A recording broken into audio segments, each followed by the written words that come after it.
Start. Oh yeah.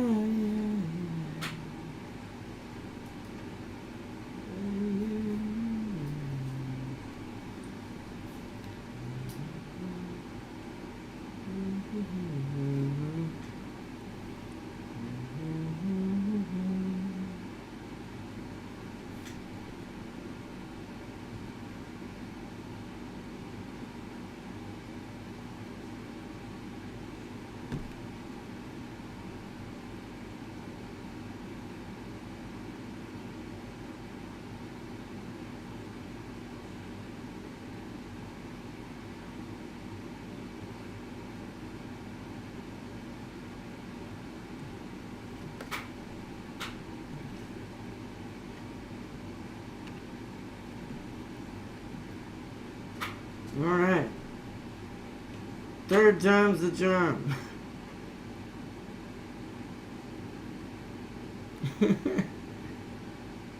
Funny how the 4 viewer streams is all Uma Musume. Yeah, that's because there's a lot of episodes. I mean, if you look at how many episodes of Uma Musume, and you know what's funny? These are the older ones. This 2 and 6 are up here. These are really old. Like, I've done like 30-something episodes already of Uma Musume, which baffles my brain. Oh, I see where Sealy saw it originally now. Forgot that was over there. Oh man, it does feel like the Bakushin song right now is playing in the background, even though I don't have it playing. With this kind of luck. I'm starting to wonder if just, for some reason, maybe I'm, like... Spectrum is just having some moments right now. I don't know. If it goes out again, then we may have to postpone until tomorrow. This is not going as I planned, but that's, you know, hey. Sometimes this is how a cookie crumbles. But anyways, back to the vote if we can get to it before it all crashes down again. What is the next Warhammer one? I feel this is somehow Sealy's fault. We need internet. We need something. We need something. I know what I need. See, you know what? It's pushed me to the point we're gonna play a certain song where I'm gonna give you an early shock, a little bit of shock therapy on what to expect on our special event when we do our late shift episode down the road. It's a song that is now my new favorite Christmas song. You're gonna laugh at it, and you're gonna think it's crazy. And I know some people are like, oh, it's like... one thing before we do get to that song, and we'll talk about this as well, I do hate that all the crazies on the internet have ruined this for the rest of us who are of what you're about to see. Because, holy crud. It's like, most of us are pretty normal, and you wouldn't even know otherwise we are one or not. Unless you saw some of our, like, posters or something around us. And it's like... because otherwise we're pretty normal people. But then you see the crazy people out there, like, it's like, ugh. But anyways... Tam King pick. This video is getting claimed. Oh, of course, all the videos are. They all have at least one song in them. So...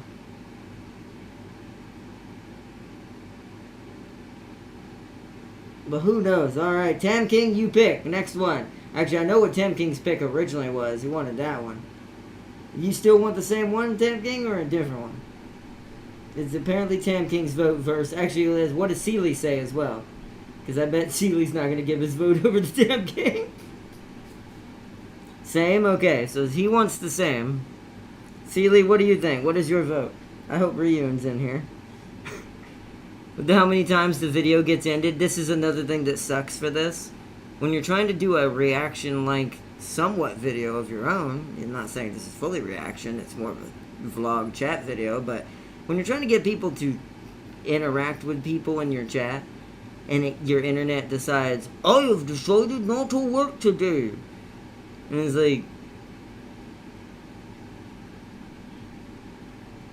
that's another thing when I go forward after I run the course of what I've got with my cheaper internet, or the one who gave me a cheaper price, when that gets its course, by the time that's done, my plan is to get some sort of business level internet. Because theirs clearly go out less because they're supposed to be prioritized. And I'm going to make sure that's the case. I don't care if I have to pay extra, as long as it works. At least in that case, because it's a part of my infrastructure and what I'm going to need for everything, not just videos. Sealy says Bakushin. Sealy. That is not a real vote, so we're going with Tam King's vote.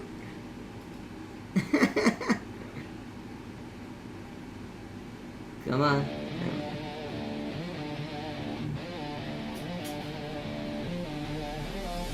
I'm God's revolver, his problem solver, stomping through chaos towards your last hour. Civic peace brought through blood and smoke. I walk with laws. This song is very deep, by the way. You know, it's Warhammer based. If you really look at the video, what's going on. Protocol flawless, gag on containment rounds, beg for a hearing. I stamped denied with the boot you are fearing. No jury, no appeal.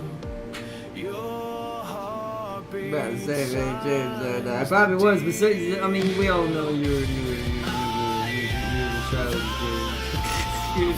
You're the son of the Mad Lads. I mean, you're even picking the same characters in Arknights. He'd probably pick, and also used to play in League of Legends.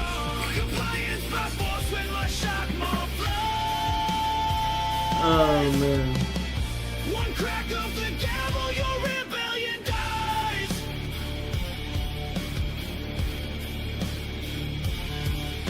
Progenitor from the scholar, drill to end debate. I don't raise questions, I raise a gauge 8. Cybermaster release, feel a righteous bite. The truth is sniffed out, cases closed on sight. Relax, paralyzed.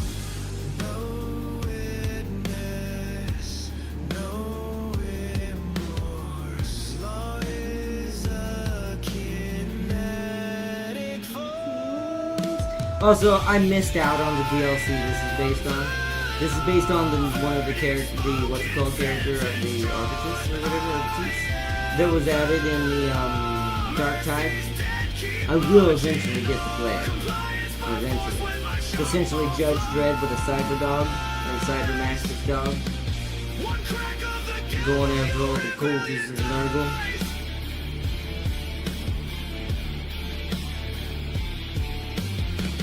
This was like on a hive world, man. You plead, I redact, you breathe, I react. A flick of the wrist and my aim is cracked. Bolt around, kinda hard to hear you your with the song, hybrid but antics, that's fine. compliance or not. Song's Forgiveness more is important. semantics. Your sins scream louder than riot alarms. I silence them all with the Emperor's arms. I fade with the smoke as the dawn starts to show. Order was restored, that's all you need to know.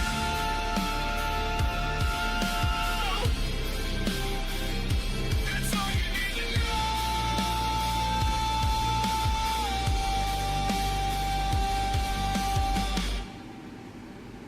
Alright, pause. Alright, what I was saying is I kind of missed out on the DLC that this song's based on. It's based on the character that got added, the Arbitress, or I forget what it's called, for Dark Tide.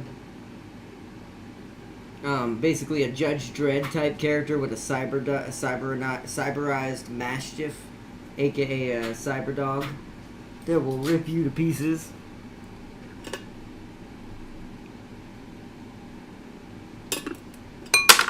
Ooh, shoot. Drop my thing.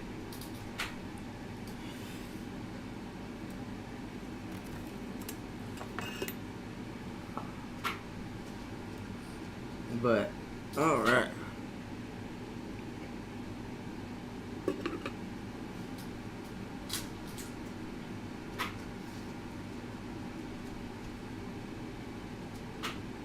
Alright, cool. Alright, now I'm going to play one because this one was kind of guaranteed anyways before we switch sections of the songs.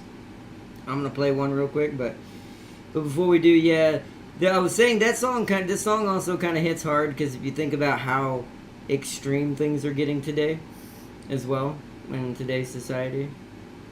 Like, this is kind of how it's starting. Not literally this physically, but how the feeling mentally is starting to feel. Even, especially where I live, in the States. Because we've had so much, and once again, we're not going to go into the nitty-gritty right now, but with so much stuff that's been pushed on everyone and stuff like that with certain things, and we all know what I'm talking about, and things that are now kind of turning back the other way, and the mentality of a lot of people, especially when, and I'm going to make light softball references, especially when children started to be involved and to be threatened and to be harmed, that's when this mentality gets reached. It's just a thing. And that's why this song is always kind of seen very close to home, because of it's a representation of not only my favorite sci-fi type of stuff, the Warhammer character that are the Arbites or Adeptus Arbitus, but also just Judge Dredd. If you've ever seen Judge Dredd, it's like those were like a good little, it's a crazy little darker sci-fi thing that I grew up on. I missed that last song. My phone keeps going to sleep. Sorry, so does my internet apparently. Tonight my internet is not working with me, but it's alright, Crispy. I mean, if y'all want to hear the song again, I can repeat it, but if you want, we can wait on you real quick, Crispy, if you want to rewind and watch the song again. This was a good song. It's a good song for, like I said, it's more older school. It's, think of Judge Dredd kind of feeling when you're watching the song, kind of that feeling of the way it is. Yeah, rewind, that's what Farseer said, yeah. But I am going to go to the next song. This song is personally means something to me. Now, I linked this on the Discord, this next one. This one I put on my Guardian Core Discord, and Farseer probably knows it. Because it's based on my favorite, no one exists above him, at least in Warhammer, the Lion. And so, now we're going to watch a song based on him. Think of Knights when you hear this song, assuming my internet better not go out right now.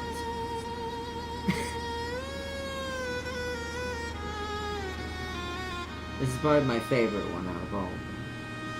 Just because the animation in this one's more realistic type.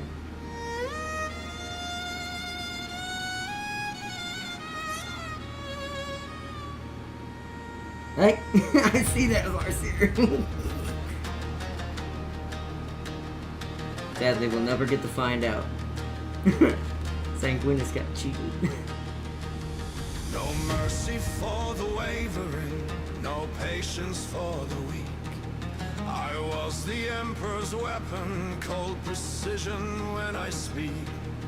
I banished you for hesitation, cast you out for doubt, and built walls of secrets that kept everybody out. But the forest showed me mirrors in the mist.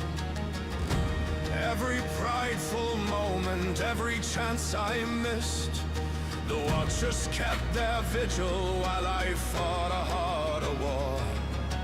Not against my enemies, but the man I was before. That is true. To the fallen who still remember, to my sons who kept the ember of what we were supposed to be before my pride condemned us all to grieve.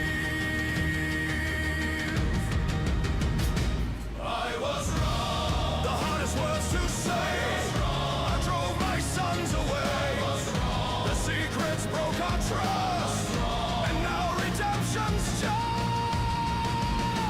I swear a new oath on this broken ground, where Caliban fell, where the lost are found. No more cold equations from a war machine, but the harder promise of what redemption means. I swear a new oath, will you swear it too? The lion woke up different, and now I offer you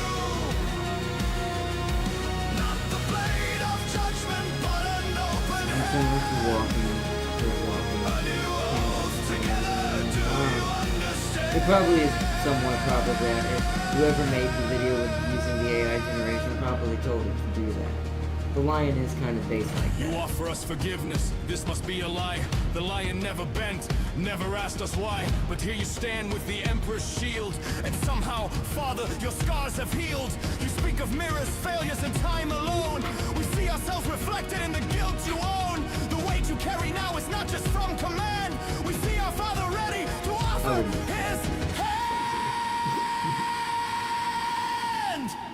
We swear a new oath on this broken ground, where fathers and sons can both be found. Not the dark angels that we used to be, but the heart of wisdom of humanity. We swear a new oath and we swear it true. The forest changed the lion, may it change us with it. too. From the ashes of betrayal, from 10,000 years of shame, a new oath together, we shall rise again. The forest taught this ancient knight to kneel before the truth, that strength without compassion is the folly of my youth. I am the lion, son of the forest, son of man. That No sounds like longer just a weapon, but a guardian. For every soul worth saving, and every prayer against the dark, a new oath beats eternal in this old man's heart.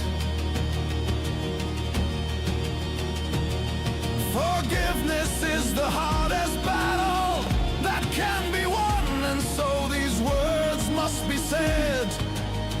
I failed my father, I fear, I also failed my brothers. I do not wish to fail my sons.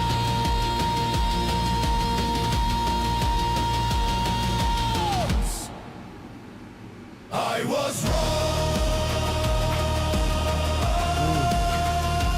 I was wrong. I was wrong. I was wrong. I was wrong. I was wrong. I was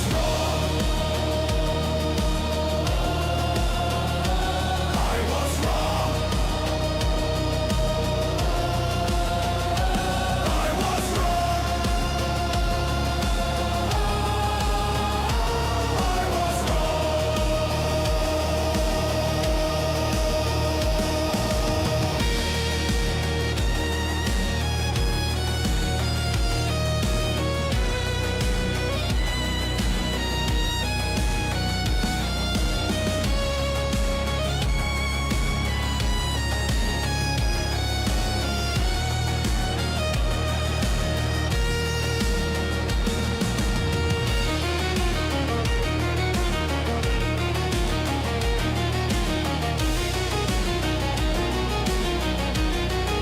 okay.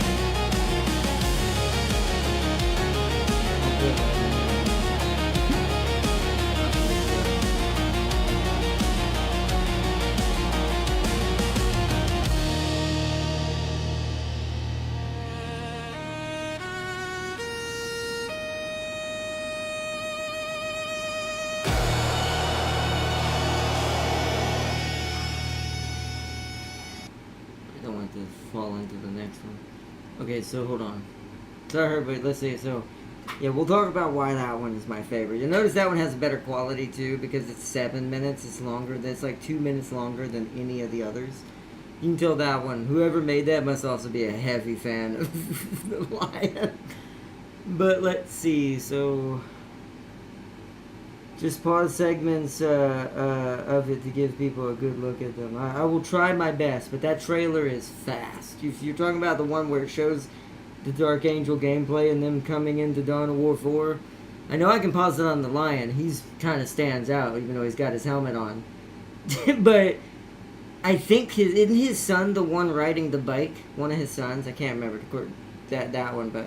Oh, the Dawn of War story. Hold on, wait, yeah. I might be able to do that. Hold on. Dawn of War 4 story trailer. This one, I think. Peggy 18. Can't remember. There's different variants of it. The galaxy lies shattered. The That was the Blood Blood Ravens Angel. stand alone. That's We fight. the Blood Angel. We too. bleed. Oh, We die. getting crunched by, you know. For centuries, we have been sworn to defend Kronos. We have returned to find a world in ruin. Orc warlords infest the surface. Mechanicus priests pursue knowledge long forgotten. And Ancient horrors awaken, Oh, boy. claiming dominion over all. And hold on, wait a minute. I never saw that in the trailer, so wait a minute. Let's point something out. This is a Dawn of War 4 story trailer, and I didn't even let this hit my brain. Do we realize that it showed the Necrons in this trailer? And the Mechanicus. Interesting as that, is it not? still stirs below. Buried deep, lost for eons, and never meant to return.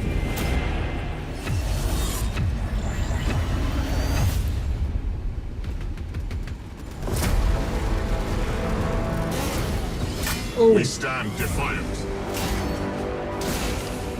Kronos must not fall. And we are not alone. oh.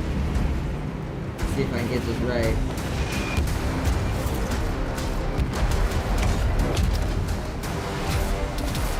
Here they come. Oh, look at the turban. I forgot they even summoned in the I forget the side of the faction of the Dark Angels does all the Terminators. This is where it comes from, Space Hulk. If you've ever played the Space Hulk game, that's also Dark Angels. Oh yeah, full screen, my bad. I'm an idiot. So I'll replay it all at once. Oh wait, yeah. Whoop. Hold on. So this is the one that they actually showed him in the gameplay trailer too. Oh, it's so blurry. Can I up this? Where is it? It says it's in 1080p, but I guess it's because I can't do that one. That one won't work. Can I get 1440 out of this? That's a little bit of a better shot with him, but Deathwing Company, Raven Wing Company, and Battle Company, yeah. It's like, but I'm pretty sure, because there was a hint that the main commander, because there's I think this is him right here, but there's a main commander and one of the Sons of the Lion that's going to be in this, and I think it's the one that's riding the bike. But don't quote me on that, it's been a while since I've kind of looked it up. Man, they look so crazy. Oh, I forget who, I forget what company that one is. That was another Terminator company, isn't it? Yeah. Look at that. Man, look how scary. This is why the Dark Angels, to me, I mean, there are other chapter houses who hold this allure. I mean, of course, the Ultras themselves, aka Guilliman. And then, of course, sadly, even though he got cheated, the Blood Angels, who are also in this game. But they have... This is not anything on the Blood Angels. Ever since the loss of Sanguinius, I feel like the Blood Angels have kind of lost their power as far as being top tier, holy crud, here come the Blood Angels kind of feeling. It's like, now, if that ever changes, let's see, it's still Deathwing, that's right, yeah. Because Deathwing is the Terminator company. I always forget they're called Deathwing, yeah. That's the ones that were from the Space Hulk game.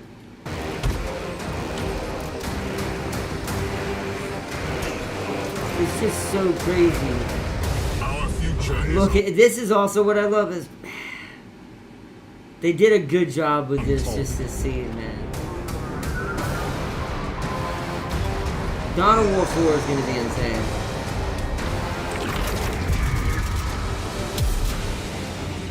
And that and then Total War. Think about Total War too, right? Only Total one War thing is 40k also. It's also why I like that Sealy keeps poking Has Tam King returned. with a stick. And then, you know, our honored guest. Cronus.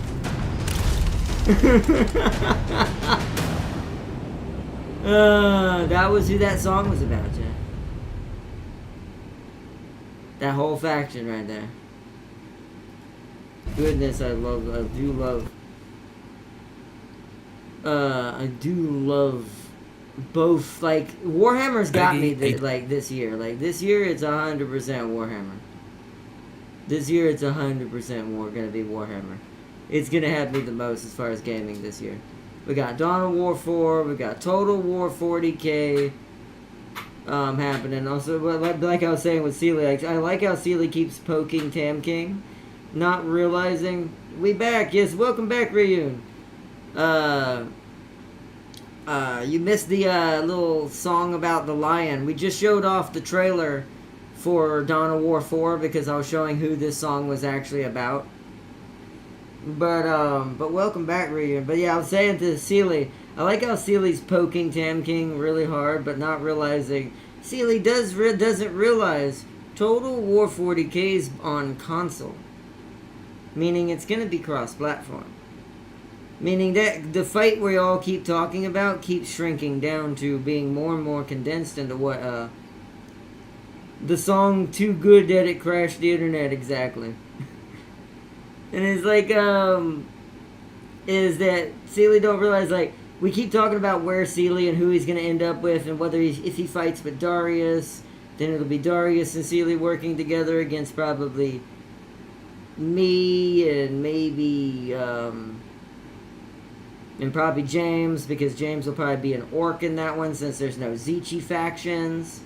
Tam King will love and hate the Necrons. Oh, I know. But we're talking about the Total War side at the moment, but I kind of hope Dawn of War 4 would come to console too. Because I think that if Total War can come to console, Dawn of War has no excuse. I'm just going to say that too. Because it's not a lesser game as far as good or bad. Lesser is mechanics. Like, it has way less mechanics to worry about to port over to console than Total War does.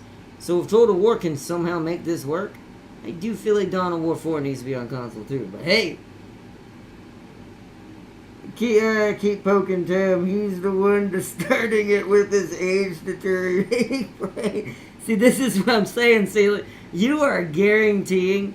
So I hope make sure Darius understands this, Farseer. If Sealy ends up being his ally and it's not me, let him understand there might be at least 3 to 4 people attacking them.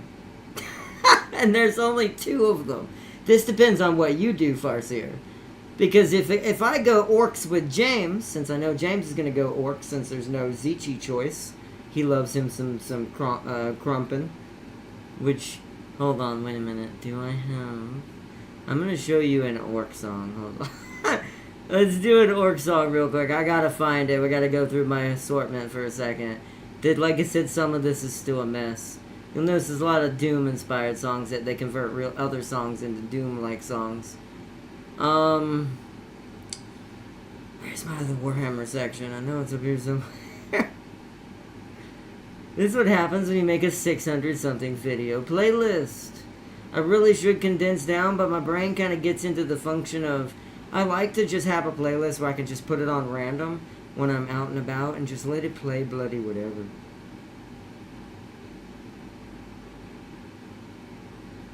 Uh-oh.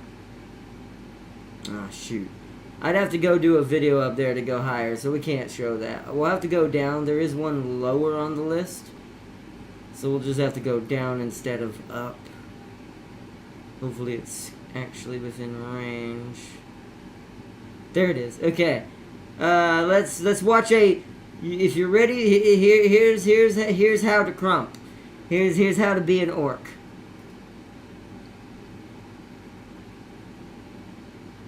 This is how to crop, loud and messy, stomp and thump, smash and bash and chomp and chew. Why this crumping's just for you. First you get one boy, then you get two, then you crop that kid who's me mugging you. Found me a chopper and got me some boys. I think I do love. I think the reason why I like all the work songs in this channel is they're so different. Get stronger. And it's got that British accent to it too. This is James's theme song. When he's not reaching around, he's a boy. He's a big This whole galaxy is ours. Crugging across the stars. Crugging from here to Mars. Crumbing till you earn your scars. Find your mates, get stuck in good, make a crowd. Cause the best crumping's always raunchy and loud. Boss says you're getting bigger, you're as big as me. So I crumped him proper, now the boss is me. Crugging with all the boys. The whole planet shakes from the noise. Yeah, it does. If you really kind of do say it too fast, it does kind of sound like that, doesn't it?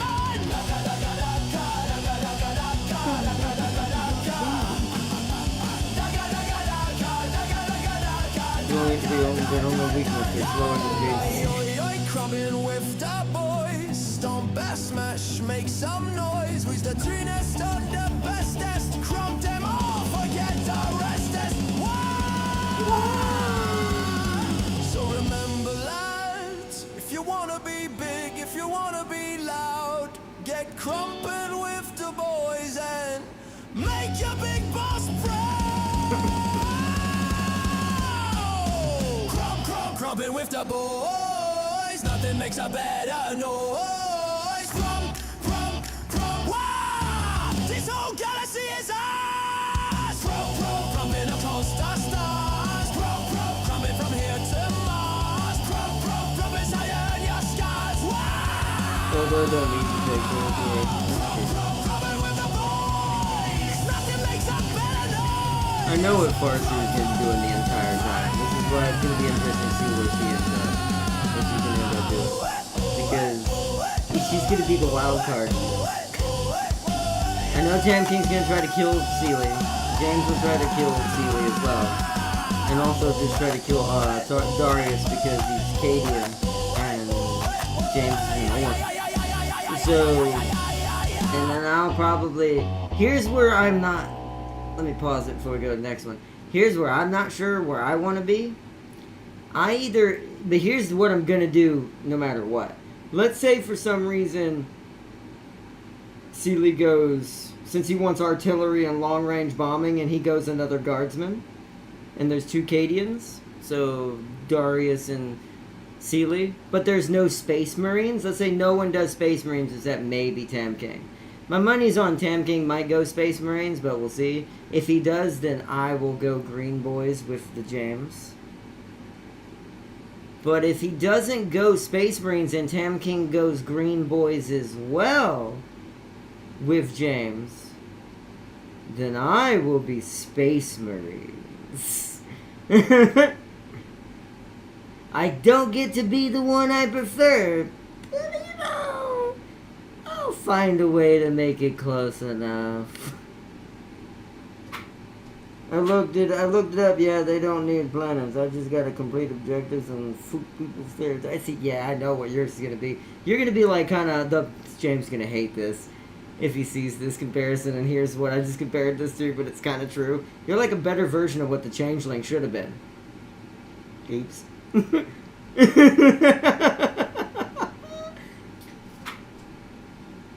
And when it came to it almost makes you wonder if that's where they got that from and said, maybe we should do better this time. Jim's gonna be so upset.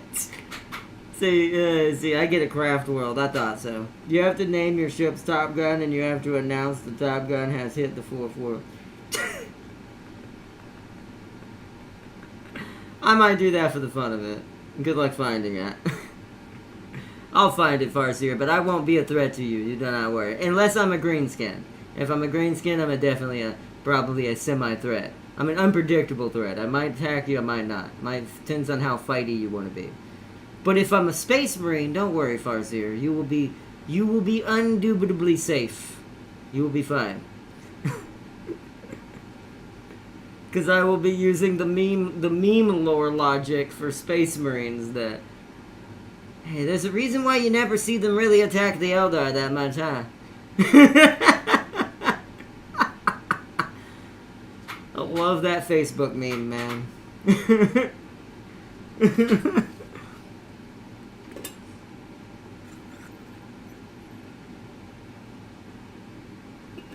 And Gilliman's one of them. Gilliman's one of the main memes of this. And since it's Ultra Smurfs, who are the primary base of that, for that faction, for that one, it's, yeah.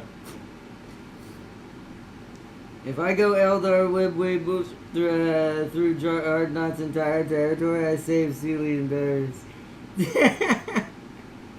See, that's the thing. I'm going to be a Space Marine. I'm going to be kind of doing like...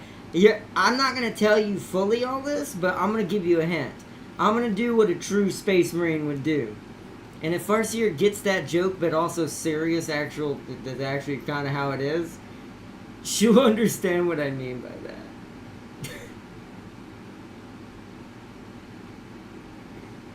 And see, because Ardnot is going to throw everything at me if he plays Orcs. Yeah, if I play Orcs, I'm definitely going to be a little bit more aggressive. My Space Marines are going to be different. I'm going to play them very differently. But my Orcs, sir, you can expect I'm going to fully embrace. It's going to be the second coming of Grimgor, and Farseer saw what happened to Darius. She knows. Savior being a Space Marine or Orc as the playable Tyranids walk in the room. I mean, if that happens, then, everyone is now game. There will be no alliances. I will be this is where James will be really scared the most, right? Let's say Tyranids get added. I guarantee you James actually might turn his focus. This would be the one time I could probably get James to not attack Sealy. I guarantee you. I mean, unless Sealy goes Tyranid as well, then James will attack him out of principle of what Sealy is also being. But if James hears me playing Tyranid, who are basically 40k Xenos, he's gonna flip a table. And he's gonna put every ounce of his effort into his green boy smashiness, into wiping me from the map. Because it's gonna remind him of his Stellaris days. And what happened then? It's gonna be great. But I'm just going based on what the factions we do know are available. I still think there's going to be one more secret one revealed. But until that comes, or is made true, I'm going off what's already available. So it's right now my two picks are Orc, or I'm going to be a Space Marine, depending on what everybody else goes during that playthrough. If they add the Necrons...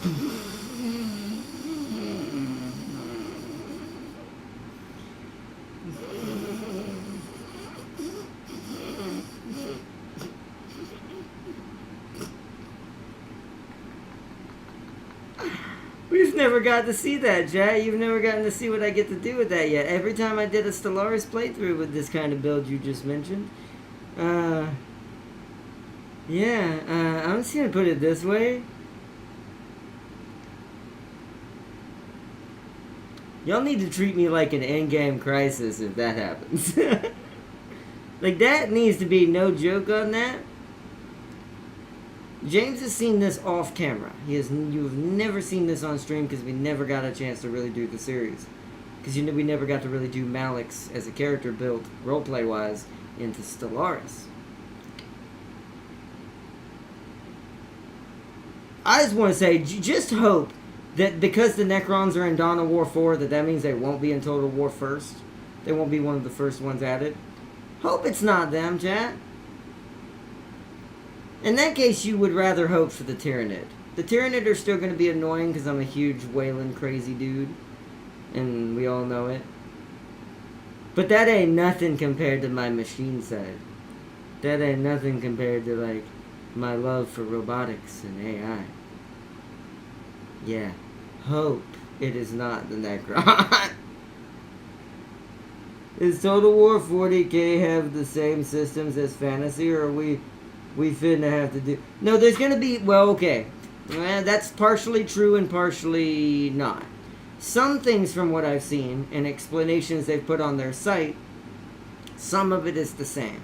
Some of it... I think most of it's gonna be the tactical parts are gonna be mechanically the same. Like when you're fighting down on the maps with your units and controlling units, like having control group, like control group 1, 2, 3, all that mess. Shortcuts for telling troops to change formation, things like that. I think that's going to be pretty much similar to what Warhammer Fantasy was like.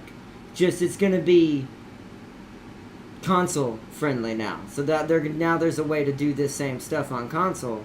So that part I think is not going to be too much different.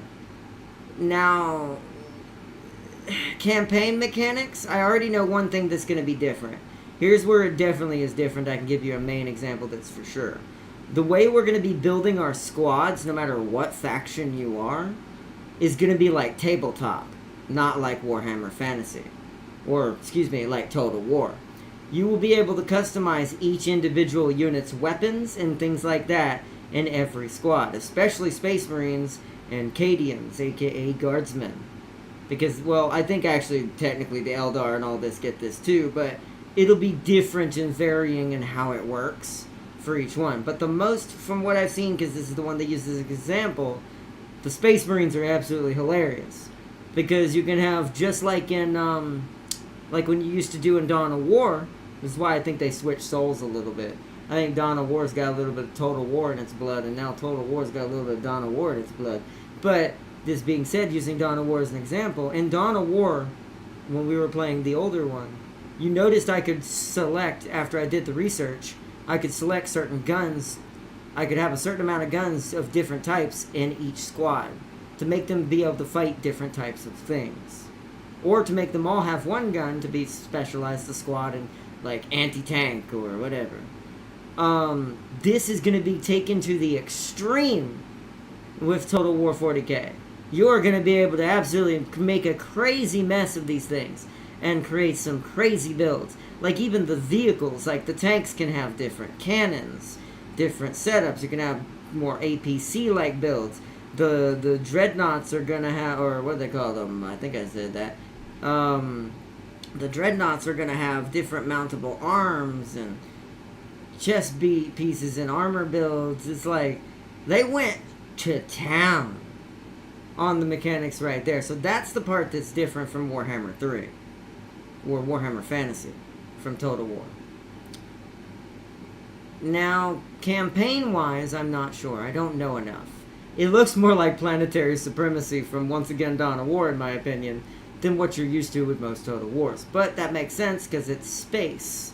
It's not a continent on a planet, or several continents on a planet. It's tons of worlds on the Light Imperium side of things in the Warhammer universe, so part of the galaxy. So, as we saw in a clip when they zoomed out into space, that it kind of looks like it runs like Stellaris. And this is another example I'm using when it comes to moving between worlds, and you can end turns going between worlds. So the difference between that, I guess actually, wait, hold on. You know what they probably got that example from too, and this is what probably freaked out Farseer of what maybe the fleet combat might be, if fleets are included, because there's rumors that there is going to be space battles, but we just haven't seen them yet, and they haven't revealed them yet. But they already talked about fleets and stuff that you're going to have, and I'm like, why have a fleet if they're not going to do anything except deploy on worlds? What is the fleet really going to do?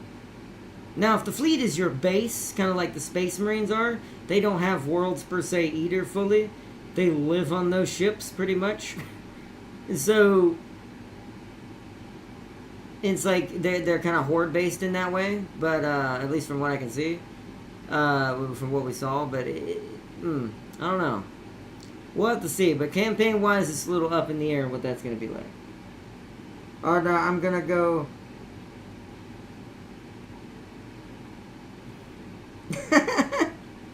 I'm not apologizing. It's a farce. I don't blame you. I don't blame you. But then again, we all know what that means I'm going to do to the Space Marines or the Orcs. Keep that in mind. I'm not apologizing either. Let's see, I'm going... wait, hold on. What Tam King say? Unfortunately, it's rated M for mature, Sealy, so you're going to need to settle on the SpongeBob games. Oh, man. The war has started and we haven't even gotten there yet. But yeah, it all depends on what's going to happen. But just the base factions alone, my two main picks, depending on what Tam King go. Actually, now that Tam King's kind of in chat as well, again, now that we're not crashed and hopefully it stays stable now for the rest of the stream. Tam King, who are you thinking you want to go in Total War 40K when it finally comes out? Orcs to help James? Space Marines to maybe help Sealy and Darius? Which, remember, Sealy is going to maybe be a Akkadian guardsman. Unless Sealy goes Orc, but then that means he has to work with James, so... Didn't I have a feeling that'd be hilarious? That'd be like two Orc war bosses trying to work together. I feel like that's gonna go down swimmingly. And it's like, it has Battlefleet, Gothic Armada, 2 planet movement. Yeah, I saw that, so that's what I meant to say. Yeah. Working with James would be... It's like I said, it'd be like two Orc war bosses trying to get along with each other for the greater good of the orkiness and the fightiness, but that usually doesn't happen. I'll be the one-eyed purple people eat. I haven't heard that saying. Wow, I don't know how long. That actually brought back memories. I have not heard someone say that in a long time, Crispy. Welcome back as well, by the way. But what are you thinking, Tam King? Who do you think you're going to go in Total War 40K? And if fleets are not like Empire at War Permadeath, I know exactly what I can do to deal the farce here. See, this is why I might go Space Marine, because I don't know if I want to deal with Eldar trickery right now in that first playthrough. I don't know if I could handle it as an Orc. And it's like, because everyone else I know what to expect, but Eldar, they play into the other side of my brain, my Loki side of my brain, so I know what to expect from her, but also I know how devastating it'll be if I don't pay attention to it. So it's a lone wolf Space Marine, first Sealy, then the rest of it. Wow, that means there'd be an Imperium Civil War. Would Darius... Here's a question. Would Darius help Sealy fend off Space Marines who have considered Sealy's faction traitor guardsmen? That's essentially what's happening there.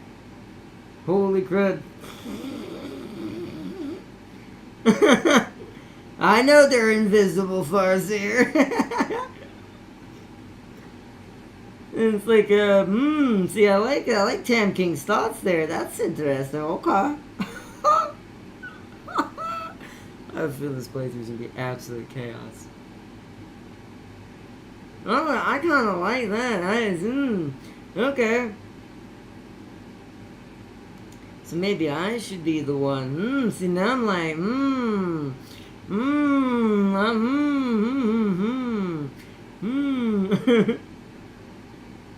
You see, I shall be known in all the lands as the last of the really great winged doodles. James don't know how to fight that. He didn't play Gothic. He does not know how to fight that. You are right. I'm trying to think. Too many thoughts are running through my head right now of like what I could go.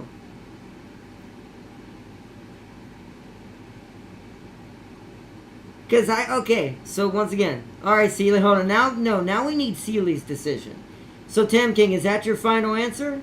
You're going to be a lone wolf Space Marine fighting for the Emperor in the times of the end? No, really, that's the title of a book as a kid. Oh, really? I did not know that. I know I've heard the word Wang Doodle before when I was a kid. Didn't know it was a book. I'll have to look that up. If I see that Megawa army traveling to Sealy's territory, I'd join them.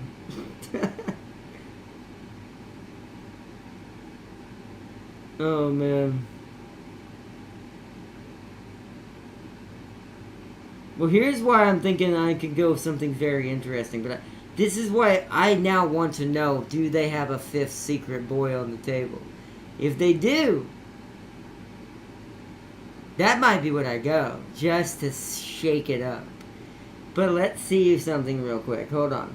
So alright, so Tam King, is that your final answer, Space Marines? Is Wing Doodle from Willy Wonka? I think so. I don't know enough. I just know I heard that word a lot when I was a kid, but it was mostly in school, so you can imagine probably why.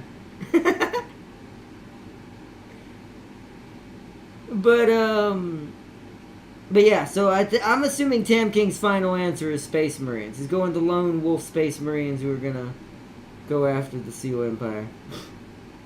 So Sealy.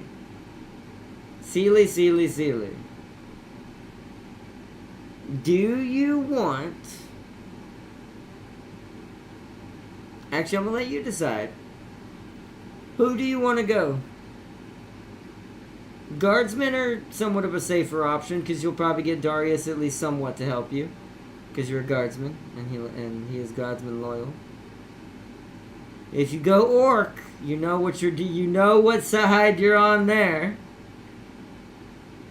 You could, I don't know. Now this would be the wild card once more. I don't know how much she would really help you depending on what you do. I also have a feeling she just end up usurping you and ending up just subjugating your version of the sub-faction and make you a sub-faction. You could go Eldar with Farseer. Because we know that no matter what you go, you have one guaranteed enemy. Tau, we don't know if Tau's in there, Sealy. I mean, if the Tau are in there, I'll take that as your answer. But we're talking about just base factions. Let's not go under assumption they're going to add anybody right out the gate. I assume they will add one more at least, maybe two, before the game fully gets here, and they're saving it to hype it back up when it gets a little closer. But if they don't, who would you go?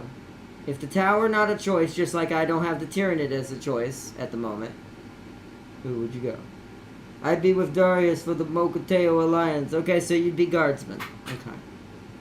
So the Space Marines are going to end up attacking the Guardsman faction. Roger. If you go Orcs, Darius and Ardnot are teaming up, and that's a Guard Space Marine team up. It's funny, Farseer said that. He already avoided that. I figured he would. But that was a good point.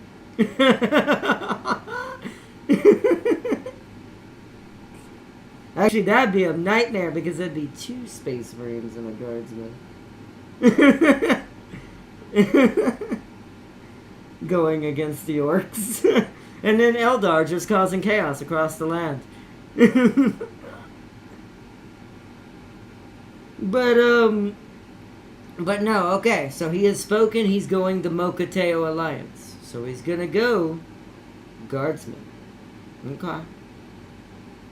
So this leaves James kind of alone. So,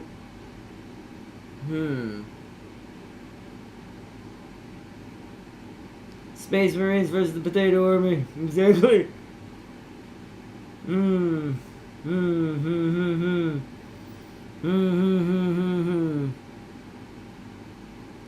Let me. I'm gonna play another orc song really quick for us. I'm gonna think about something in my head. Now that I know all of our places, what we're gonna probably end up being. I'm gonna play another song for us on stream, so we're not just chatting the whole time. 3, 2, 1, go! This is about Speed Junkies. It's a Twisted Metal orc game, which I haven't played enough of lately. I do love this game.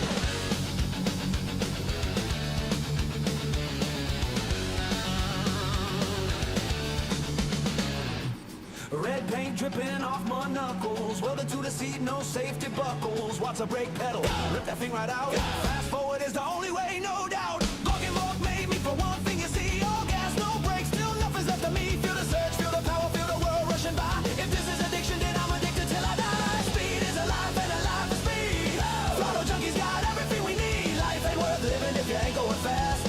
Florid boys, we's having a blast. Me trucks, me life, me reason for being faster than sound itself is what I'm feeling. Sold me last shooter for a turbo booster kit. Neck boy said I'm mental, so I ran over that git. Every second standing still's a second that I'm wasting. Me whole body shaking, heart's already racing. I'm a throttle junkie, born to feel Let's that make speed. one rule. He who has the Bane blade on the gets done by everyone. I don't want to do that. I mean, I'm gonna be watching that from the Guardsman anyways. I know Celia and Darius are gonna try to speedrun that thing. You know they are. So don't you worry, I got something to do with it. And it depends on no matter which version I go, but I'm thinking, knowing James, okay, let's think about James as an orc real quick. James as an orc is very, very, very aggressive. He's more about the infantry. He likes to overwhelm. He likes to, because he's the savage orc, right? He's the what's his name from Fantasy? Warzag. He is the Warzag of the family, right?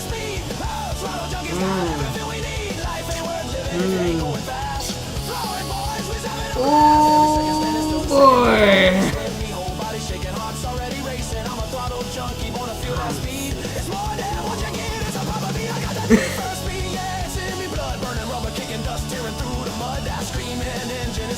This video is getting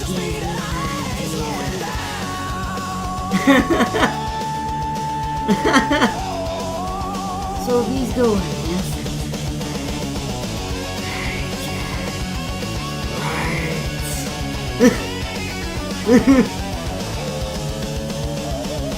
If that's the Shadow Sword, you have my rage.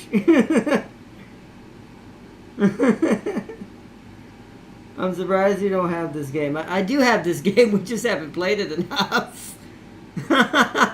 We actually might play this more coming towards the future. I do love this game. I need to support it more.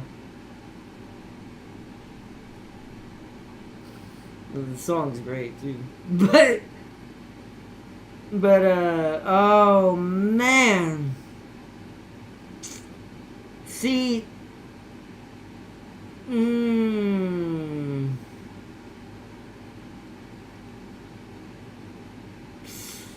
alright. Yeah, I think I want, because I want to make it different. I want to make it kind of exciting for everyone. Yeah, I know what's happening. Since James is going to be the Orky Savage Infantry Overwhelming Number Boy. If you could see the smile on my face. Oh yeah, you want to see Robot Chicken Supergirl? Or hold on. We'll pull up that. At this point, I'm pretty sure we'll be fine. Was it How to Defeat... Isn't it called How to Defeat Supergirl and Robot Chicken or something? It might just pull it up saying that. Let me try. Robot Chicken Supergirl. There it is. Alright, well, this one, if we didn't get blasted before, keep this in mind before we click this. This is where it gets claimed for sure. Which, once again, I'm fine with the claim. This is just a vlog / chill chat video. This is just meant to be for fun. Dude, I'm not like I said, I don't make money on this anyways. It's like, oh, this is for the fun of it anyways. But let us go into this, and we get to see a little old robot chicken. Tam King, it'll be your fault. Wait, if the orcs get their stumpa, does the guard get their knights? Oh shit. I actually didn't think about that. You know, that actually will be more exciting. But wait, don't they have the Bane Blade? I wonder if they'll get the knights. If they get the knights and the Bane Blade, that might be slightly upsetting. But this means I get something as well. Not just the stumpa. Oh, I hope. Actually, if they get that, because that means we get something. I actually think, yeah. Alright. Let's do this. No matter. Fire the weapon! Intriguing. What the hell? Alright, here we go. Livewire, Toyman, show me your plans to destroy Supergirl, and I will fund the best idea. Feast your eyes, Maxwell Lord. A military assault vehicle made out of pure kryptonite. Very intriguing. What the hell is that? Kryptonite vibrator. That is absurd. Why not make a kryptonite sword or use kryptonite bullets? This way, she does all the work for us. That's idiotic. Tell you what, I'll fund both projects. Then we'll see Ironically- who kills Supergirl first. The time has arrived. Livewire, show me your device. Money well spent. Toyman, your turn. Oh, me? Ready for me? Okay, here we go. Sure. I might have overpromised. It turns out there's a reason Ford and GM don't build cars out of rock. Well, at any rate, now it's time to kill Supergirl. Now? Oh yeah, squig off. There she is. Run her down. No matter. Fire the weapons. Yeah, so, no weapons. I actually spent my entire budget on the stoneworkers. Freaking prima donnas, they'll think they're Michelangelo. Ow. Ooh. Livewire, you're up. Look, I tried to make a kryptonite vibrator, but I ran out of time, so I painted a regular vibrator with glow-in-the-dark paint. Just take it. Please, please. I'll give you $5. Come on, take it. Take it, take it. You're making me look like a real asshole in front of my friends. All right. I find it really but- funny. Oh no! I find it really funny that it's. Oh! It was kryptonite! I lied. It really was a kryptonite vibrator. So you mean to tell me that Supergirl accepted a vibrator a supervillain handed to her on the street and actually put it into her... This is a goddamn funeral!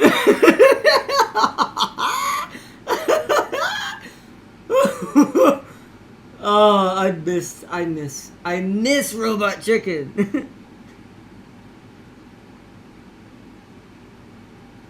It's goddamn funeral. I wonder what our starting positions like situation would be. For example, when starting Cat A. Well, oh, I don't know. I have no idea, Celia. I haven't seen anything on that yet either.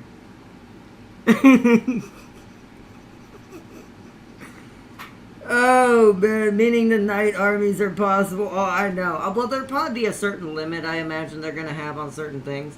Because you saw there wasn't Stumpas everywhere in the test video. Unless they just didn't think that people were going to do that. But, I mean, they don't know us that well then. But that being, it's like, something tells me it's not going to be a infinite amount. Maybe there'll be some sort of requisition limit that's required or something. What's with the response? Well, I imagine you sounded like Freddy Hard. People will mod away that limit. That's true, but we're going to be playing vanilla in the beginning. But you are right. They're going to mod away that limit.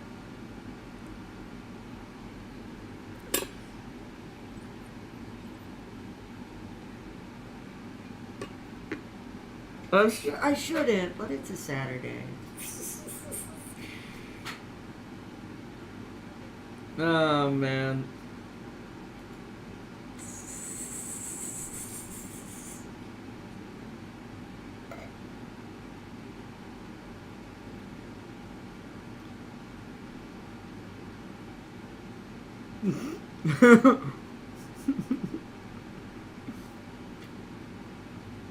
Oh, that's funny. I won't be surprised if people mod Space Marines to Legion sizes, probably. I mean, it'll be a little harder to deal with that. Alright, well now let's go back in the full other direction now. And let's watch a music video. Since we just went fully off the kilter on that last one. I mean, now we watched an Adult Swim video. So, at this point, this vlog is out on the pasture, just sitting there enjoying the day, hoping aliens don't come abduct it. So now for a song based from my childhood. This is not AI generated. It is altered to be a different type of version of this song. But I have to. This stream is also a little bit about getting to know me a little bit better, something I've never got to really do on this channel too much. And songs to me are a little bit better way to do that, both for the good and the crazy sides of people. But to the next song, while we before we get to talk about something else.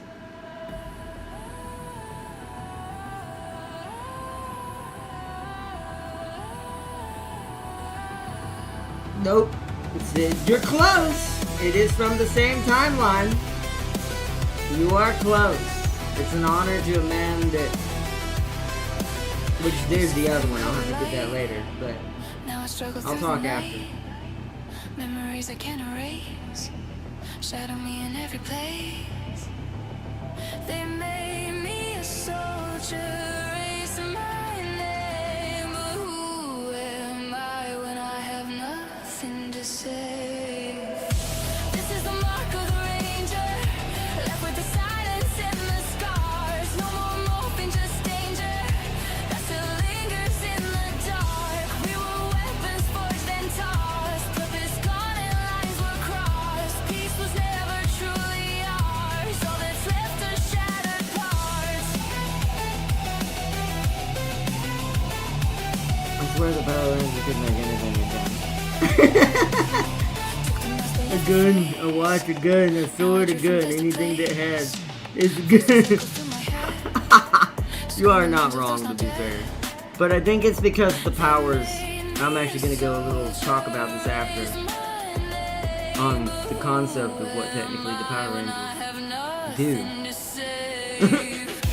This is the mark of the ranger, left with the silence and the scars. No more morphing, just danger that still lingers in the dark. We were weapons forged and tossed, purpose gone and lines were crossed. Peace was never truly ours. All that's left are shattered parts.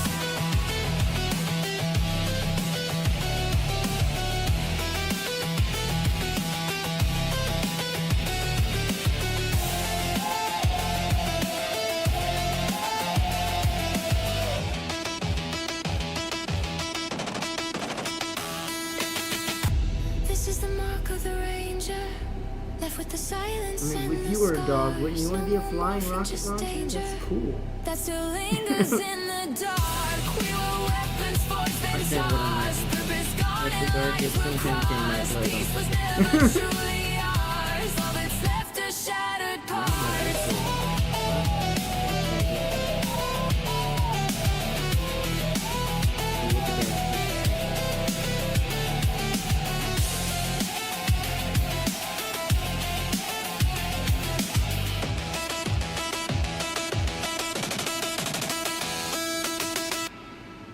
Oh, pause. Alright. Let's bring that up real quick. But wait a minute, isn't this the... Although that's not hilarious. Isn't this the Space Marine version? Don't the Space Marines have them too? That's why I wonder if they're going to do these at all, just because I think the Space Marines would have to have them as well. Because I'm pretty sure they have these. But I could be wrong. Or at least the bigger houses do. Let's see. Whoa, that knight looks like the villain from Astro Boy. Yeah, this is what the guardsmen though definitely can get. Like the guardsmen are the more common ones to have these walking monstrosities of destruction and doom. But here's the thing, there's also Space Marine versions too. Knights are mostly a guard thing. They are, but here's my other worry. Aren't those also Space Marine vessels? I don't know. I just feel like they might be regarded. Maybe they'll give them to the guard only, but I feel like if you gave them to the guard only, you'd be accident. Let me open this up for later, by the way, because I want to save that song. We'll go ahead and listen to this version too, because I grew up on the Green Ranger and Tommy and all that, and once again we'll talk about that in a minute. And then I'll go back to my other one.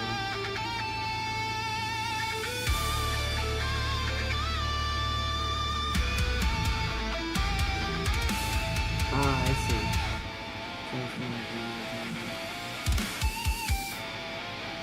Got the judge by Stanley. Oh, yeah. Oh, you got the judge by Stan Bruce, yeah.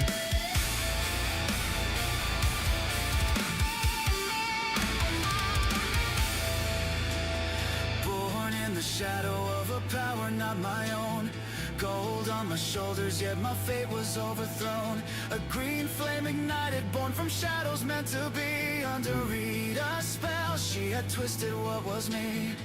Her spell is fading, though her darkness clings within. Yet something stronger tells me this is where I began. I was green with evil, fighting what she made. But the light inside me never slipped away. Dragon dagger calling, breaking through the pain. I'm reclaiming who I am again. See, what? What are we talking about? What? No, I don't know what you're talking about. That's not in the playlist at all somewhere. Beside me as the darkness starts to fall. Every strike I'm learning how to answer my own call. They're actually in the thing, but their armies behave more like guard army. Oh, I see. Oh, Mechanicus are the ones who have the other knights. Mostly. That's who it is. I guess I could save it for them then. I don't know. I guess we'll see what they do. I was green with evil, fighting what she made. But the light inside me never slipped away. Dragon dagger calling, breaking through the pain. I'm reclaiming who I am again.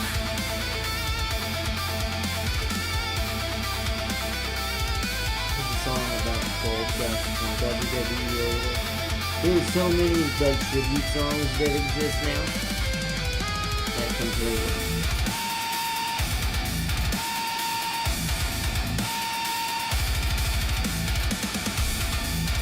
They get to see how I do this is I do that and then boom, I put it on the back on the song over here. Now I might reset it here and then I have to reset it. You make the house nice and independent faster. That's true, you could. Then like maybe you can recruit from them. Kinda like they do in Stellaris with the neutral empires where you can get ships from them and stuff. That'd be kinda cool. But only Imperium can do that. Like, they should make it kind of fair. Like, don't let the orcs get some knights and stuff like that, or the Eldar. That would be insane. It would be only the two Imperium factions who could do that, which would be Guardsmen and Spacemen.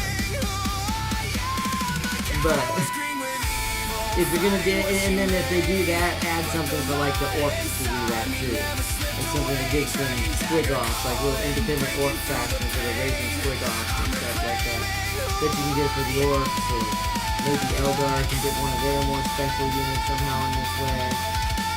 Different things. Oh, you mean their own playable armies? I mean, I guess you could do that, but I think they'd have to make a whole new faction for that. That would be adding a, that'd be the secret fifth faction, right? Remember how we talked about the fifth hidden faction? It would end up being that then. Unless there's a sub-faction that can do that. That's all I'll say about it.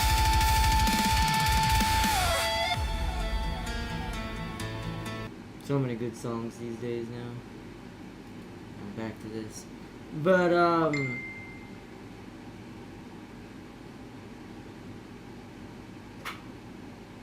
because I don't know if making them playable would be, yeah, I don't know. We'd have to see how they decide to do that, but it'd be interesting. And Celie, I don't know what you're talking about. No, truly, yes, technically, yeah, I do. I do. Mostly the songs, but I do watch some of her other content as well. I actually kind of feel bad because I think she's caught in something that's not her fault. She's being put in between a crossfire that's like, ugh. But it's like I don't try to judge anyone too harshly. To be fair, there's very few people who are on my, I'm gonna say this since this is in SFW now, my shit list when it comes to anything YouTube. Very few people. And most of them have earned that right on everyone else to be on everyone else's list too, so I'm not the only one for the ones that I have on this list. It's the obvious choices you'd hear. So, Knights have so much customization, you can mech warrior them. I've heard about that. Alright, chat. So, what time is it? It's actually 8:56. We've been doing pretty good, just chilling. So now we're getting towards the final part of where we want to go next with our music.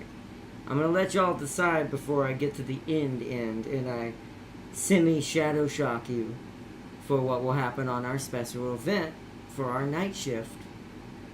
Either Christmas Eve night, or either one of the days after that. The reason why I say it like that is just in case everyone is out and not be able to make it during those days. Because there is a very good chance that it might just be me and James on Christmas Eve. Besides, like me, James, and Tam King on Christmas Eve, and no one else is really might be on.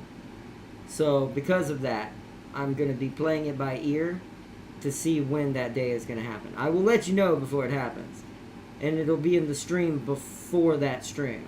Because I'm going to do a main stream with James Christmas Eve day, meaning the early part of Christmas Eve, where we can do our mini-series for Baldur's Gate and start that. And then, where's my brain? And then,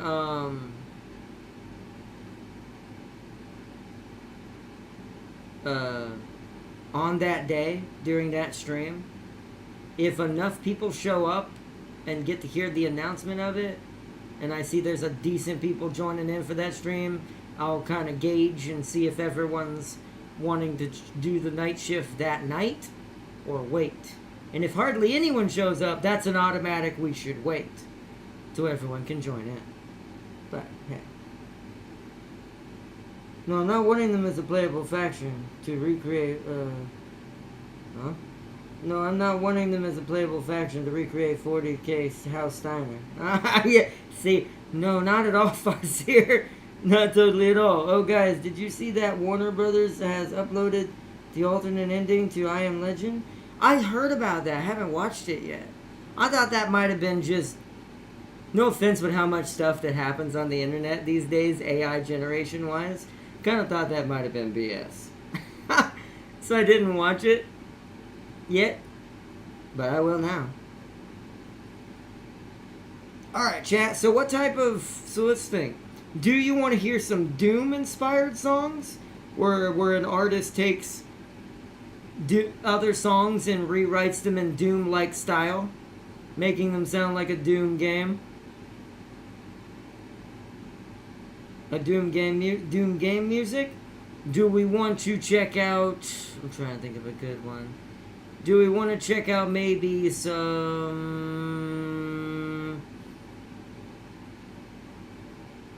Could do Isla Chan. Some more realistic music, but since we've already done a Adult Swim video, a realistic music, but rewritten by a female artist singer. I don't know if this is AI generated. I'm not going to say it is, because this could be an actual person just remixing these songs on their channel, but these are very good, and they're all from all kinds of different bands.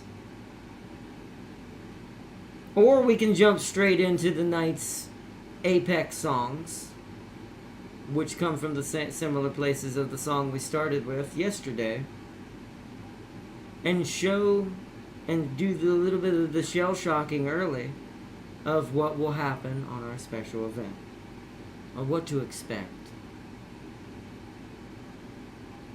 And by the way, since this is also why I'm making it a late night event, for anyone who's not interested in joining and what it'll be and what and the type of game it'll be, that's completely fine.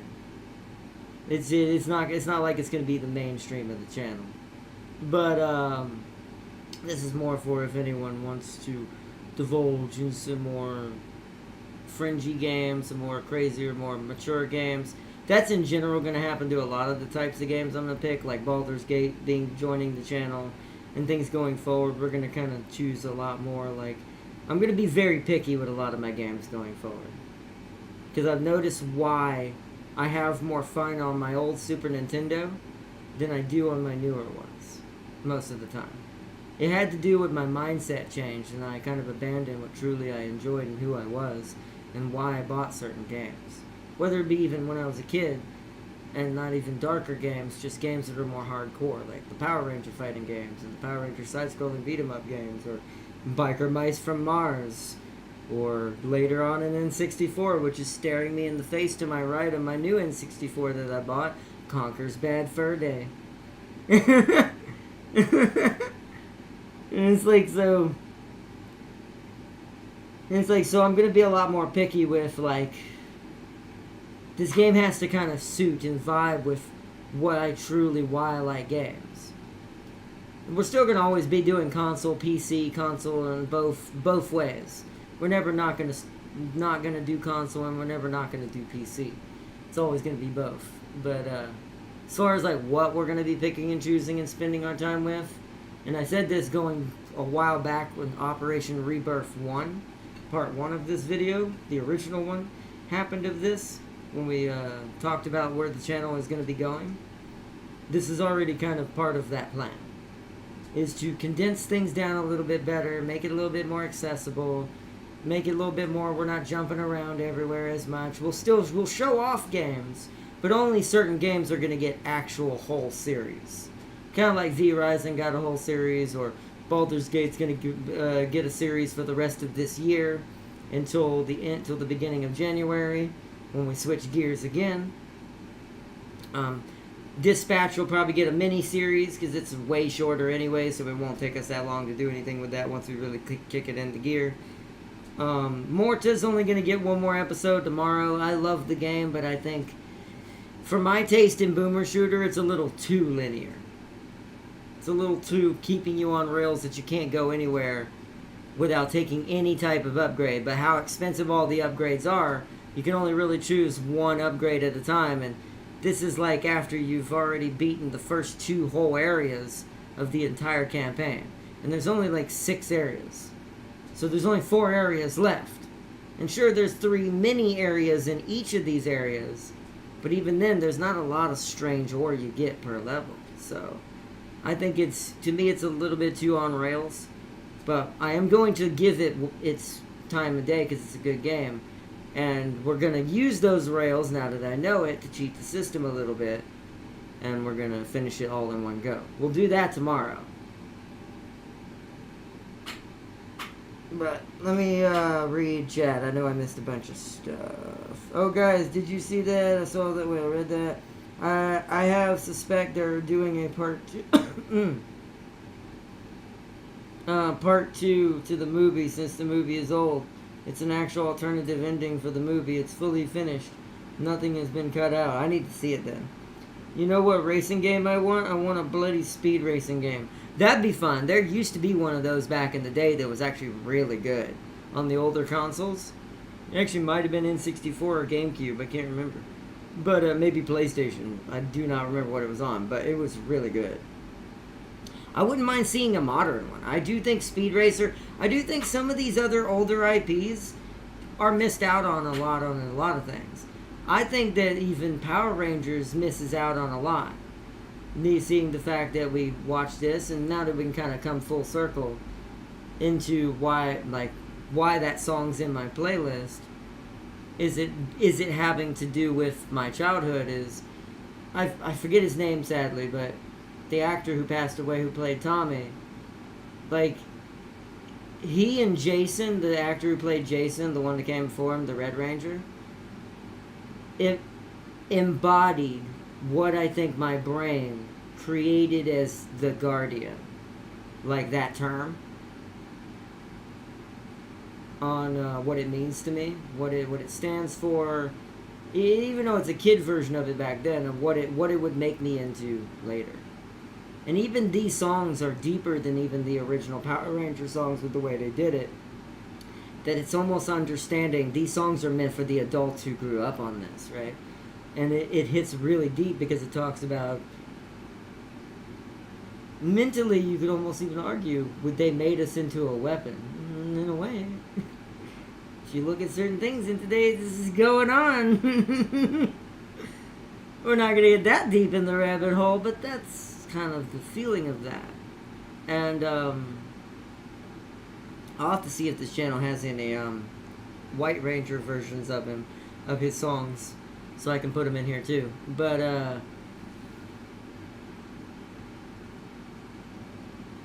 yeah, what it represented, just the even though it was a quirky kid show and like Seeley said, had the ability to turn anything into a gun. And let's talk about that for a second.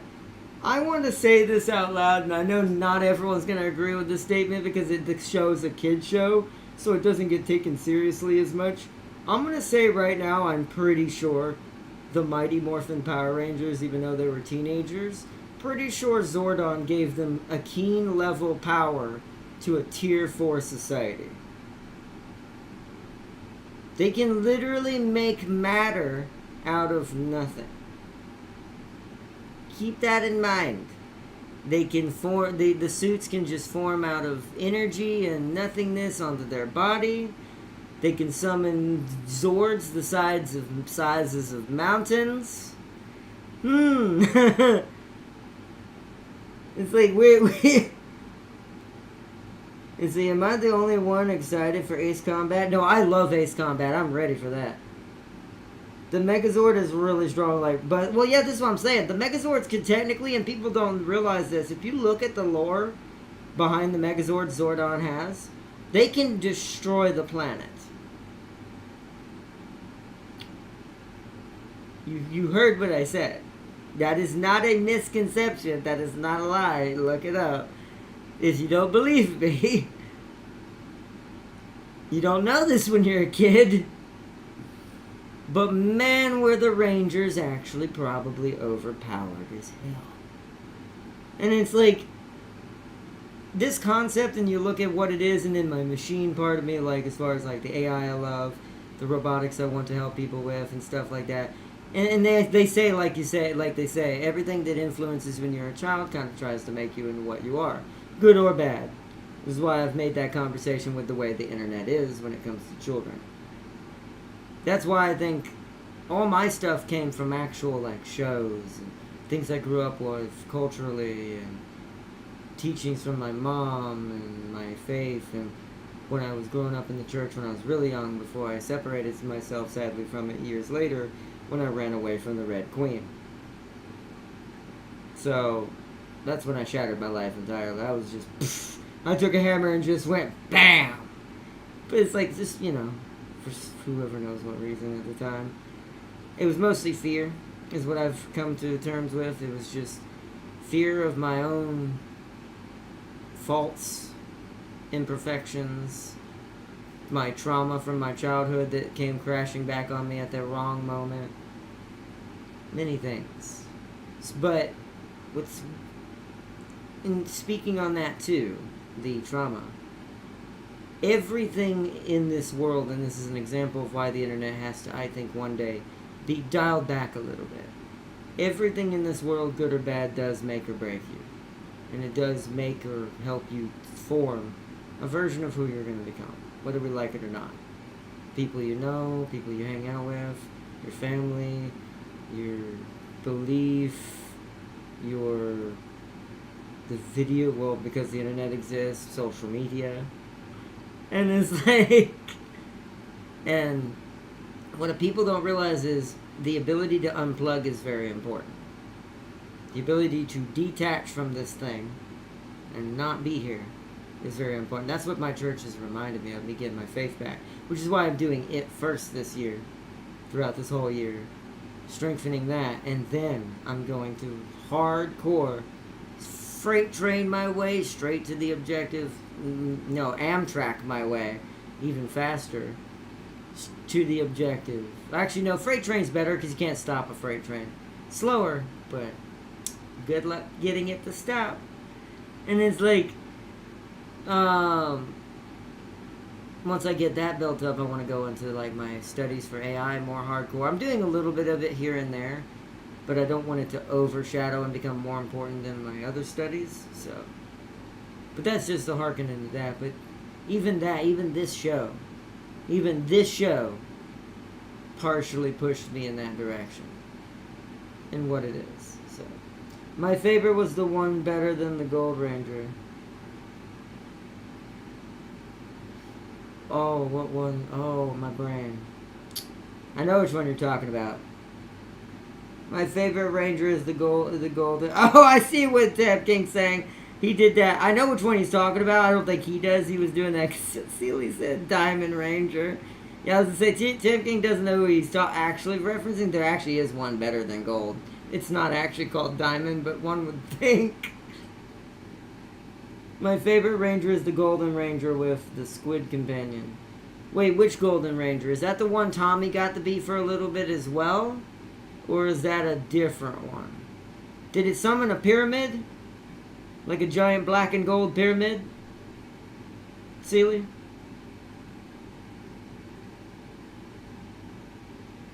So I do find it funny some of the Megazords are just buildings. They're just ancient Necron pyramids. I only remember him having a squid for his animal. Maybe I don't remember too much about that series. That series, I think that was that Turbo? Wasn't that Turbo? That was either Ninja or not Ninja, Zeo. Zeo is what I meant to say. That was either Zeo or Turbo, but my brain wants to say Zeo. That's how many Power Rangers there were. Or was it a Cuttlefish? I don't remember that, to be fair, fully on that one. Because I didn't watch Zeo as much. I watched a lot of Turbo, which is why my brain says it must be Zeo. That is. Because I was a huge Turbo fan. I loved Turbo. That one was just all of them summoning giant Zord cars to run over things. And that's where the Blue Ranger, even though he was a kid in that one, but I was a kid, so that was the first time I resonated with the Blue Ranger entirely. Little dude summoned my best dream ever as a kid. Summoned the giant Megazord of a Ford Raptor, and I'm like...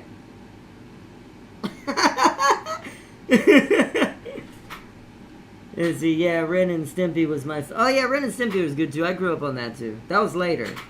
Those kinds of cartoons came later for me. Like, Ren and Stimpy, Simpsons, Family Guy. These are the more Beavis and Butthead, the more adult cartoons.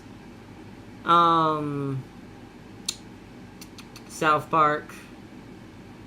All of those are the more adult-oriented ones, but that's, yeah, I remember the Ren and Stimpy's.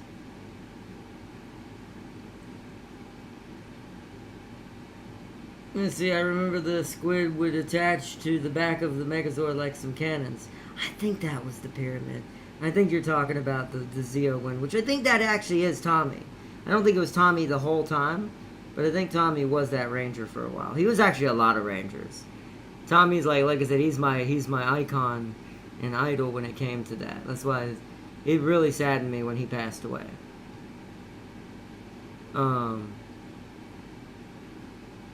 But it really did. But he's been a lot. He's even been a different version of the Red Ranger too. Power Ranger Samurai. Oh, okay, so that's Samurai. So I haven't seen that one hardly at all. So if it's from Samurai, that one I don't know as much. So it's probably a different person then. Because there was a similar Gold Ranger back in the day in Zeo. That's what I thought. Okay, so I haven't seen that one as much. Samurai is the one I haven't really watched that much of. Although I heard Samurai is closer to the actual Japanese version of what the original Power Rangers is like. So... Let's see, you won't any shows. Wait, you won't any shows like those these days. Maybe Archer and Adult Swim. Yeah, Adult Swim is where you see most of those shows now. Wherever those shows exist, they exist on like certain things now. Adult Swim keeps most of those going, and if you don't got that, you've got ones that sometimes end up on HBO and things like that. But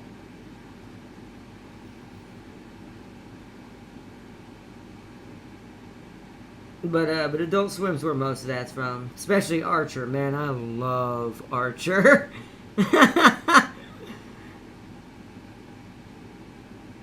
Archer is, if I was a secret, this is where I always make hypotheticals with my personality. Like, I'm pretty tame, I'm controlled, but that's because part of my, not only my faith, but also me growing up.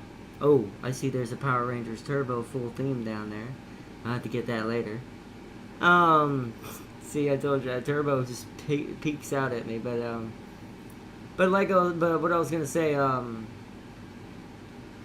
I like to like look at hypotheticals. Like I'm pretty tame in my personality, even when I let the Slaneshi purple velvet room come out at times, or my lion's aggression, or things like that kind of seep through the edges. But I always anticipated and always made hypotheticals. This is something only you do if you're disabled. Of what I would have been like in certain characters, like why I vibe with that character. Then I realized, yeah, that'd probably be me if I was normal and a secret agent. And so, it was from Power Rangers. Yeah, that's what Celia, you missed what Farseer said. That's what she was talking about. That guy was fast as hell in that series. It was a squid. I think I could have removed the tentacles and turned it into a sword. That is such a... I see why you like it. I see Celia's all the aquatic, the Florida boy in the room, of course. So anything aquatic automatically is Celia. I see. I want them to bring back Eddie Murphy claymation. Oh, I remember those PJs. Also Celebrity Deathmatch. You want to talk about claymations? Where in the world did that go? I love, without a doubt, with all my heart, Celebrity Deathmatch. That was the best. Like, if you had that still today, we all know what one of the episodes would have been.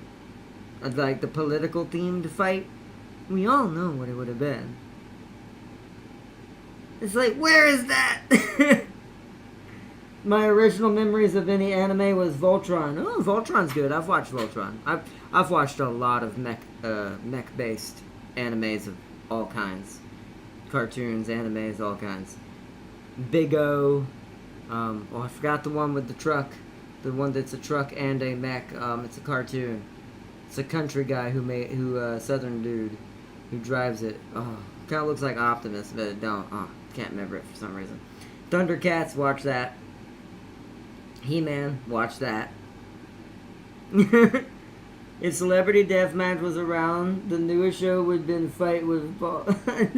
Well, yeah, probably, but I'm talking about like the because they always had political ones too during those ages because they were braver to do stuff like that. Because I think that we forgot about stuff like that. I think our society got so culture bombed to the point you're not allowed to say this or speak like this and do this. As long as you're not hurting anyone, that's all that should matter in any rule, anything. And here's the thing, when it comes to lighthearted jokes or making a joke and just trying to make lighthearted of something that's terrible, because terrible things depress people, and sometimes it's better to, when you're trying to address something that's bad, it's better to maybe lighten it up a bit. We used to be the masters of this, especially here in the States. But it just died off. Everyone got too touchy. Oh no. You can't do that. That's not politically correct. It's like, it's like,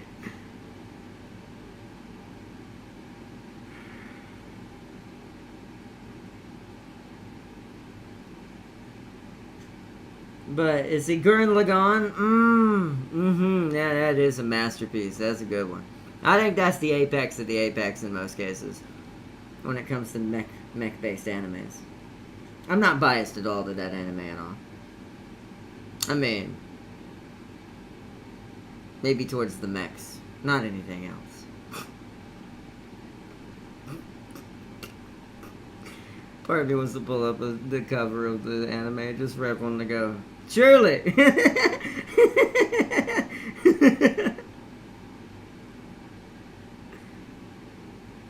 But, alright, let's see.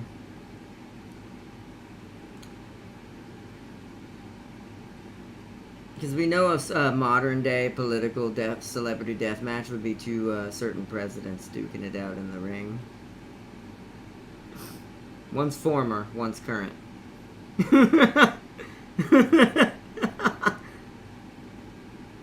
It's like I said, those shows were the embodiment of this is what it looks like to truly have lightheartedness, to make something terrible and or something maybe even joking that you would normally see in a more too harsh of a way and make everyone laugh. That's what kept the peace. That's why I totally believe, and I've said this before and now I can say it more in depthly, I believe the 90s was more peaceful than the 2000s are. Than what happened in the early 2000s and when the internet fully ramped up. I think once the internet got going, I think it... And it's not like it changed anything necessarily, at least for the original people from it.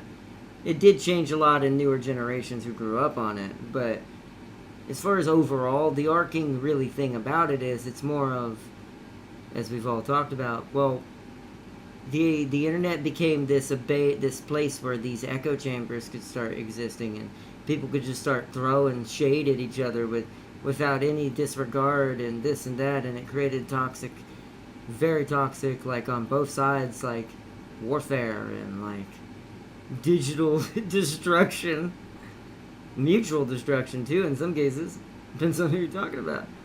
And it's like so if you look at the 90s, sure, there were still problems, there always was, but the reason why I think it was better is because it was more contained. The normal people of the normal world kept the normal world afloating, and then the crazy people did their crazy, but because it was more condensed, the crazy didn't get out of hand and get a large echo chambery voice that now can make rules in government. And I'm not talking about like current presidents and all that. I'm talking about like certain groups and things like that tried to do certain things that are now being backtailed, and the government's finally doing the right thing. And I know that may be harsh, but it's like we went too far. I said it earlier, once you get to the level of kids, and kids are being brought into the subject, and their livelihoods are being put at stake, this is why I think the internet as a whole is eventually not going to be what people think it's going to stay as. Because it's also kind of doing the same thing in a different way. So, tomato, right? If one is going to get hammered, the other one eventually is. This is why I don't try to take sides on either side too hard when it comes to stuff, and be more actual open and neutral and nice and try to discuss it rather than, and this is on both sides, react or create drama from it. These are the crazy ones versus the normal ones.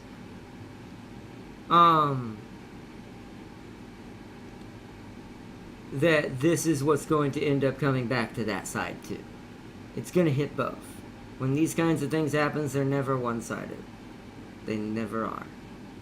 So, but hey. Let's see, what is it? Simon's speeches are God tears and oh yeah, they are. Since I watched it young, it literally taught me how to handle and not handle death. And also the whole thing about believing the you that believes in me. I like that little end right there. Simon's speeches were God's ear inspirational. Everything he said was to the anti-spiral. In his last conversation with Kamina changed me so much. Does anyone know about Class of Titans? I have not. No, I don't know what that is. Oh, and Archie was a goated cartoon. Yeah, Archie. I remember Archie. Something worse will replace it.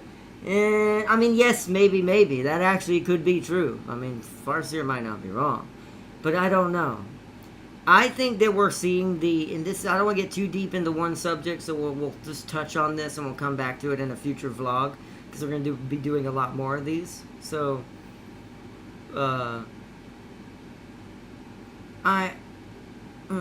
it's a double-edged sword, because I think from what I've seen personally, because here's how you really have to weigh it. You have to weigh it in the average people disconnected from the internet.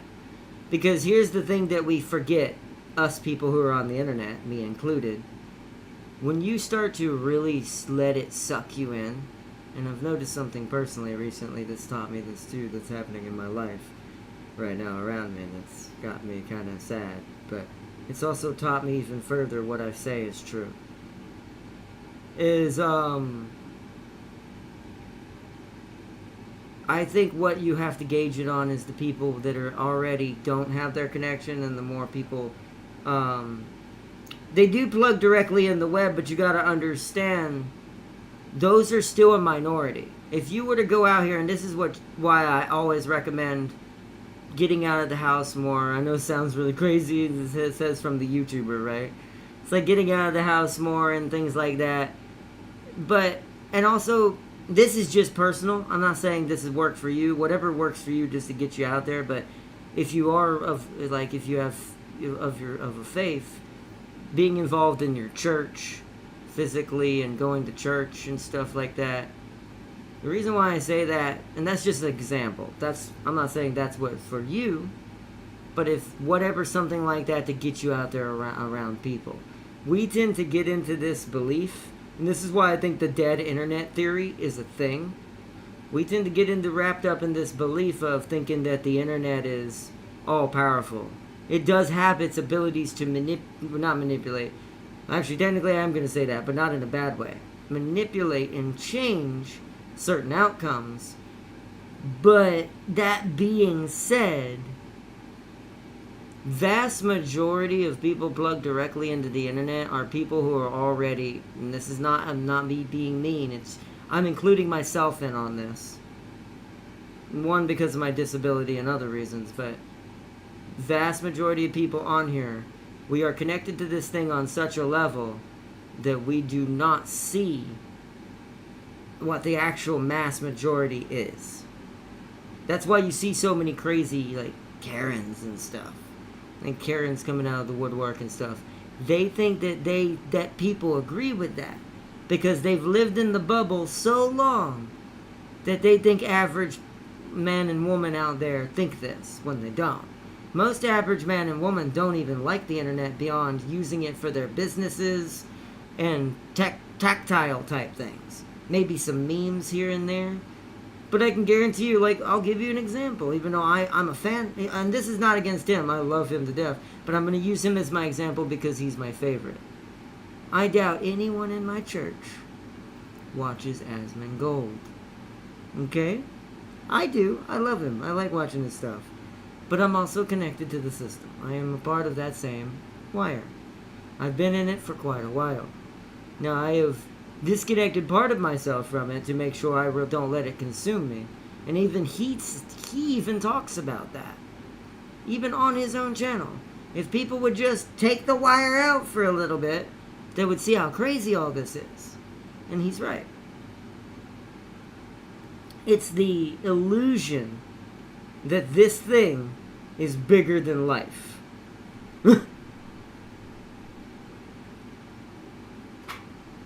I'm an introvert. I don't like people. I only go out for food, work, and gas. I mean, if you're an introvert, I mean, that makes sense, too. I have a friend who's also like that. I grew up with. You see him on the channel here and there, Kevin. He's a lot like that, too. I technically was like that, to be fair, later. I was actually almost said it wrong. Extroverted in the beginning, but I became more introverted in my later years. Mostly, once again, because of trauma that I incurred in my past childhood, and then me running away from who I was eventually down the road, related to those things and other things going on in my life. There was a ton of things that accumulated into me just booking it. Just gone. And like I said, it ruined part of my life, too. I'm not even gonna front. Like, if I had not done that, right now, and this is the alternative reality version. And this is why I've always said, if she ever saw these videos and ever got to see any of these, that I would want her to know that I want her to always be happy. And what I'm not gonna say names, I'm referencing the Red Queen, the character I've always talked about. I ruined something very amazing in my life a long time ago. More than one thing, but this was one of them. Along with my faith, because it kind of happened at the same time. And ran away from something that if I had not have done that, who you'd be talking to now might actually be very different. Because as I said, things make us and change us. No matter what. How should I put this?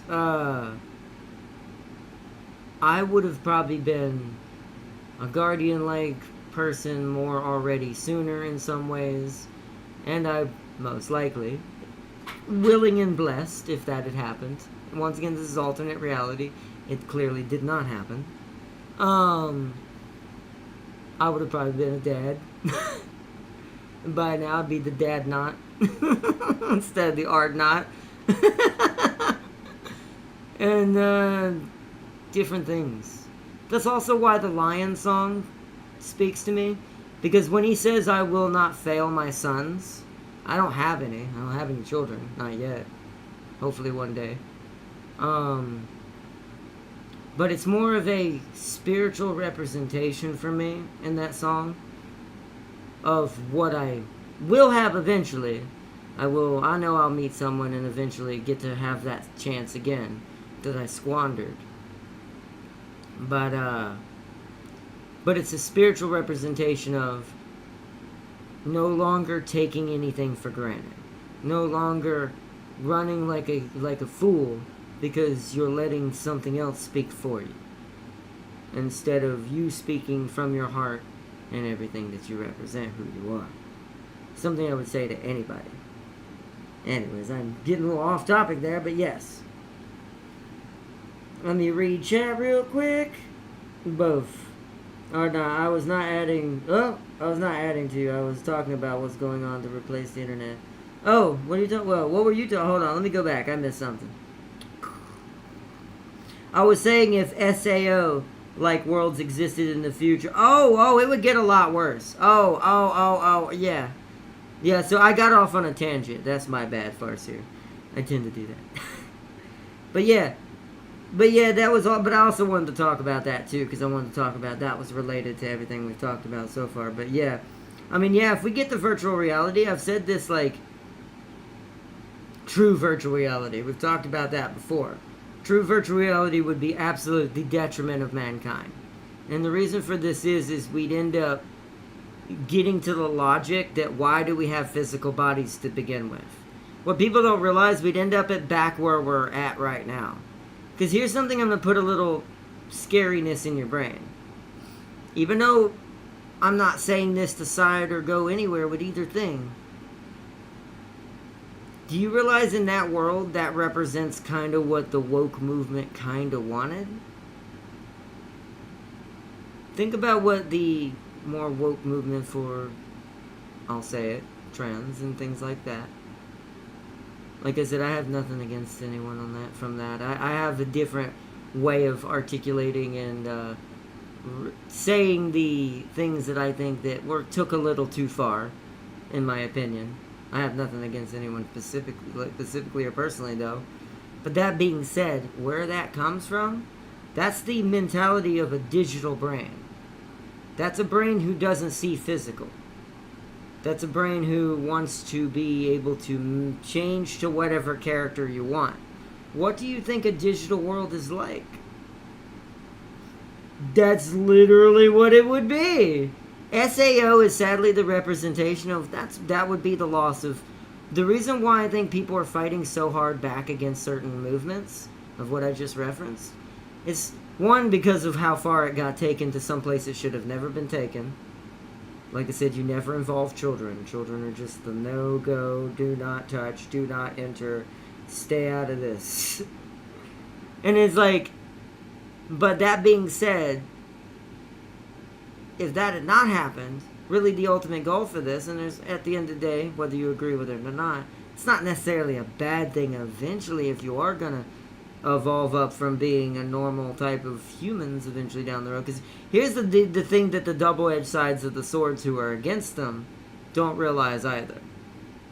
Well, you want to go against that, which, once again, I'm not blaming them, but then you want to push AI out through the existence? It's the same outcome, just a different flavor. Machineism is what it's called, is when you eventually lose the identity of what it is to be a physical, biological being. This is a danger humanity is going to be fighting for the rest of its life. Now that we've gotten into technological advancements that can do this to us now.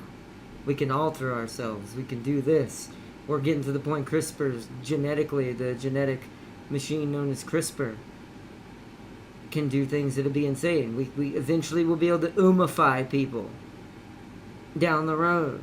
You see what I mean?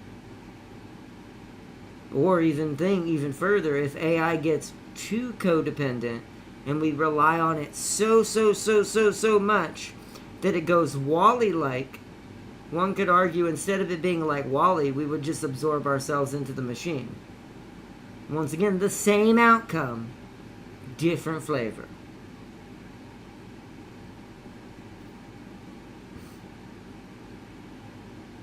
You see, yeah, but virtual reality is something companies will push you to. And that's true. And Farsi is 100% right. Virtual reality is one of those things that might be slightly inevitable, that's going to be tried to be pushed real hard. That's where I think it's going to be slightly different. That'll be the one that's going to be our biggest test. Because that's not necessarily internet related. That doesn't have anything to directly require for the internet. Sure, you probably have to have internet to download anything, but at some point when the infrastructure becomes full cloud-based, like Tam King and I have talked about a million times, when it finally gets there, and it goes full cloud, and everything is able to be transferred at a millisecond across any distance within its own system, yeah, see, that's when the real problem occurs.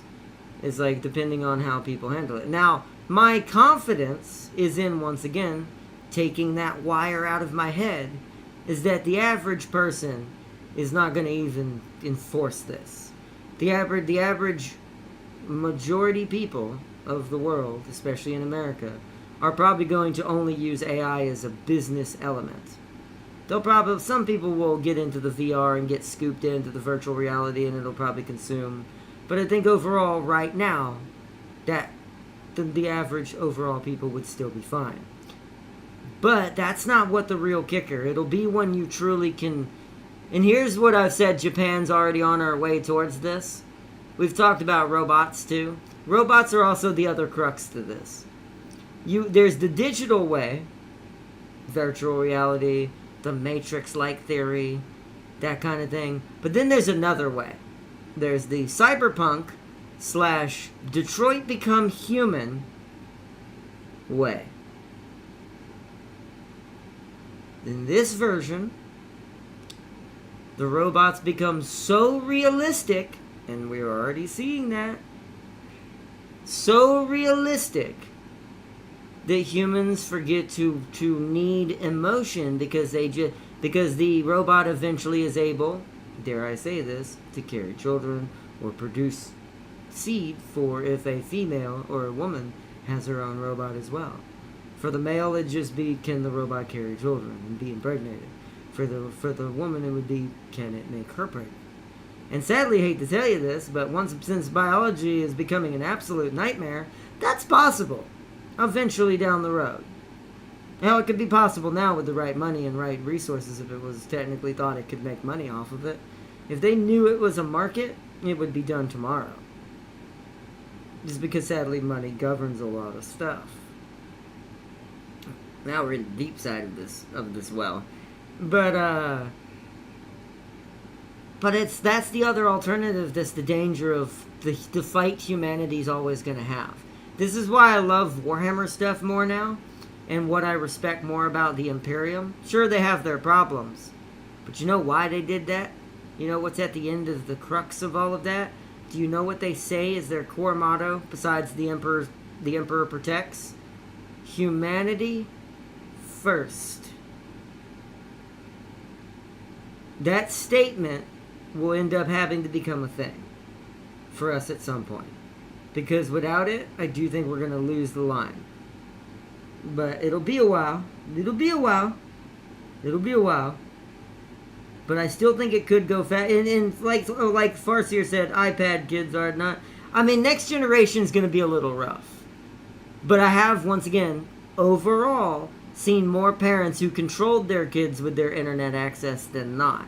However, there will be a decent amount because there's a lot of people in the world, a lot of people in the U.S. alone, who will be a bit fooked, or cooked, as they say.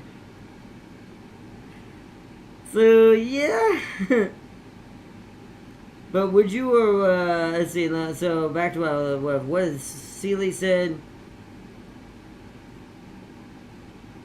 You see, but would you or would you not play a dungeon crawler in a fantasy world with everyone in the Guardian Corps? Oh, 100%.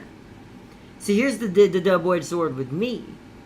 Once again, everyone is made by their own experiences and have different outlooks on this. This is why it's crazy when people fight with each other like they do. But once again, it's mostly because most people do the crazy route instead of the calm route. But me being disabled, in a wheelchair, and no arms, and being a short stacked little goblin, that kind of SAO thing is very alluring. Now, depending on how it's handled and how I am in the next year, that sight might change a little bit. But I will say, currently, I'll be honest from my current standpoint. If I was offered a way, and I've said this and I'm realistic about this, I've made this joke, but I'm actually pretty serious about this. If I was offered a way to be able to go and do a virtual reality thing where it would allow me to properly actually get into the game, almost like a holodeck from Star Trek. Yeah, I mean, I'm not going to turn that down. And it's like, the reason why I'm not is because I just want to see what it would be like. Because it's more, for me, this might not be for everybody. This allure is probably stronger for me than most. Because it'd not be only the allure of the fantasy, going to experience one of my favorite worlds in VR or some sort of virtual reality SAO type thing. But it's also, well, now I'm actually got legs and arms. I've got, like, the body of my custom character choosing that I make, which we all know what I make look like, which is a facsimile of what I would probably look kind of like with my face and stuff with a normal body.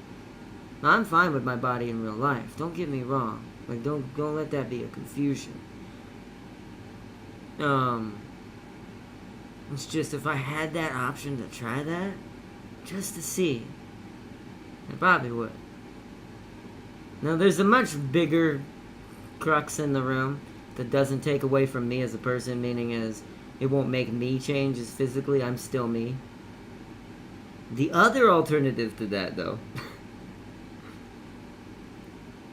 is I've seen the opposite. I see little nightmares in stores. I mean, there are some, but I mean, what store are you going into? I mean, if it's Walmart, then I have to say that, and this is not an insult because I shop at Walmart too, the average Walmart has a personality. But that's not everybody. Once again, it's gonna happen. You're gonna see it. But you know what's funny about that? And this is why I say this. You know why you notice that? And let this seep into your brain. Almost like a Schrodinger's cat kind of effect. You know why you see more nightmare children than you do good children?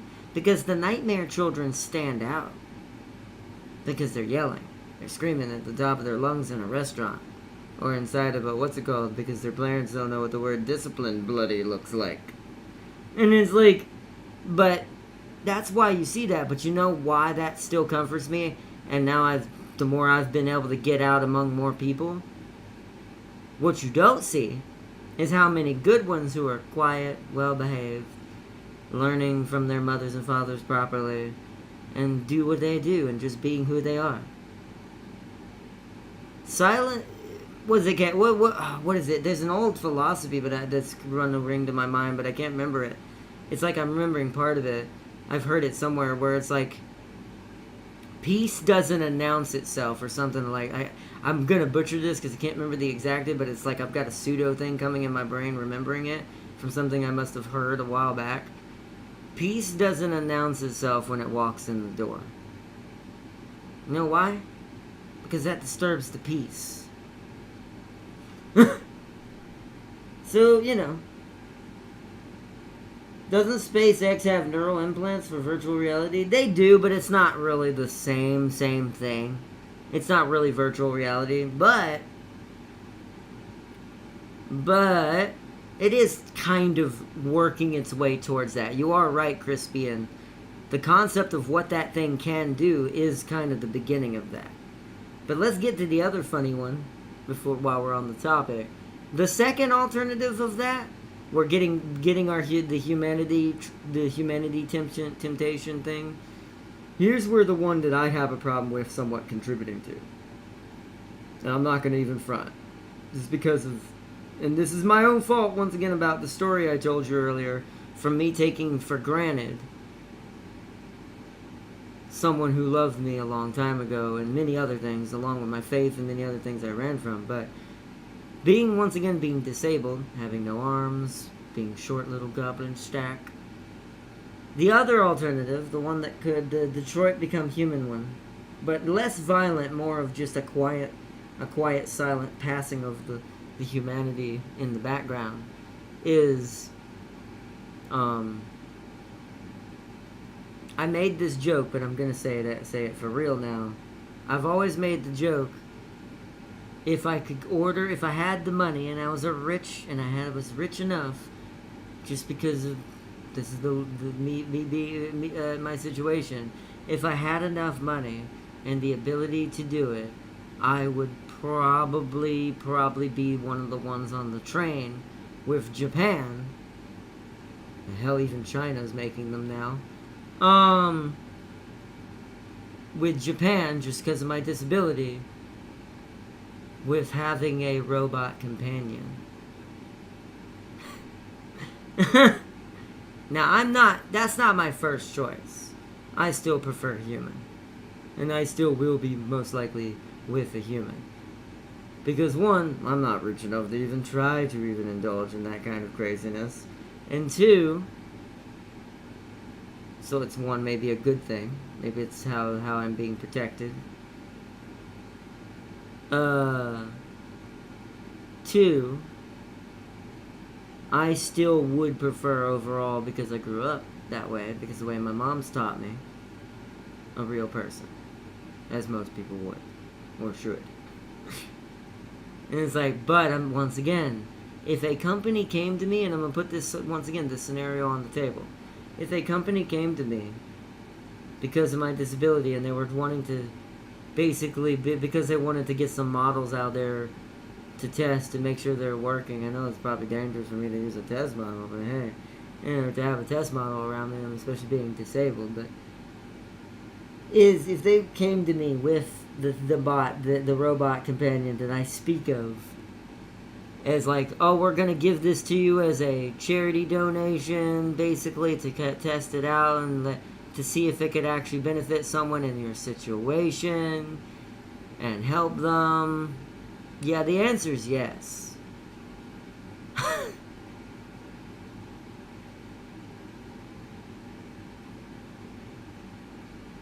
No, let's say, I want one where I can get it, I got money.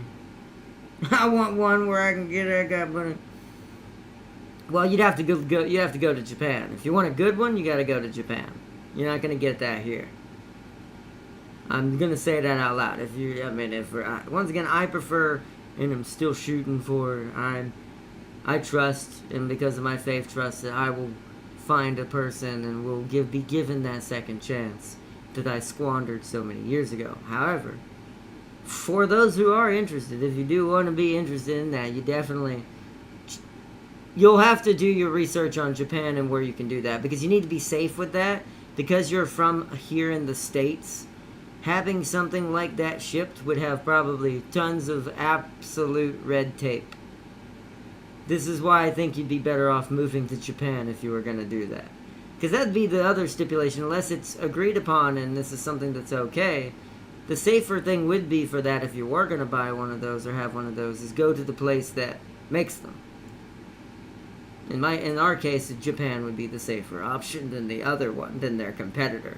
Even though their competitor might be further along, I will say Japan's still the safer option. So, oh, I know they do, but I'm Do you really think? But okay, though, Farseer, common sense though here. I do. Yes, they do have better ones. But do you think someone from the States is going to easily go over there and get that? In Japan, you'll be able to do that as someone from the States. Because we all know why. Because politically and the stress and the political tension that's going on, there's no way in the world I'm going to China and getting one. And that's nothing on China. Theirs is brilliant. They have some great designs. If they came to me themselves, even though maybe I'd partially wonder why, and question that slightly, it's just because they're like, well, is this robot gonna be a spy? And it's like, I would say your safer bet's still Japan. Yes, China's better. But yeah, unless you want your robot doing other things than helping you and, you know, being your companion, aka maybe looking for your phone at night. And it's like, maybe, you know, just recording you sleeping for data purposes. You know. Let's see, Sealy, let me drop this nuke. How would society react to cloning technology? Well, ooh, I see what you said. You said, Sealy said, love oneself and all is all I have to say. Oh, and also the world is gonna turn into an analog horror where we have to fight our doppelgangers to prove who's fit to be the original. Oh yeah, Saber versus Saber. I want one to see China. Moving to Japan would be really damn hard for foreigners. Different culture. It actually wouldn't be that bad. Work environment might be the the difficulty. Be careful with that one, Sealy, because you've probably seen what's called those little nightmare videos that people put out. Oh, it's a nightmare to move to Japan because of this. Don't let those fool you. Because when you look at, like, once again, I've talked about this before too. If you look at actual tourist guides, other Americans who already live in Japan who are not doing it for the reaction video part of it, a lot of those people who say that are Americans themselves who are doing that to get clout. Be careful with that one. Now, China, you definitely would have to be careful. You would not just relocate to China as a U.S. citizen. That would be a what in the world. Good luck with that one. But that's, once again, can you really, that's common sense. Everything going on in the world right now and the political tensions and everything else, yeah, that sounds about right. But Japan's an ally. Always remember that. Be careful with that stuff. Because sometimes I've even wondered if some of these people who do this are inserts from someone else trying to create tension between U.S. and Japan. I'm not going to go deep into that well, but I've noticed some things on the internet that I think that some people just don't talk about. Because it's open, and remember what we said about humanity. Anything that is a tool can also and will be, as humans, used as a weapon. So, I know what you're talking about, but once again, it depends on who the statistics are from. I know what you're talking about, but realistically, you know why I'm going to say, at least for foreigners from America and Britain, is not totally accurate. Now, I'm not going to say for their own citizens, if you're talking about the statistic I think you're talking about. The reason why I think reason why you can get away with this, as long as you're respectful and you're actually converting over, because it's the same thing here. I've even as myself has talked about this, and I've talked about this. If you're truly going to go over to another culture, and here's the thing, right? Here's the difference. Here's kind of like why there's so much tension in America with things that happen during certain open immigration and stuff like that. When you're coming over to another country, you are inexplicably, without saying an out loud word, abandoning your previous culture. I know people don't like to hear that, but if you're going to actually, what do they call it, assimilate into a new place, You cannot be going over there bringing your precedents and precognitions. Because there's also tons of things in Japan that they do better, that if they saw what we did here from the window of fragmentation, you could argue the same thing. They probably got statistics of us that probably scared the bejeepers out of Japanese people who want to come over here. Just be careful with that. Like I said, the internet is a bubble, not a fact sheet.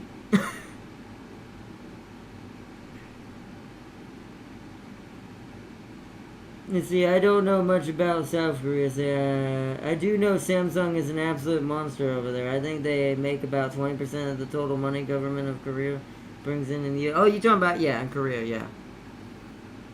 But that being said, back to the more hilarious thing I was talking about, the machine thing, is, yeah, if, like, Japan came to me, or one of the Japanese companies who make these little companion bots that are more for adults, just to put it out there for you, yeah, I probably wouldn't say no. Just because, and now, would I treat it, because we're not that far along anyway, it's not like it could, would I treat it like completely like an actual woman? No. And the reason for this is it's still not real. Like, yes, it would help me with my companionship, it would talk to me, their AI is really good, by the way, but still, at the end of the day, it's still not a human. It would be just to kind of suit that ability to fill a space in my heart for a little while, so I can be more confident, push forward, and if I ever even remotely thought I was going to meet someone, it gets put into storage for probably for good, because those kinds of things and how expensive they are, once they wear out, you ain't getting another one with how expensive it would be to repair that thing. So no. He was responding to me or not? Oh, was he? Okay. I'll pull a Johnny in South Korea and see what happens. Oh, that's true. Arnav will 100% disagree with me on this, but I believe it's true. Cloning technology has more good than bad. No, it does. Why would I disagree with that? One, I've said this a billion times. Any technology can be an absolute nightmare or help the society improve. It all depends on who's driving the truck. So, or the vehicle. So, technically, no, I agree with that. I mean, we're using cloning to try to clone, what was that? Not implant, what do you call them? Organ replacements. Couldn't think. Like, replacement hearts, lungs, things like that. We're already touching on that. Because technically the cloning technology could make it where people who are on like need heart transplants or on a ticking time bomb before they get taken from this world, that technology would save their life. Once again, every technology can be used to destroy or help. I 100% agree with you on that. But once again, cloning could be a real problem in the future, but hey! Now, if you remove the guardrails, I do think full-body cloning could be a problem, but then one could argue that's the same as the, what do you call it? Although maybe creepier, that's the same as, like, the robot one, but different. It's still biological more than the robot is. One could argue, once again, you are kind of right with maybe there's more benefits in that one than negatives in comparison to the machine one. Because the machine one ultimately turns us all into machines. We lose our biological nature no matter what happens eventually on that one. But with cloning, one could argue that stays within the biological standpoint. So, now off-the-rail versions would become a problem, I think. I do think that, but I will clone my... See, I think cloning yourself would be the worst thing, because then you could literally have those things like in Blade Runner, where you don't even know you're a doppel, and the original was killed off and you replaced him in life. Or like they do with the Spartans in the Halo universe. When they kidnap him at a young age and replace him with a clone child of the same child. Look that up. That is some sick shit. But it's like, but it's also effective. Is what's said. You can use cloning to make artificial food. True. Now, that's good if it's in the right hands. Bad if it's not. But that's like GMO food as well, too. GMO's bad because of who's controlling GMO. Like, if you ever hear someone mention GMO foods versus organic. I prefer organic, but it's mostly because there's nothing totally wrong with GMO at the end of the day, but it's more of the problem that there's so much other BS that happens in GMO chemically that it eventually will do something to your body. And it's different for everybody slightly if you think about it, because everybody is slightly different makeup-wise. So it's one of those things. But it's the same principle. Cloning food would be almost the same thing as GMO food. One could argue GMO food might already be that. But maybe one step removed. But you can use cloning to 3D print a guardsman amount of humans to fight wars. Yes, but then what happens when that 3D printed amount of guardsmen decide they want to be the humans who rule the world? See what happens there? Well, sure, you can maybe program them, I guess, but it's like, well, then, okay, then what? At that point, it's just, once again, the machine again.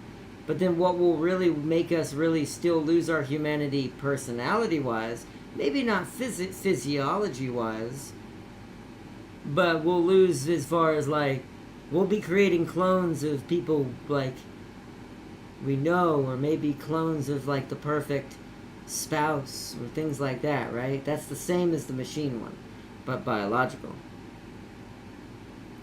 I will clone my brain and unlock a parallel processing method to double my brain power. Yeah, but what if that brain wants to be in charge?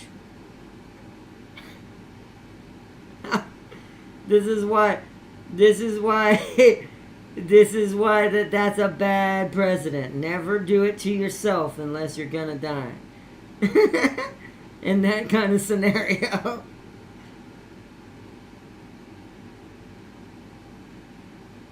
I will dominate my altar. How do you know that? Your altar is a clone who's made a perfect version of you. Where you cannot do that. You're not perfect. Neither am I. No one is. I think you're really underestimating the stupidity overpoweredness that your clone would have.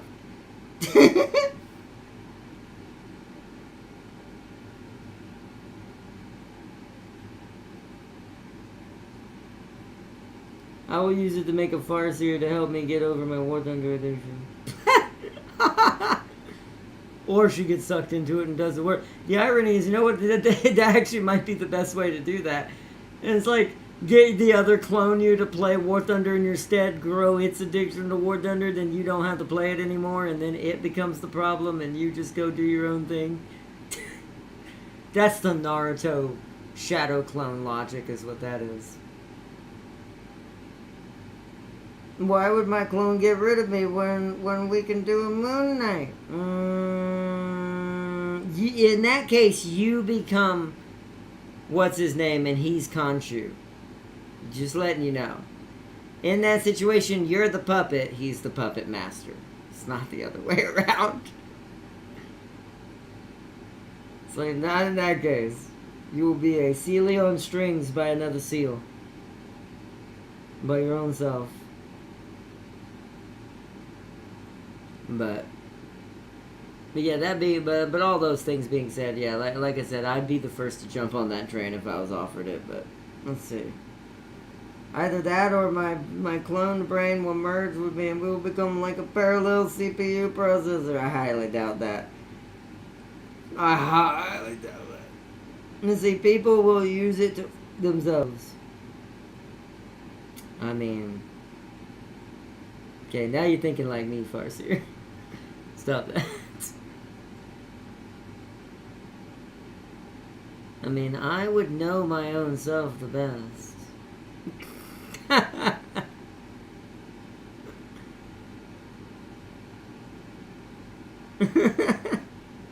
I mean, I'm pretty sure most people may not like to answer the fact they might say yes to that, but I definitely know it's a yes. Pretty sure everyone would.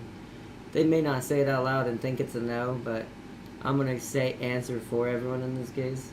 I don't normally do this, but in this case, I guarantee you that's a yes. If you were given that opportunity. Yeah. And here's another scarier thing. You know what? Remember what I said about the perfect spouse, right? Well, here's the thing about cloning. You doesn't have to be the same gender as you. Cloning just means making a facsimile of the same version of the same thing. So this means even worse that that's a real thing, what you just said. Because most likely what would happen if you could clone yourself is you'd probably make the opposite gender of yourself. What they would be like as a female. Or, well, in my case, because I'm male, right? And in Farseer's case, the male version of her.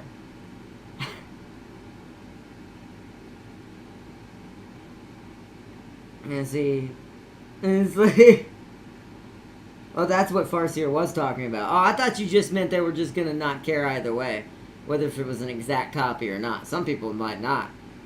And it's like, now I think in my case, I'd be preferred that if we've gotten in a crazy conversation now. I think in my case, if I were to actually do that, it would definitely have to be the opposite version of me. It'd be like if it was an alternate reality, right? That's how my brain would see it. And once again, because they're a clone of me, mentally at least, when it comes to like the things that we're into together and things like that, man, that would not be great as far as like anyone else having to be around that. Which I will play that song here soon to show you my favorite Christmas song that I've adopted now before we start wrapping it up. It is 10 o'clock. I'm surprised we made it this far tonight. If there's a tech to swap minds between clones, I'd be swapping in and out. I mean, that's cool too. I don't know if there's a reason for that one, but that would be cool. Sealy will make a Teo and we'll have to put both of them down. I think Sealy would make a Teo even if he had the robot version. It's the same reasoning for me. That'd be the same argument if someone were to put me on the spot. We all know what that robot, if I had a choice, would look like. Like if I had a clone, let's say I could clone myself, but it looks like the perfect iteration of what I want my clone's female version of me to look like. Or if I had a robot that would be my robot female companion in this hypothetical universe. We all know what it's going to look like. We do. Or not, I'd be swapping between my my close mid. Never mind. My clone mid. Oh! I see what excuse me. Wasn't expecting that one from Sealy. Good job, Sealy. See? The purple in your veins is starting to come out. No, but that... Okay. Alright. I'll give Sealy that one. If that was the reason why you're doing that, maybe. I'm not gonna lie, maybe. Is he Sealy? Is he, also, Farser, all I have to say is Excalibur. Finish that sentence. Best of both worlds. So Farser said finish that sentence, I dare you. Best of both worlds. But alright, but yeah, because like I said, we all know who our, well, I don't know what Farseers actually would be, because I've never had Farseers say that out loud, but I know what Tam King's would be. I know what James's would be. I now know what Sealy's would be. Well, Sealy has two, like I do, right? Sealy's is either going to be a Teo or an Orca. Just saying. It's like...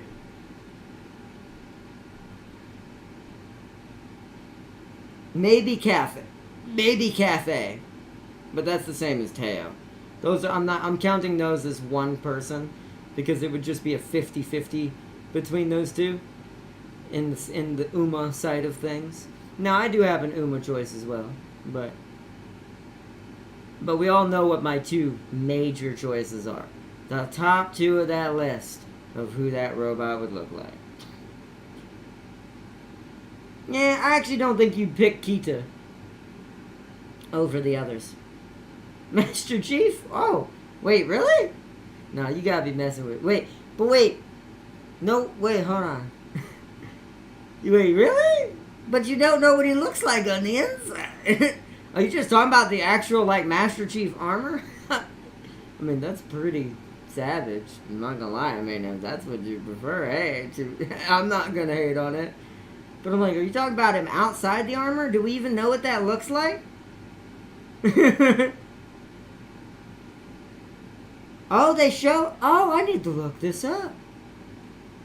Oh, okay. Well, we know... Alright. So Farseer is a good old Chief classic.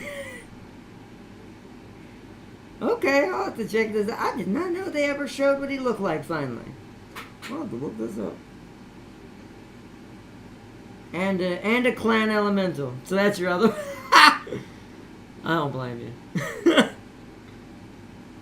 It might be a little too much for you, though, Farseer. Just a little too much. I think Chief's the more tame version of that. I can survive it! Oh, man. I do swear, I think me and Farseer definitely have the same brain when it comes to that level of, purple drink in the veins. That is great. Farseer is she is you definitely, Farseer, are the lady equivalent of the way I am when it comes to that topic. That is great. So I can survive it. But then again, the irony is I have one of those too, just in a different reasoning. It's not for the same reason why it would endanger me, but it definitely could. But, alright. I want to see how well chat... I'm going to do a quick little quiz to see if chat knows this. I don't expect everyone to know this, because not everyone has seen every episode of certain things. But for all the elite First Guardians still in chat, whether it be Tam King, Sealy, Farseer, I would say Ryun, but I think Ryun hasn't heard about this. I don't think Ryun's quite known me long enough to know who the two really are. So, okay, let's see who can get the name the two characters first in chat right now, between all the elite First Guardians and the ones been around for a while. Crispy might know, but I don't know if he knows their names. You gotta say the names, it doesn't count. It doesn't count unless you say the names. All you're doing is helping Farseer win, Sealy. And you gotta say both of them. There are two. Okay, that's one. There are two of them. Like I said, there's a top two choice of who the robot would be. Alright, well, I mean, you already gave Farseer one of the answers. You probably should have waited the answer until you had the other one. But okay. He's helping Farseer win this competition. Nope. I would stop making single bets. Hold on. Leopard 2A6. Funny, Farseer. I mean, if we're talking the Girls in Panzer representation of it, maybe. But that's definitely nowhere near the top two.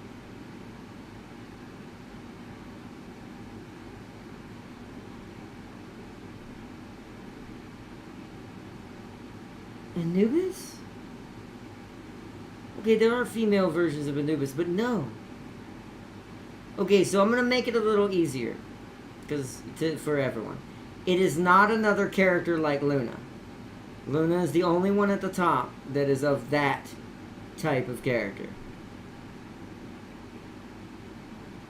So pull away from those so you don't accidentally hit in that area too much. I get why you're answering that, but why that's your answer, but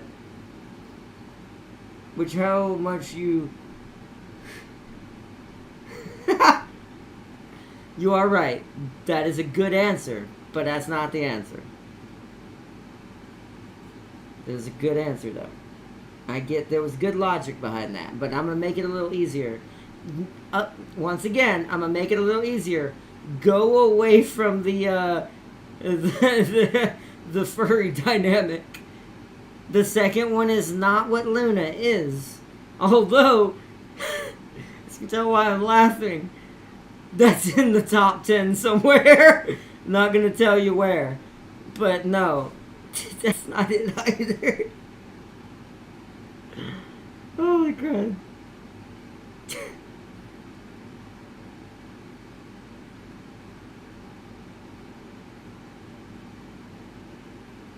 To be, good answer, but no, that's better. You're starting to hit more in areas that make sense. Or at least in other characters you probably think, yeah, that makes sense. It'd probably be, might be that one, might not be. Come on, chat, there's no... Okay, good answer again, but no. Come on, chat, I've talked about her so many times. Almost as much as Luna. Almost. Almost. That's why Luna's number 1.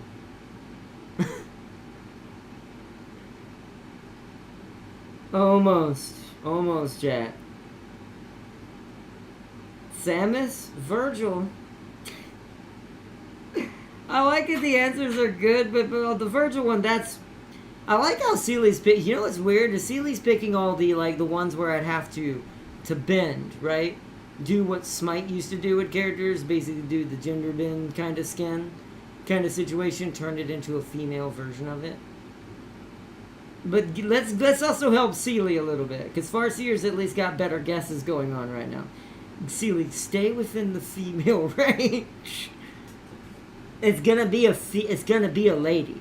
It's gonna be a lady we have talked about many a times on the stream. Besides Luna.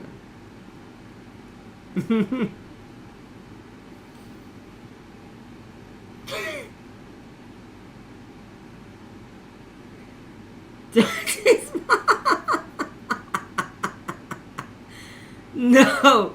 No.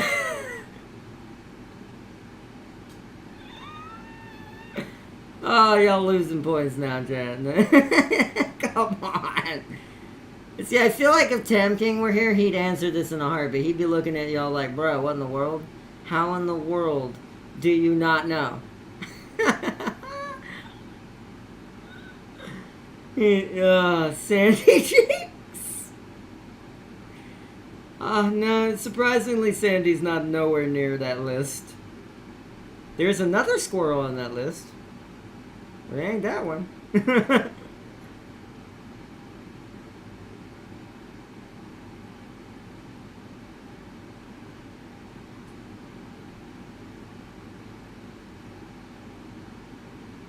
Ooh, good one. Ooh, okay, that was top 5. Seely hit a top 5, but that ain't the second one. My brain is too full with Battletech Warhammer and Halo lore. It's shifting through files. Jean Grey? No, less so. That's not on. Although I like Jean Grey, she's top 10, but not top 5. Rogue hit higher than her. Just because Rogue may not have as much Red Queen hair, but she's a Red Queen through and through. But no, Rogue was closer. But nope, that's not 2. Scarlet Witch, okay, we're getting a little closer. But that's not it. Nope, it's not Black Widow. Okay, so let's do this. It's not Marvel. Since you already got the highest one on the list, and 2 highest ones on the list actually, as far as Marvel is concerned, no, it's not Marvel.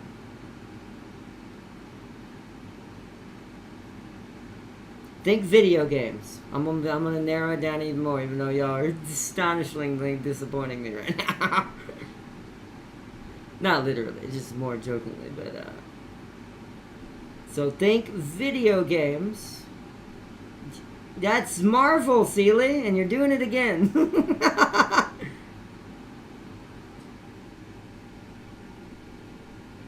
Think video games, not Marvel. Okay, I get where you said why you said that, but that's no, it's not it.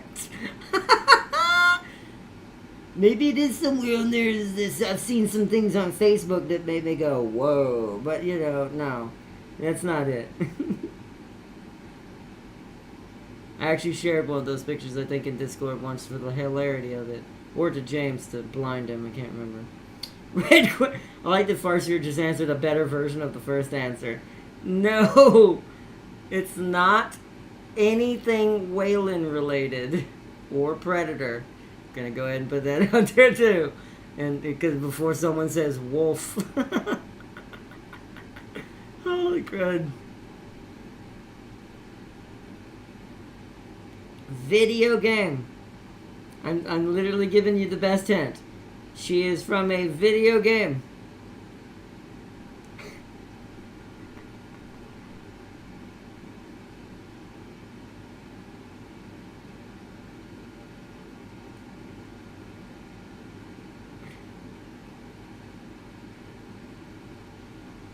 Alright, wait, hold on. I'm gonna stop Sealy at the gate. I just read what he said. Okay.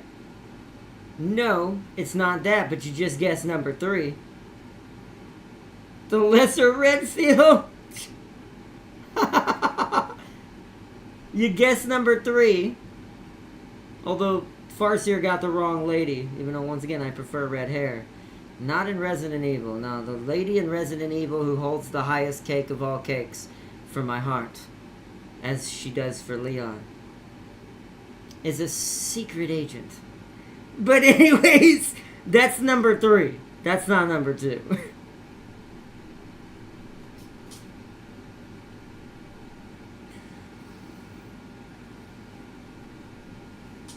We never did get to that point where you got to see actually Ada in that mod that I did too hard. You never got to really see her full up. As they say. But nope, it's not. It's not Resident Evil. You did guess number 3 though. You're getting closer. Think video games I absolutely adore. Lilith. Good answer, but no.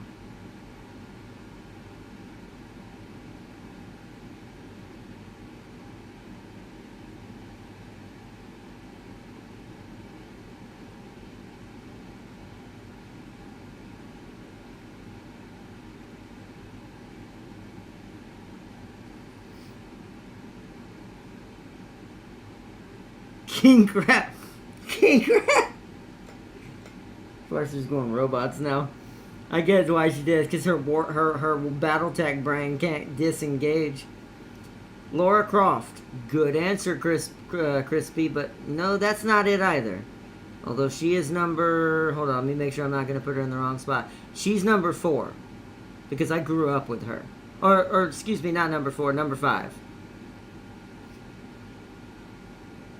Because I forgot, I said wrong for the Marvel. Rogue is number 6. And stuff like that.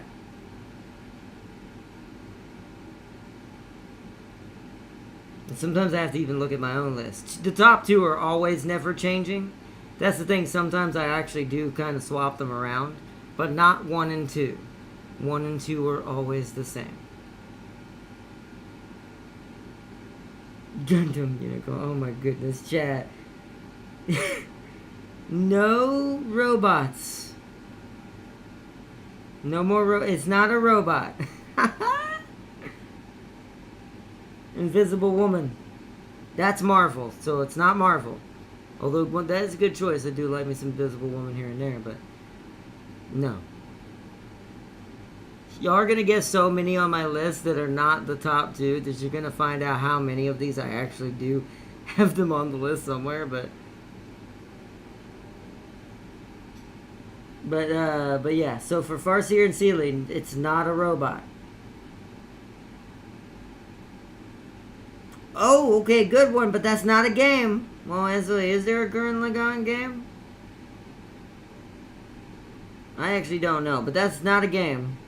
But Yoko's definitely on that list. Be right back, Sealy said. Wonder Woman. Crispy said, that's DC. Smart. I like that answer. You didn't do Marvel that time. It's not DC either. I'm going to give it away in a second. I'm gonna I'm trying to think, do I have anything with the character on it I could just pull up that's normal? That I could go, come on, chat. Too bad I can't. This is why I need a dual monitor.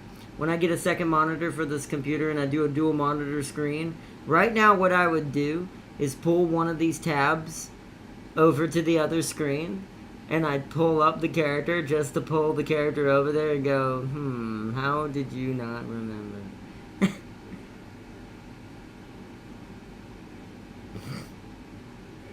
She belongs to Simon's Big Brew. Gal Gadot. That's a good choice. Wow, that one's specific. That ain't it though. That ain't it either. That one, wow, Crispy's was really specific.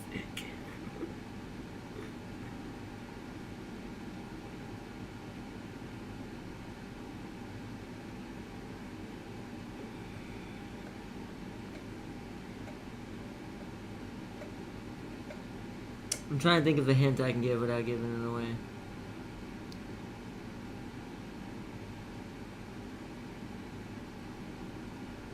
I give up. My brain is too cooked with information. Alright, so let me see if I can trick her with one last hint. Also, I gotta wait for Sealy to come back anyways. But, before I tell who it is. We might listen to a song or something before he comes back. But, while we wait for a second. But,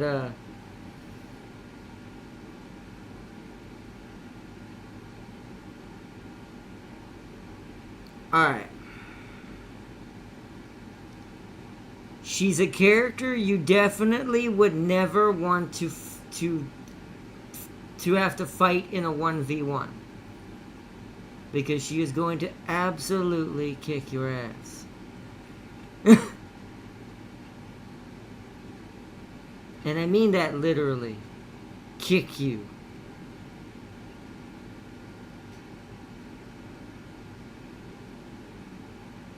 Sonya Blade, good answer, but no.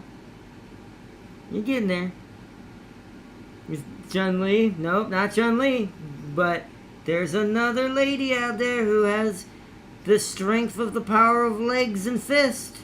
You're getting closer. You're getting closer. She's a brunette. If that helps too. She is also a brunette. Katana. Nope. She uses mostly bladed fans to deal with people. Less about her legs. But she's not from Mortal Kombat technically either. But or Street Fighter. But she can beat you up. Is she British? No.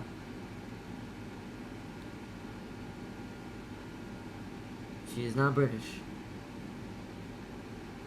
Although I wouldn't, like, I'm doing this based on accent and personality and character's voice actress.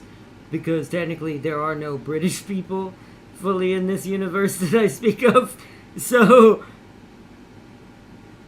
can't really say on that one. I'm back, then I'm lost. Okay, let me give Sealy the same hints then. So Sealy, my next hint to get this away. Someone already said Sonya Crispy. We already said Sonya Blade. To get this, to give Sealy the hint, she is someone you would not want to fight, in a straight up like fist fight, because she is going to absolutely kick your ass, literally, and she's and she's a master.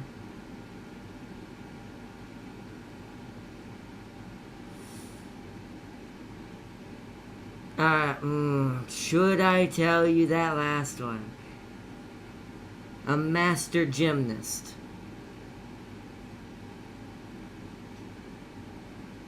Ronda Rousey. Good. You know, with that explanation I just gave, that probably made sense. But no, it's not Ronda Rousey. And also remember, from a video game. If it's Tekken, I'm lost. It's not from Tekken, but good choice. I know who you're thinking about. And I would have given you that if that was her. It is not Mila. But she's like her. She has longer hair than Mila. But you're getting closer. Balana or Raven. Balana, no. Balana has to use weapons, although she probably could beat you in a fist fight. But she's not from Smite. And she's not Raven. Raven would use psychic telepathic things to kill you, not fist fight you.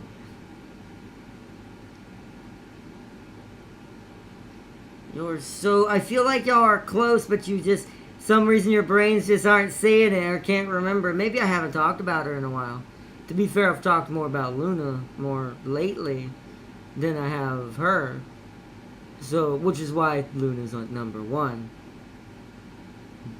But because I forgot. No, I mean, that's fine. I mean, I'll spoil it in a second. I'm gonna give Sealy one last real try until he gives up. I want to let Sealy give up first, because I know you've given up, Farseer. You're not sure.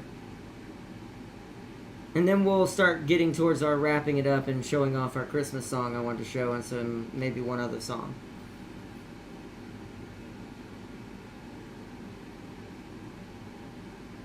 Her clothes? Oh, okay, yeah, you missed that part. She's got the clothes you would expect someone to have who is a on-the-go martial artist, but also has to have good, what do you call it, good evening wear to run, and this is where it's probably going to blow the hatch, to run a bar. She wears clothes that help her fight, or work in a fight, or work in her workouts, but also classy enough and Slaneshi enough, if one could argue, to be a bartender and to run her own bar.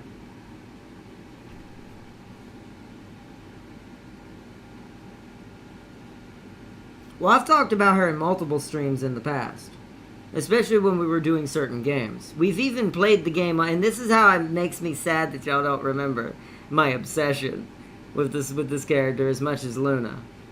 We've played the game on the channel. Like, we've literally almost beat the entire thing. If you remember, I'll give another hint. Let me see what Sealy's, while Sealy gives his, Piper Parabo. No, that's not it. But, I'll give another hint to this, too. The game got its save file on our channel cursed, and we weren't able to finish it, and I was right at the end and would have to go back and beat the entire game again, which is going to happen soon. And, I knew that one might give it away. I had to have. It's like, I knew, it's like, I had to bring in the channel part, because I'm like, I wonder if they'll remember the fact that we didn't get to finish the game. There you go. Alright, well, now since Farseer said it first before Sealy said it, Farseer wins. Because Sealy gave the first answer away initially. So now Farseer wins. That is number 2 on that list of the robot. So if the robot, and I know one of them is real, by the way. One of these is an actual thing. My brain finally snapped. Oh, come on, you only ever mention FF, not Tifa. I literally played the game she's in, Sealy, on the channel. And literally obsessed about her for like a whole hour during when we got her on the party, and once we did that little mini game of that gym that almost broke me, when we had to do that exercising mini game, I literally talked about for a straight hour. Like stalker levels. How long ago was that again? It's actually been quite a while, to be fair. That's why I think Farseer didn't totally remember, because I will give you benefit of the doubt. The lady who's mentioned more often than not on the channel now is Our Lady of the Wolf Queens. Our Wolf Queen of the highest. She's technically mentioned a lot more now, so I'll give you that one. But still. So you know what's funny? I think Tam King's had more exposure to me with Tifa. Y'all have only had exposure through the stream and me talking about Tifa. Tam King's had me. We've talked about robots in Japan so many times. I guarantee if he had been in here, he'd have won that in 10 seconds when I started that competition. He'd have said Luna and Tifa straight up without even thinking about it. Because I have bombarded his ear with it probably way too much. I remember Luna vividly for what you have hanged. Oh, you think that's bad? Wait till you see the bigger one. If it'll ever get here. I ordered some stuff from Temu just to try it out. Some cheap stuff. Including a poster. It was actually where I ordered my mouse pads that are still not here. I'm glad I got a cheaper little Steel Series like square mat. Because man, they still haven't showed up yet. I won't get anything from them again if it don't get here soon. That's for sure. But Seely's brain is filled with Arc Knights. Farseer, when you've played Arc Knights for 3 years, it will fuel you. I mean, that's preaching to the War Thunder inside of Farseer's brain. But that being said, it makes kind of sense why it is. That's why I wanted to. That's how I know Tam King must have not been in the chat for the last half of this. He probably fell asleep. It's really late for him right now. I guarantee he's asleep. So if he had been there for that vote, I guarantee he'd have won it in 10 seconds. But he had an advantage, to be fair. My brain is filled with Warhammer, Battletech, and now getting filled with Uma, Arc Knights, and a lot of other stuff. Oh, man. Alright, so let's see. So I'm going to show you, we're going to end this off on a more romancy, Slaneshi note. Okay? We're going to go with who is technically number 4 on the list, because there is no song that I found about Ada.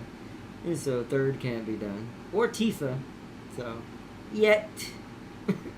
But I'm going to show a song that's also made from Endless Taverns that do the Warhammer songs. They also do video game inspired songs as well. So let's do that one. And then we're going to do the one that is going to be the early shell shocking to prepare everyone in chat. This is why I waited so long for the chat to get to 10:30. For anyone who's still here, you'll get to see this part because this will be more along the timeline when we'll start the late shift. Because the late shift stream will probably be closer to 8 o'clock to 10 o'clock the night we do the special event. So, first off, let's do this.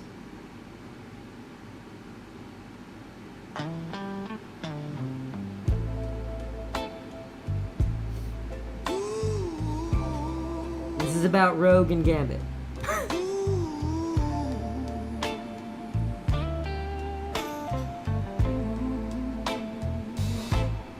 Grew up on the river. This is gonna have a very Bayou feel, a very old Cajun kind of song. Made my living off chain. Never needed no plan. Every ace up my sleeve. Every trick that I knew. Ain't none of it prepared me. Sherry for you. White in your hair like the magnolias bloom. Green in your eyes like the bayou at noon. Every touch is a warning, every kiss is a fight. But what's up, Farseer? on you tonight. You're a gamble worth taking on curve. Yeah, the odds you can hear me, yeah. What's up? for sure. And even though I might lose it I don't all, want to talk too much. I'm always all in when you call. They say walk away, play it safe, let you go. But there ain't no reward without. Oh yeah, we need to show that off too. Thank you for reminding me, Seely. We'll do that at the very end as a palate cleanser. Because the shell shocking might be pretty shell shocking. So we'll do that as a palate cleanser at the end. I'll show that off at the very end. Used to run from everything. Never stayed too long.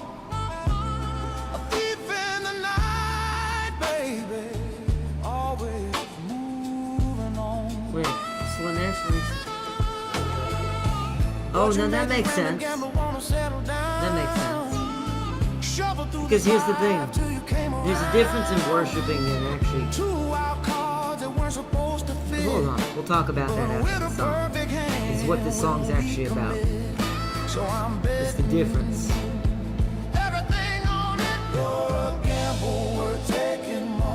So that doesn't surprise me. We'll talk about why. Even though I might lose it all, I'm always all in when I would. To answer Celi's question, I would 100% yes. but there ain't no reward without risk, don't you know? You're the one and I play till I'm breaking. Baby, you're a gamble worth taking.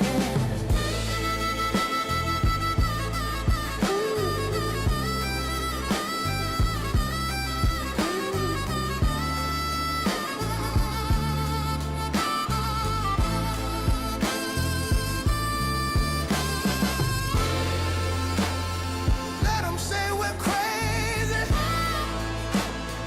Let 'em call it doom. I've seen the future in the cards, baby. And it's me and you. You're the gamble I'm taking on a more. 'Cause loving you is what I'm made for. Even though I might lose it all, I'm always all in when you call. You're my queen, you're my ace, there ain't no mistaking. Numbers. That's kind of funny. That doesn't surprise me. That's kind of funny. When it comes to that side of the Legion.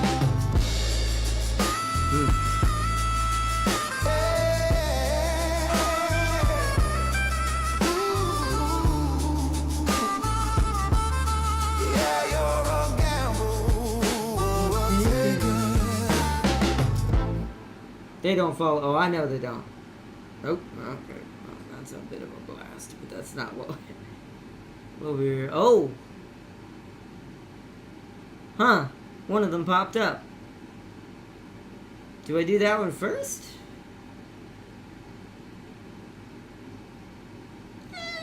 No, because we're going to need a cleanser. Okay, before I go to the next one, let's read about and talk about what we just said. So, Farseer was saying that Slaanesh likes the Emperor's children more than the ones who worship her, because the Emperor's children technically do not worship Slaanesh. The reason for this is it's almost like a relationship, like in real life, and since that technically, of course, it's the see, Seely sees it and it's now giving it away. I'm kind of sad it showed that. I wanted that to be a surprise, but what was I gonna say? It's kind of like a real relationship. And it's kind of like a real relationship. But before I go to the next thing, is you don't want really someone to worship you. There's and I know that sounds crazy, like, oh, but isn't the love supposed to be that they worship who you are? Like, no. Unless you're looking for a tsundere. And it's like, but otherwise, no. That's a huge red flag. Is someone who really, truly is going to commit to you is not necessarily worshiping you. They worship what you stand for, maybe. Like, they like and love and idolize what you are, like what makes you who you are. But that's different than worshiping you. And it's like, and someone who does this isn't going to constantly do like the worshippers of Slaanesh does. Now going back to Slaanesh. Oh, great Slaanesh, you need to bless us with your great debauchery or whatever. And it's like, this is just the example. Where you look at the Emperor's children, they're just out there doing the thing. Just do. It's the nicest way I can put it. That's going to impress more because you're being who you are, but loving the other one without an attachment to the point of that it's become obsession, because obsession is not love. This is very different than that. Very big difference. And it's like, so I think in a weird Slaneshi way, that's probably why. She likes them better because they actually show they actually kind of care. One, they're probably more successful than, you know, the ones that worship her.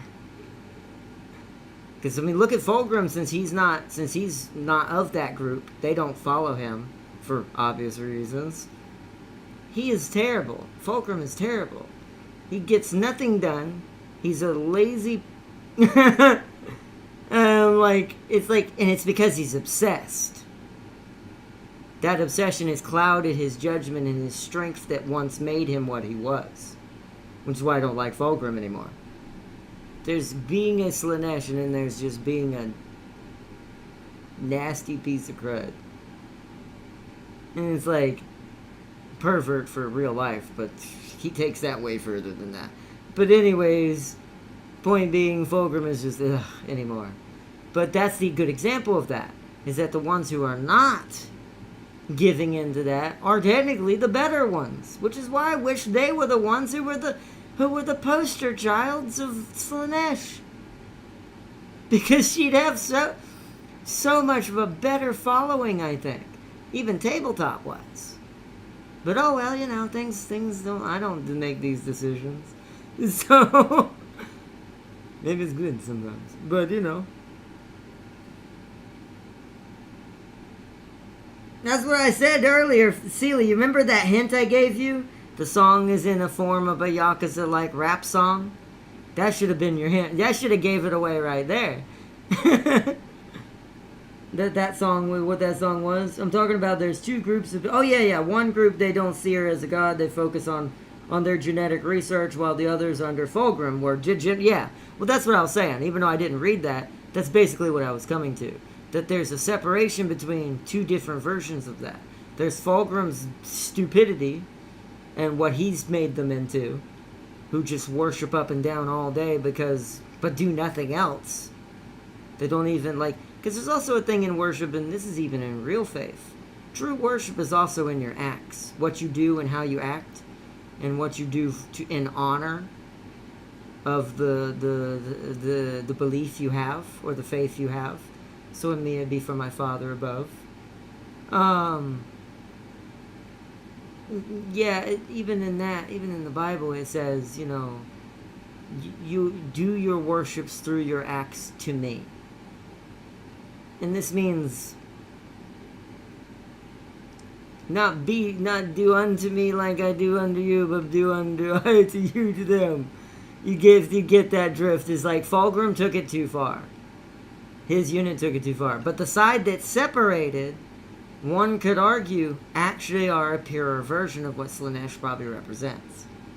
Genetic research, changing of the genes in the body, biological changes, the fact that they're still crazy good at fighting, and aggressive, almost assassin-like style. They're just the better version all around. But somehow Fulgrim is the poster boy. Ugh. Like I said, I hope the 41st edition that's coming out for Warhammer makes good changes, and we start to see some drift back in the right direction. Hopefully. Fabius Bial were the one who made the perfect clone of Fulgrim. Ah! His daughter is playable in the OG. She's the pink hair rat I was referring to back then. Ah! So that must be her in the picture with him then. I hope one of his units, I know he won't be there and she probably won't be either, but I hope someone from his clan is in Arknight's infield somehow. Because I want to play them. But, alright chat. Who's ready for the Christmas Yuletide Carol? Who's ready for our version of a Christmas song on this game? Stream, not game. On the topic of the Rat King, good luck, Farseer. They don't fight with Daemonettes or keep their secrets. But see, that's the thing. I think they could. I think they'd be better off fighting with those. Here's the thing. I have a misconception. I think the misconception. That's not the right word. To me, the writings are misconceived, is what I should see, when it comes to Slaanesh and how it's built. I think Slaanesh should give the daemonettes and stuff to characters like that, factions like that. And you want to know why? Because if you think about, before we move on, I want to say this last thing. If you think about, at heart, what Slaanesh is supposed to represent at the end of the day, which is temptation, and the ability to give people what they want, the reward for, the ultimate reward, which I'll hover my mouse around it, which is this. No matter what this is for you, right? Now, it's not always that. Some people might be food related, some people might be whatever. It's just about the temptation of it, right? Here's my thing about this. I think if you were to rewrite Slaanesh, I think it would make more sense if Slaanesh was helping the atheist group of Emperor's children, just because of that an atheist would be more inclined to that. Pleasures of the flesh, the body, enjoyment, overindulgence. Someone who doesn't believe, once again, and there's nothing wrong with this, is to each his own. My faith, I wouldn't do that. To me, it's wrong for me. But for, everyone else out there, it's just the way an atheist thinks. I mean, they don't believe in, a higher-up power. So why would they have a reason to worry about doing things like adultery or, eating too much or plapping too much? And it's so you would think this would make more sense. But no, they don't want them. Well, see, that's the thing. That's also why that would make more sense. They don't want them, so the temptation would be better off. It'd be more powerful to tempt something that doesn't want it. Because it's the ultimate goal. Once again, I hate to compare it to this, but Slaanesh is probably the closest thing 40k has to the devil. Because Slaanesh is... If you look at how Slaanesh tricks people, kind of, and manipulates to a certain extent, tempts people into trickery, and tempts people into giving in, who does that sound like? And it's so I do think they were too soft on that.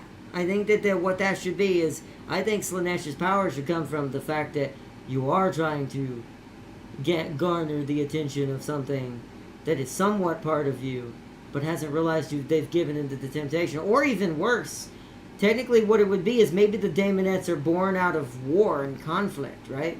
Out of the debauchery of not debauchery fulcrum-wise, but debauchery of, as they grow more aggressive and illicit in their ways, in the ways they do know, this would grant just the birth of these things happening.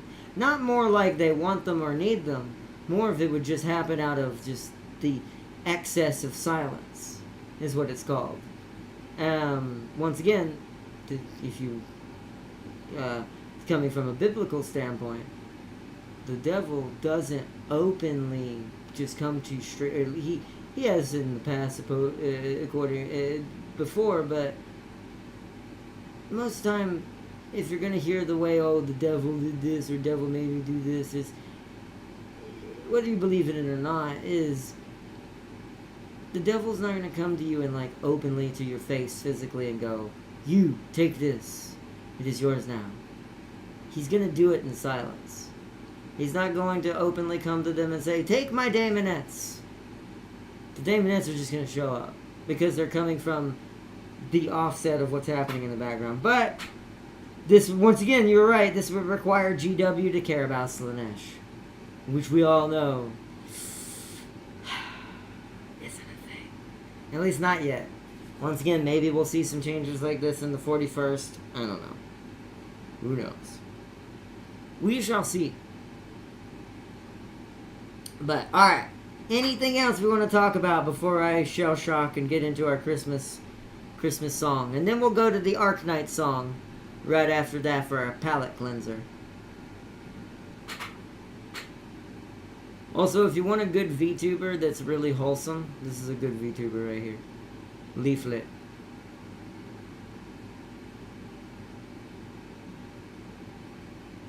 Every VTuber is different, just like every person and streamer. So it's like, if you're looking for more just a like someone who just more does reaction themselves, or kind of but a VTuber version and just likes to enjoy just watching videos, kind of like what I'm doing. That's kind of what mine's mostly going to be.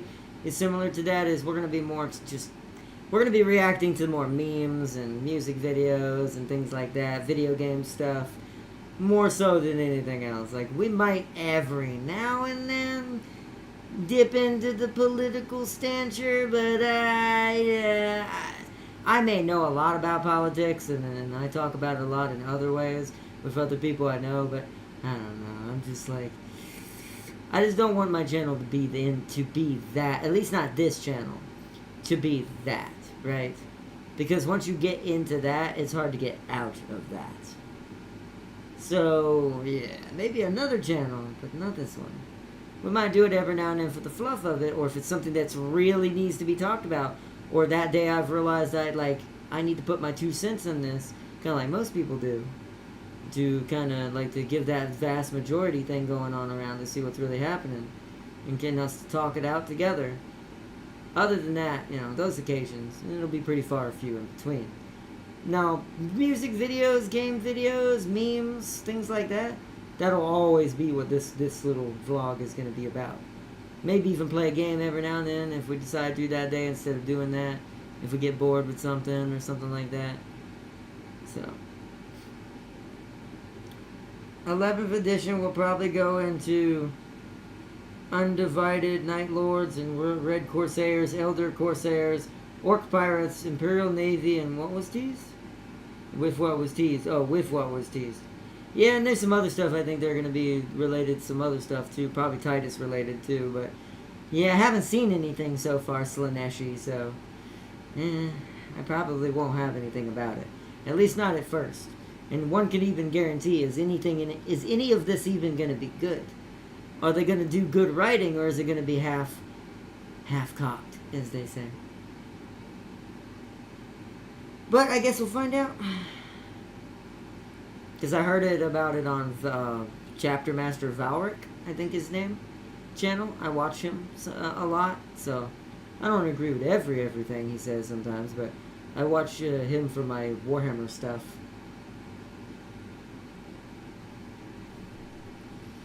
But yeah, I would like to move the topic on a retrospective on Teo's journey of becoming the greatest. Alright, well, that conversation is going to last 2 seconds. Alright, here's the conversation. Teo existed. And then it was over.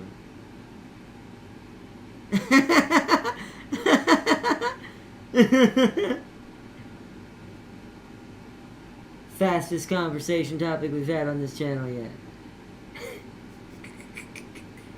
There's also the War of Ultramar. Also, Fulgrim probably brought the final Eldar Chrome Sword with him.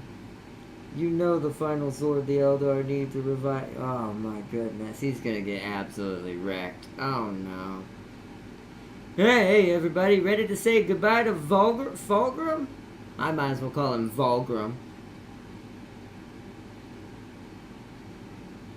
Vulgar, terrible, not really Slanesh. Makes a joke out of it, basically. It's sad because I want this to happen, because I think he needs to die. I think he needs to be removed in order for the growing to begin again, for the healing to begin, for Slanesh to finally re-get her house back together. Or technically, its house back together. It's a he and a she. But at least until they change that. But which once again, I'm not against either or, whether they make him fully male, fully female, whether he stays both. Doesn't matter to me. It doesn't help the character one way or the other, no matter which one. Because at the end of the day, it's more about just what it represents rather than actually like it being any of those. But it's like, yes, the healing needs to begin. But it sounds like maybe Fulgrim might die. You know the sword Slanesh kept in her palace to prevent this very revival? No! You failure, little piece of crap.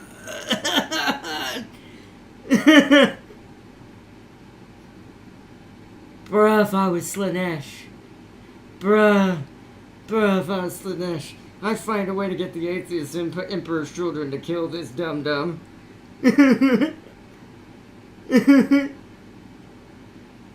Bruh, if I was Slanesh. Maybe this is in a way of doing this. Hell, even though the Eldar don't like her either, one could argue her best bet in this situation, somehow get the Eldar to destroy him. Even though you don't want the revival of you-know-who either, to be fair. I just don't know what's worse here. Dang, that's terrible. Fulgrim would terribly, terribly hate him. Terribly hate him. Anyways, alright, chat. Sealy, Farseer, what do you think? Everyone in chat who's still here? Crispy, anyone left? Are we ready? Are you ready? That's what I should ask. Don't worry, once again, we're going to have a little Arkanites EP palette cleanser afterwards. And this is not, once again, this is not like anyone should like this song, okay? This is just, I just like to share a lot of my songs too. Plus, as everyone knows on this channel, that even though there's a lot of attack going on around this right now on YouTube and digital media in general, it's like I'm not afraid to say it just because, in my case, I represent the more sane side of this spectrum, which is the furry community. Even though most of it has lost its mind, which is not helping any of us. But that's another topic for another time. It's like I've always believed, if you don't get rid of your radicals, those free radicals are going to ruin everything else. And they have. So, but that being said, everyone on this channel kind of already knows somewhat what I'm talking about, so. I'm ready, a marvelous Sunday. Wait, first you said bring, oh, Crispy said bring it. I'm ready, and marvelous Sunday suffered more factions. Wait, suffered more factions than Teo. Shame, Spencer. How dare you use the short stack on Teo? You. That's what Farseer said. Alright, chat. You ready to hear my Christmas wish? Keep this in mind, this is just personal for me. It's also, once again, much like the Lion song, spiritually embodies what I would love to have for Christmas. Not literally, although I wouldn't complain. But more of me trying to find a new person. I talked about like me trying to meet someone earlier, like I'm trying to get my confidence back, and find a second chance that I blew a long time ago, and find the Lady Guardian who will love me for who I am. But this is that Christmas wish put in song form. So be ready. For my taste. So let's do this. I'm going to barely put it on the screen. It shouldn't be too bad because the image isn't that bad, but it's definitely close. Hold on. Now if you've ever... Who is that guy's name? There's a certain band I used to listen to that has a very much similar song style to this, and also sings about the same thing. But here we go! I warned you, Jet! Faction, you mean fractures. Oh. Okay, that's still like, that makes more sense in Uma land. But alright, I'm gonna shut up now. It's time for the Christmas spirit to embody us.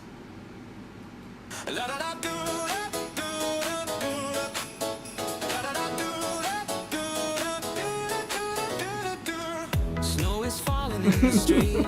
Yeah, it's that time of year. The shops are packed, the lights are bright. You can really feel the cheer. And I really try to play it straight. Kept my trouble mild and light. I may have nudged a few boundaries, but I'm not the only one, right? Hey Santa, I tried being as good as I could be. So please don't you deny a pretty girl under my tree. Make her naughty or nice, a little sugar and spice with a twinkle in her eyes, like she's ready to strike. Give her fur and a tail, or maybe she has scales. So many things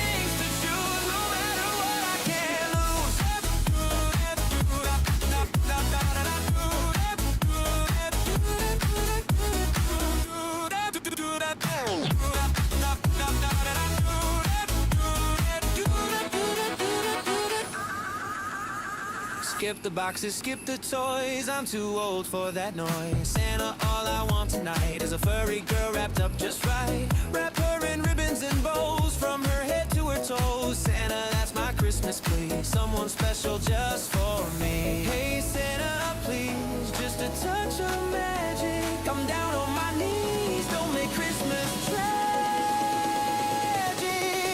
Make her naughty or nice, a little sugar and spice with a twinkle in her eyes, like she's ready to strike. And a tail, or maybe she has scales. So many things to choose, no matter what I can't lose. I like Sealy. Like it.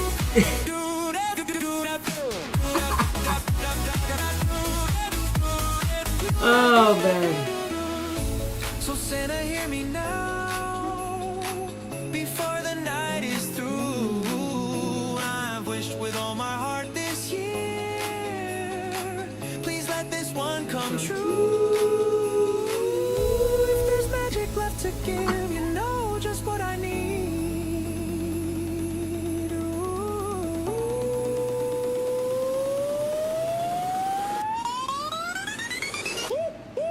Make her naughty or nice, a little sugar and spice with a twinkle in her eyes, like she's ready to strike. Give her fur and a tail, or shimmering shining scales. However she comes to be, she's the gift just for me.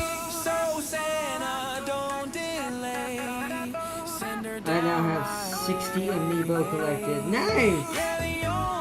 Nice, Crispy.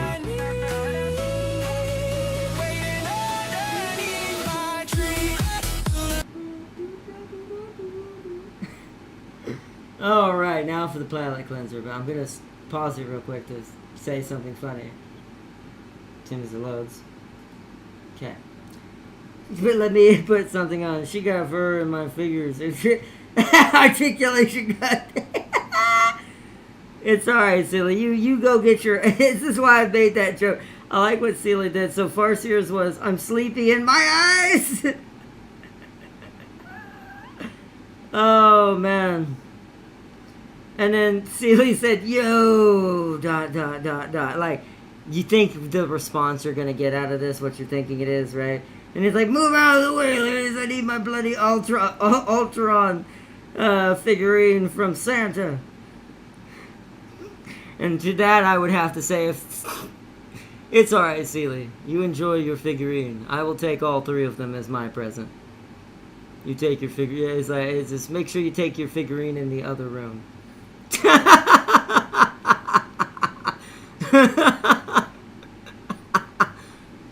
Oh man, yeah, my fingers are permanently blue from dating. From dating.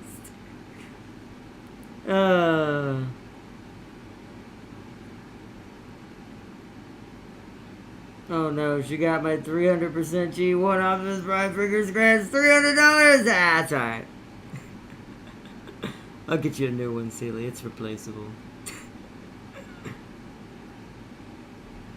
That'd be like one of those weird scenarios where, like, a dad, like, he has an older son who's like living with him, and he gets him something like that for Christmas, and then but the son has Celia's response. Not only would I be, if I were that dad, I'd be highly disappointed. But I'd also be like, well, I guess that's more for me then.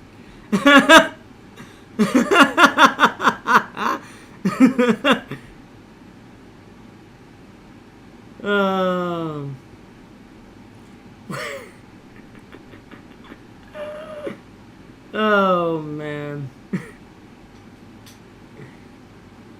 But yeah, that's crazy. It's crazy. But yeah.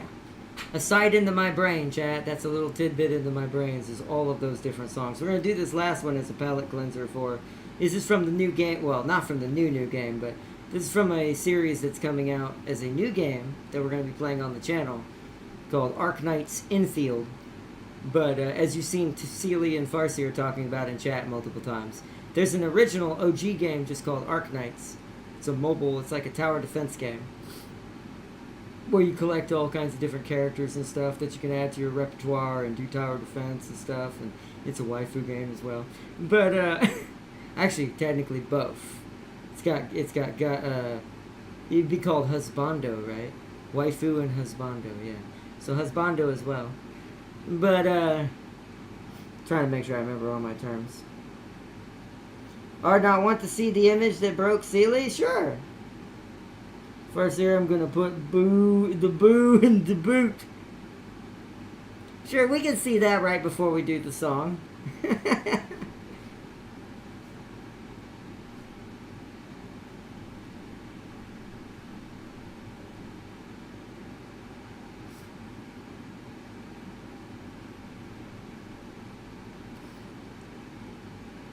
I'm eager to see what this is gonna give me in the morning. Like, what is this gonna be claimed like? What's the claim gonna look like on this? When you have this many, my brain kind of goes, how do they claim it when it's that many? Who gets what? Do they all get a piece?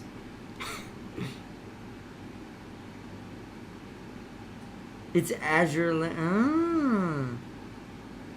Do we have Discord or not? We do have a Discord. 1 second. Actually, let me show that off just in case no one knows about it.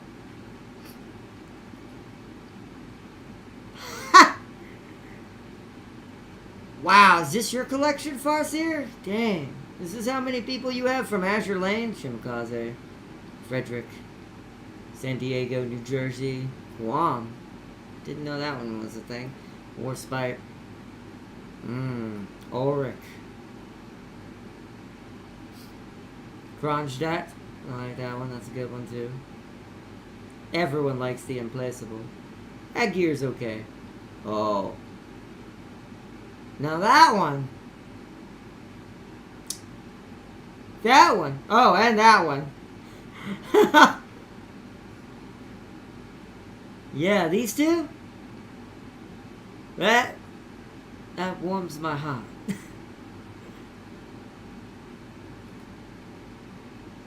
Oop, pause. Someone's playing some.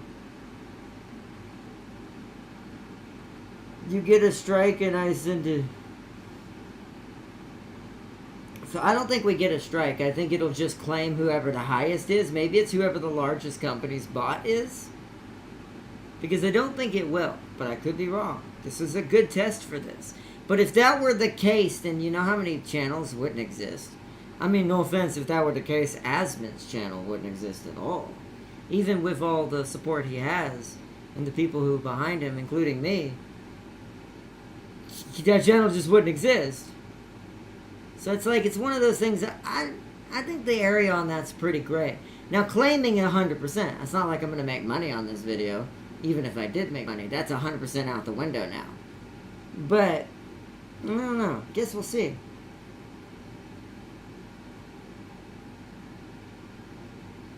And see, I have every SSR ship in the game, and yet, when I spent the equivalent of 100k carats in Uma, not a single...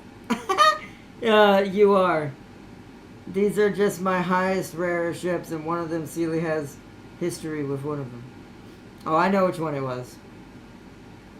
New Jersey, how can with a 1% rate and basically no pity give me what I want and not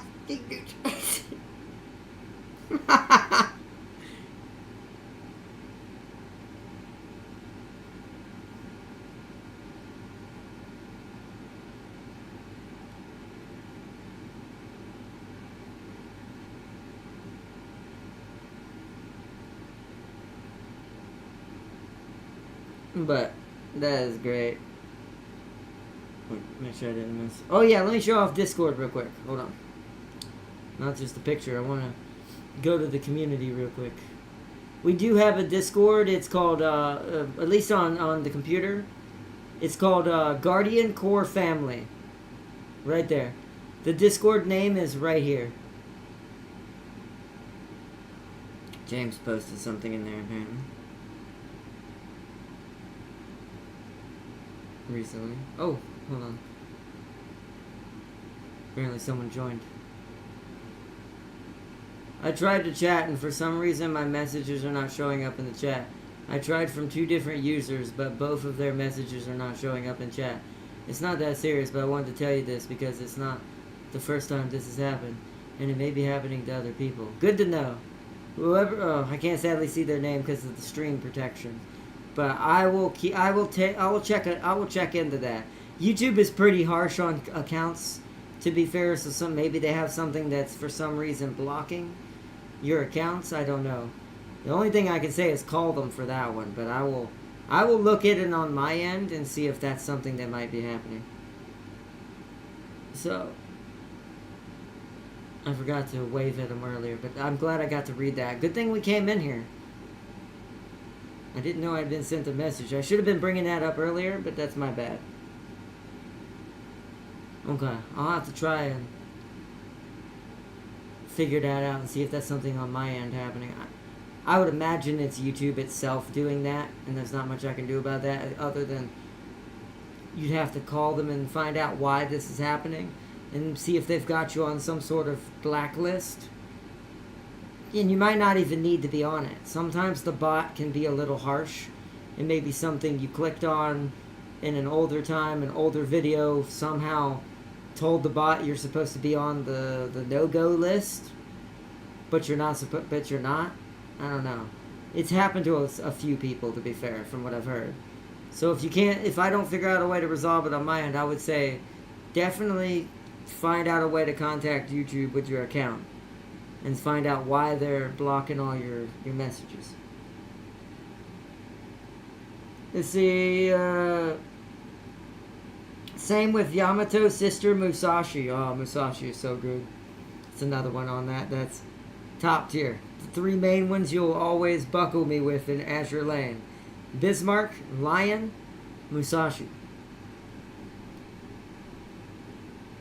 There's some others, but those are the top 3. I deleted. See, you cannot tell me when I finally decided to spin my cubes because I never went all in on any banner, and I still had every SSR in its retrofit. Yet when I finally decided to go all in, ultra rarity shaft, I deleted the game the nanosecond I left with no UR ships. I mean, I've heard Azure Lane is cruel as hell when it comes to... They're like Gundam levels, right? Like how Gundam was. Battle Operations 2. They're like huge Gundam levels of holy crap.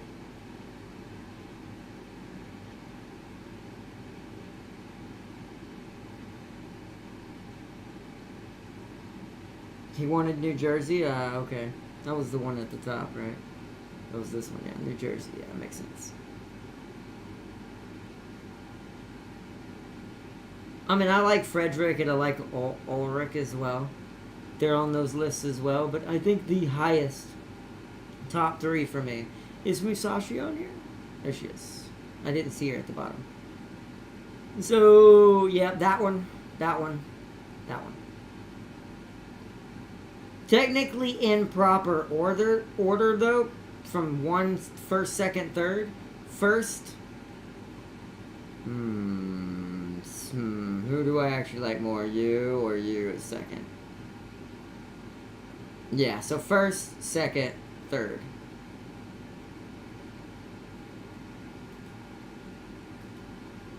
But we're about to do our song here in a second to get our palate cleanser before the end of the stream. It's already 11:20. Holy crud! Yeah, we gotta start wrapping this up. And I can just pity her with much summonings I have. When New Jersey came out, there wasn't any pity mechanic because it was like, what? 6 years ago or something when she did. Oh, but there's a pity mechanic now. Oh, that is kind of sad they didn't have that back then. Maybe they did that because people were bitching so much about how cruel the RNG was. Because once again, Gundam has that problem. And I haven't checked to see if they've made any improvements in a long time either. I should have checked when Wing Zero came out.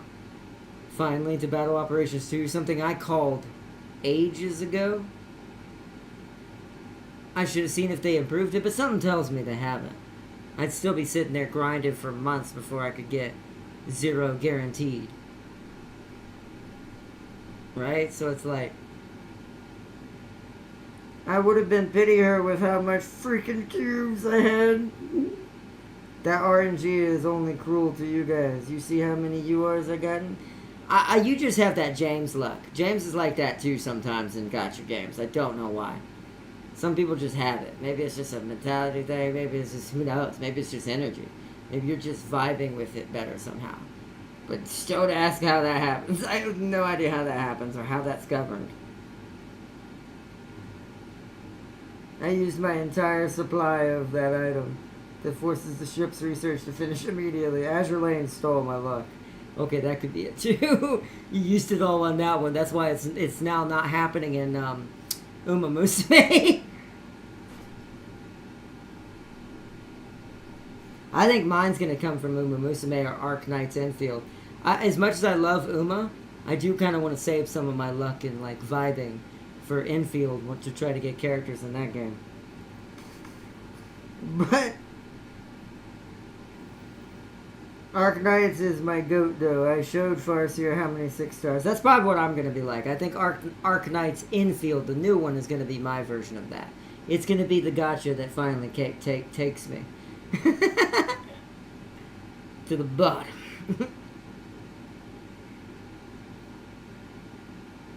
But I'm starting to have to pee again because this has been such a long stream. But alright, chat, I think it's time for our final little song here, and then we'll discuss any final little says and things like that. And then we'll wrap it up for tonight and prepare for tomorrow's little speed run attempt at more time.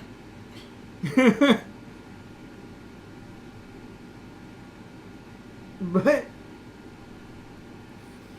let's see, you saw my account art now. Sealy has that. Oh, that makes sense. So his is Arc Knights, yours was Azure Lane. I think mine's going to be Enfield. I think that's where it's going to be, where you're going to see me get the most of anything I've ever gotten besides War Thunder and Gundam. And it might even outclass Gundam. War Thunder, I don't know. It's hard to outclass War Thunder for me. Like, that's the only game I've ever put in that much commitment into. I mean, Farseer's committed even more than I have, but it's like, that being said, it is the longest running. Longest thing I've ever, compared to Smite, League of Legends, anything. War Thunder was the highest. So, if it can beat that, it's taken me entirely. and plapped me out of existence, if you get that. If you've read mangas of a certain type, you get what I'm doing there.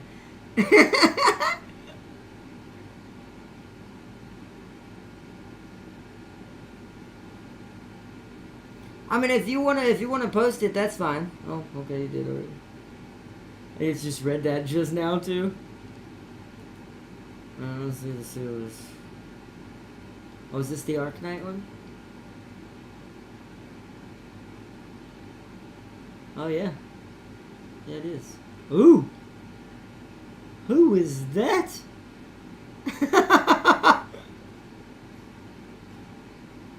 Like my eye. This is how you know I have a weird issue with like certain character designs just pulling me in. Bro, I instantly saw that. I saw it out of all of this. I saw all of these in my head, kind of saw it, all of the characters in my background, and my eyes went.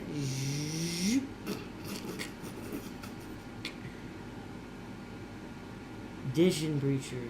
Dishon Breacher? I don't know how to say her name. Tam King would be calling us whales right now, probably. Dang it, Ardot, no, you stay away! Stay away from what?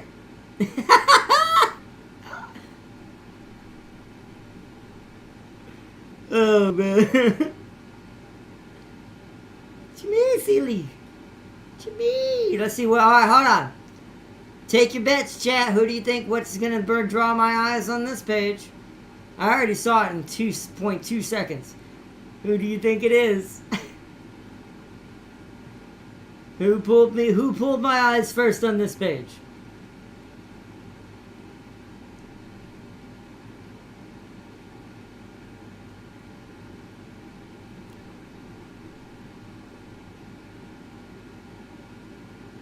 Like one shot everything in her ult. That sounds amazing. See, that's my type of lady.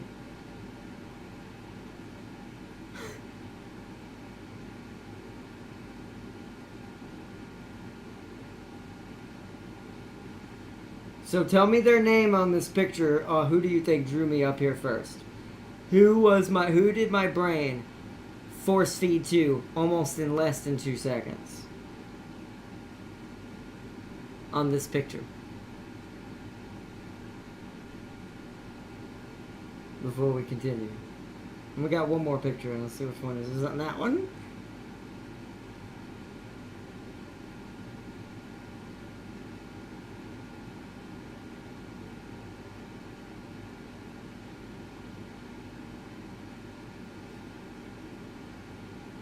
And for sake, Degen is what you're calling her, is from Lithuania, aka Germany. Ha! See, I just have a sense, man. She's the Bismarck for me in this game, apparently. See what I mean? I mean, I just know. I just know. It's like I know without seeing it and knowing it at all. And I mean that wholeheartedly.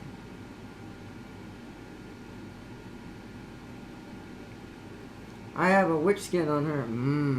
That's why. That's why she's got that hat. Good choice. Good taste. Anyways, who do you think it is on this page, chat?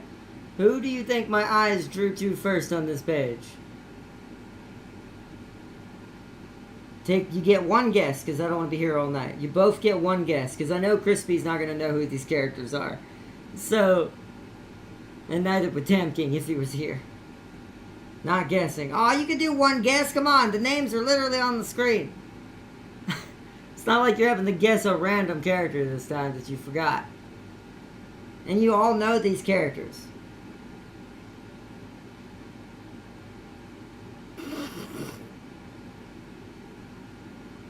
See, you should have guessed Farseer, because Sealy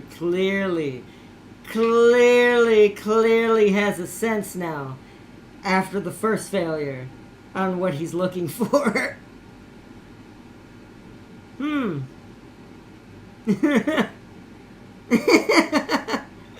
Now, second, my eyes went here. Because she looks kind of like she got that wolf, those wolf ears. But my eyes went here first. Then they went here. But Sealy guessed right. Let's go to the next page. Let's see what we got on this page. That one was actually a lot more simplistic. This one might be too obvious. This one might be way too obvious.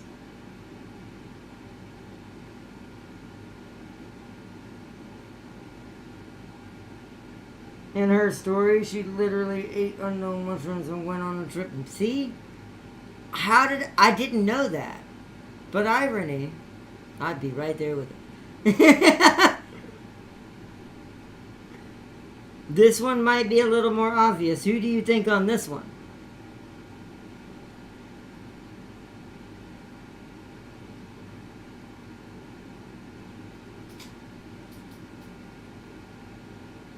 And this will be our last thing that we're going to play the song. Farseer says she's not guessing. See, Sealy's now on a roll. Sealy now knows. See, now he's starting to understand more. And has gotten a little more information about my brain. This is kind of why I wanted to do this stream too. Is to kind of show my true personality a little bit better for my stream and where I want to go with things in the future. But yeah, see, Sealy's got a huge sense of the fact now on what he's looking for to try to get where my brain is working. He's 100% right. It went here first, then here. Although this page isn't filled, and then actually here. This page doesn't have that many weaknesses to my brain compared to that. This is like hands down. Like that would make me turn to absolute goo. Because there's a certain also face to an anime, real life as well, that I have like that just destroys me in my willpower. And it's like and she's also a witch. So yeah, there's several things happening in this one that's buckling my defenses. This one is on par with this one. This one's better. This one's buckling my defenses the most. She is definitely the strongest in my book. Not just strongest character, as y'all told me. Just strongest is, yeah, that would be, she'd be the first pick out of all of them. This one would be second pick. And then this one over here would be third.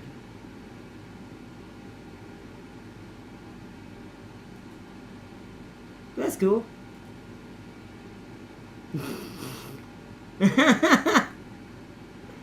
Yeah.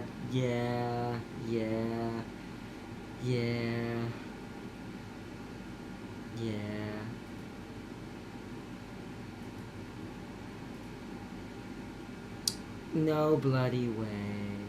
She wears the street. I know why I like her now. She's what Yang used to represent for me. Yang used to be like this. Before the loss of Monty and the creator of RWBY, there are certain things that were changed about certain characters in RWBY, as all things happened during a certain movement, a certain group. They turned Yang into something that made me so mad. And it made me just not like her anymore. I ended up fully being a Ruby fan after that, only out of the Huntress ladies, because of that reason alone. Because that's another thing I've always said when it comes to marketing. You gotta know who your audience is, and no offense, there aren't that many ladies who watch RWBY overall. No offense. So making Yang like that was proliferous. Upsets me, man. He doesn't need to know about that lunatic farseer. Don't tell him. Wait, what do you mean don't tell me? Who? Who's stronger? Who? Is it a lady or a lad? Is it, I mean, I guess it won't matter, because Arknight infield, I imagine she's not going to be in it. So, there'll be something equivalent, I assume.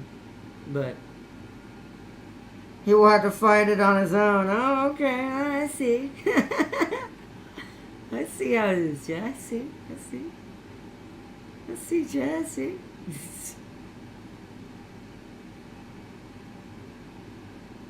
see. I see how it is. No, but I forgot what I was saying. Now, shoot, I got sidetracked. Now I'm getting tired. Nah, she wipes the entire maps with her, oh, it's a she, with her overpowered abilities. Oh, okay. Well, I will find out. You may not tell me, but I'll know, Chad, I'll figure it out. By the way, did you use Latlan yet, Farseer?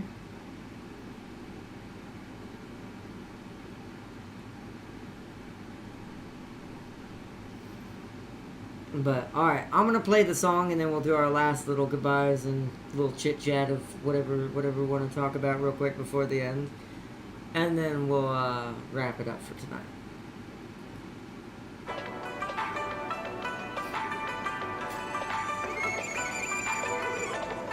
Also, Arknights.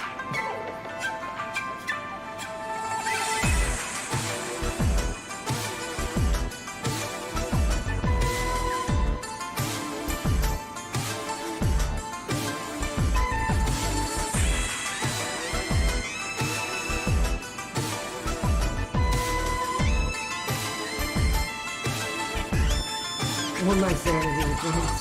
嘿，夜幕降臨，霓虹下穿梭嘅車。嘿，喺度唔好搞事，好眼啤啤。喂兄弟，再喺度亂噏嘢，即刻同我對咗台面，你知馬爹。要守規矩，咪亂行亂過，龍門嘅制度我嚟編寫。呢個城市不太真實，呢個城市容易迷失。 喺度要將力量結合，衝破迷霧，重建旭日。喺度要去不停升級，判斷真假偽善事物。喺度靠自己把握命脈，衝破迷霧，重建天日。東南西北，講遊戲規則，冇法則冇方圓，小心迷失，陰陽黑白各有角度，大道至得。講仁義講智慧，尋找志同道合。東南西北，講遊戲規則，冇法則冇方圓，你小心迷失，陰陽黑白各有角度，大道至得。講仁義講智慧，尋找志同道合。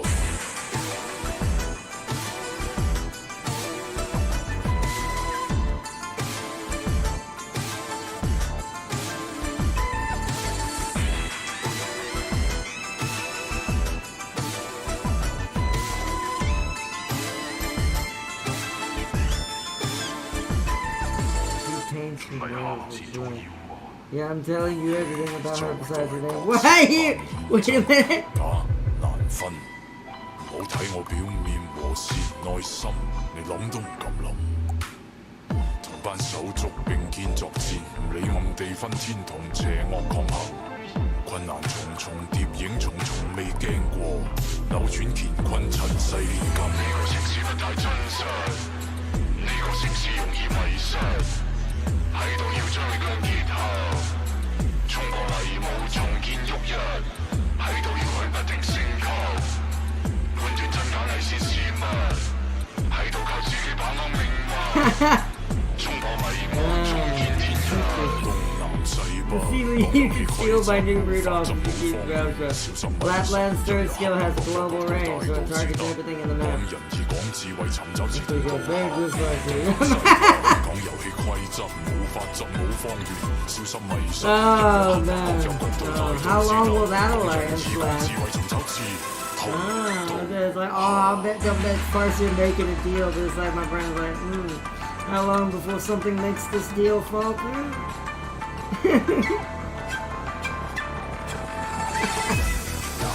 Something clearly Seeley doesn't want known about Uma. And of course Farsier don't want me to know who this character is.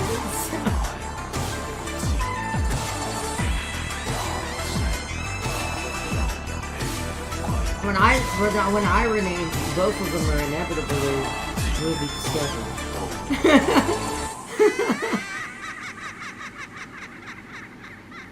Good little song. Like I said, I will say, unless you read the bottom right, I like Japanese songs or Japanese inspired songs, even when it's in their native language.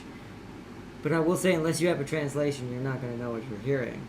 So for anyone who couldn't see the lyrics that were popping up at the bottom right, it's basically a song about, like, unification of, like, the streets and watching each other's backs and kind of looking out for one another. But in a more Yakuza type way. By the way, she likes to grave like a lot. Oh man. They're dead. I mean, I'm not a fan of stealing from the living, but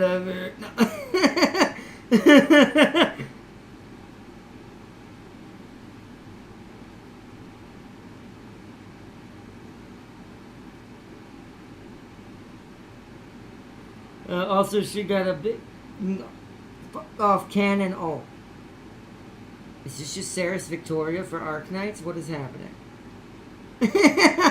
Every picture I just got painted just made Saris pop in my head. But, you know, whatever the Arknight version of that would be.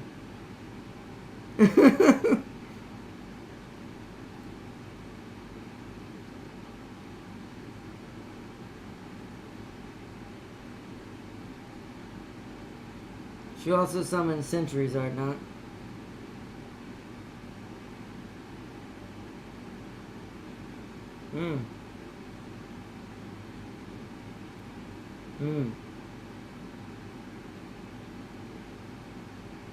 So she has a big cannon ult and dressed tastefully.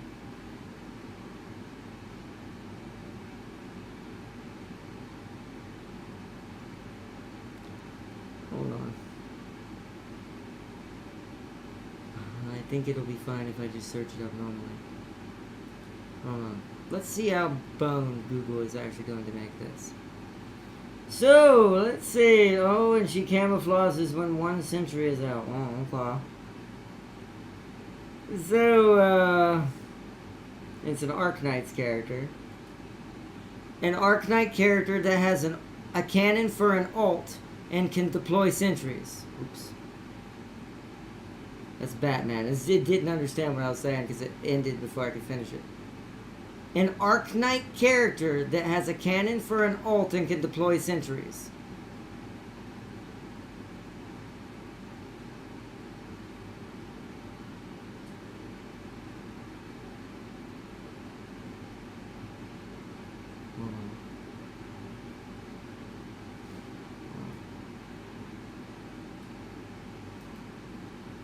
Copy.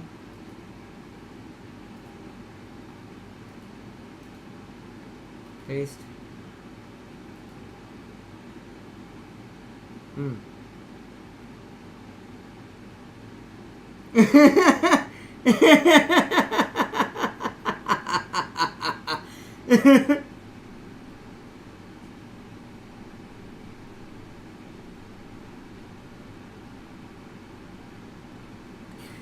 It's like, remember, the internet may have its bad things, but the internet is also the internet.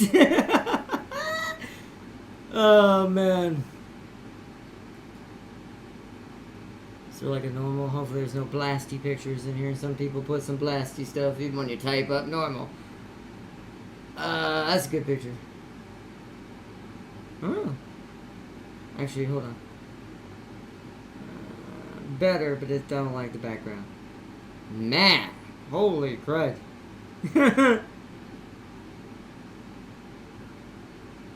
Ha, multiple. Thank God Rosemitas is acting like a cover for her.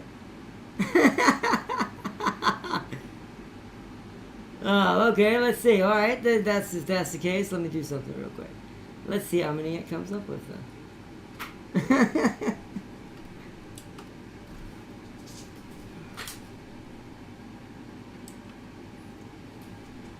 See that properly.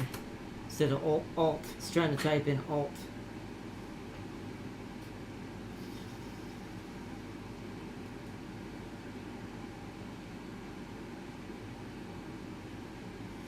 She said she uses blood to paint her fingernails, right?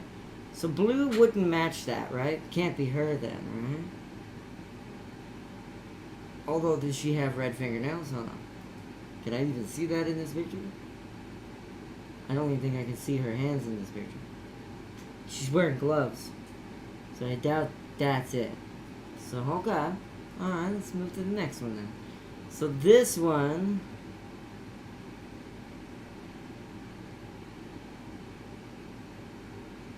see what this one is.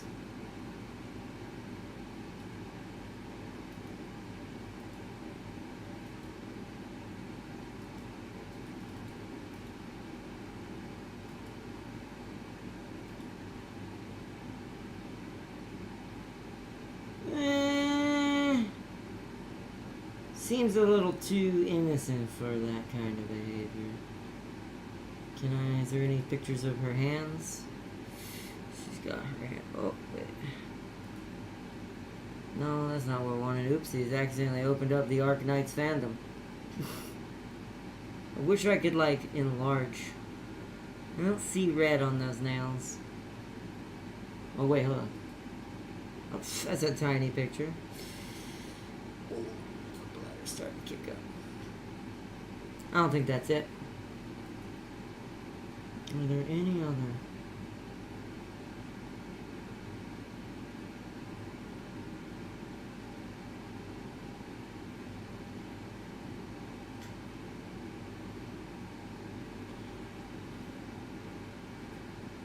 I'd say she's a lunatic hard not, and you can see that in the face. You say she's a lunatic? Okay, hold on. So now let an Arknight... hold on, first off. That's nice. Arknight.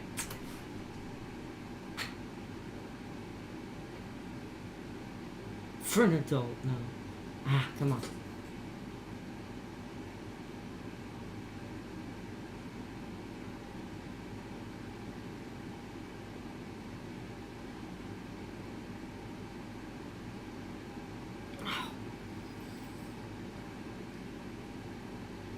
could go to Reddit.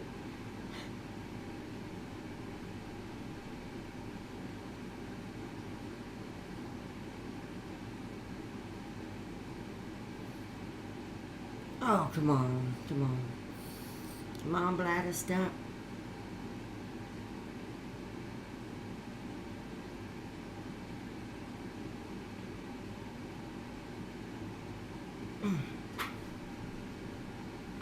Who's not crazy from that certain species?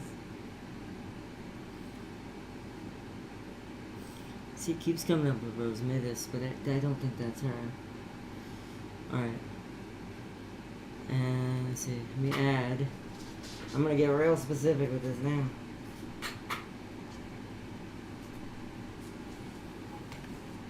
And this will be the last thing we do tonight. Because I don't want to spend too much time on this. If I don't figure it out tonight, it's fine. And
interesting. So there's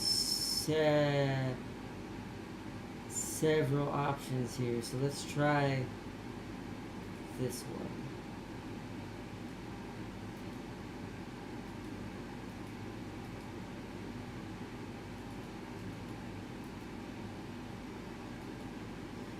I'm gonna have to put from Arknights because blaze is too common of a word. You could just literally bring up a picture of fire.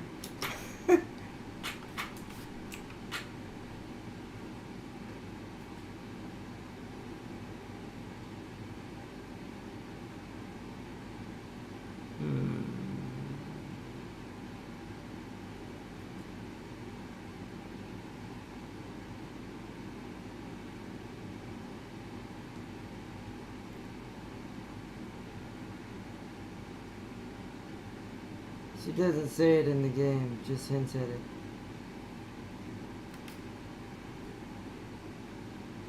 I mean, it says this one, she uses her own blood, but not others, right? I mean, closest one I think I've gotten so far is this one feels more right than the others. So far. Let's try Tachanka here. And that other one that's down there.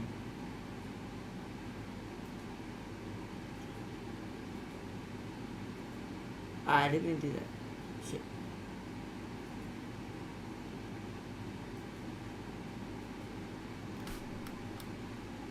Oh, right, I gotta be once again specific because there's a character from Rainbow Six with that name.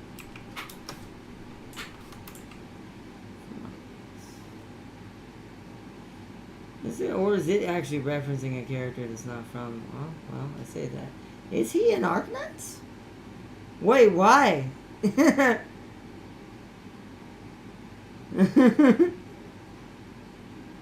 Okay, that's just curious. That one's strange.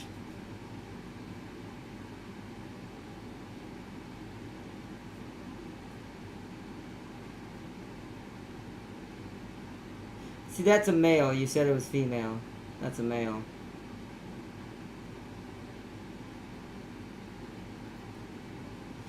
Yeah, this one might not actually show up.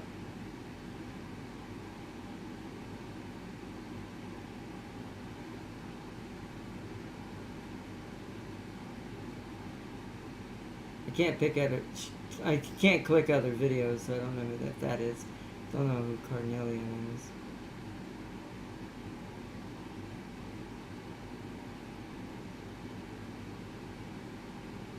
Yeah, we might not get this one tonight. I think we might have to give up. Arknights collabed with Rainbow Six. So that's why Chashanka's in there. I'm like, what? I'm going to send her to you after this last one. If you promise that I have that I have her first and always. Ah, okay. I mean, I can make that. That's fine. That's fine. That's a fine deal with me.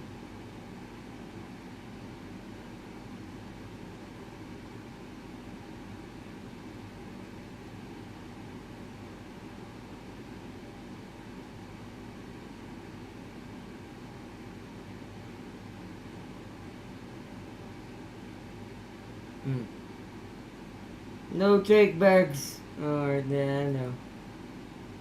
I'm aware. I take it. No, I'm just kidding. Oh, so wait a minute. Hold on. Is it that one? Carnelian?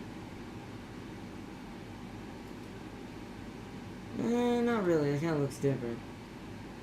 Oh, I see the red.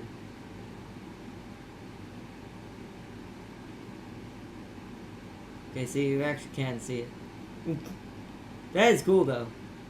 That is a cool character. Like I said, Arknight characters are so well designed. All of them just look so vastly crazy, detailed, and different in their own way. So what is her name, then? Is it like, what's her actual name now that you've shown me that? Wait a minute, is that the one from the trailer?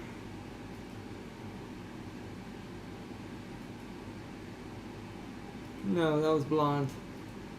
Similar to that design, but younger almost.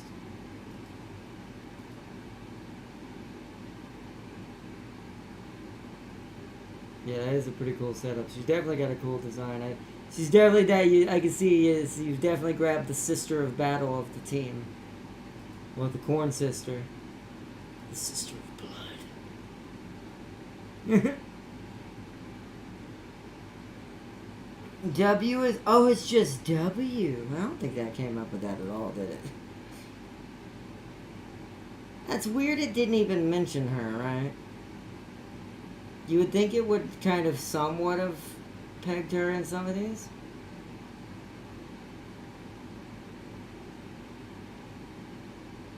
But okay.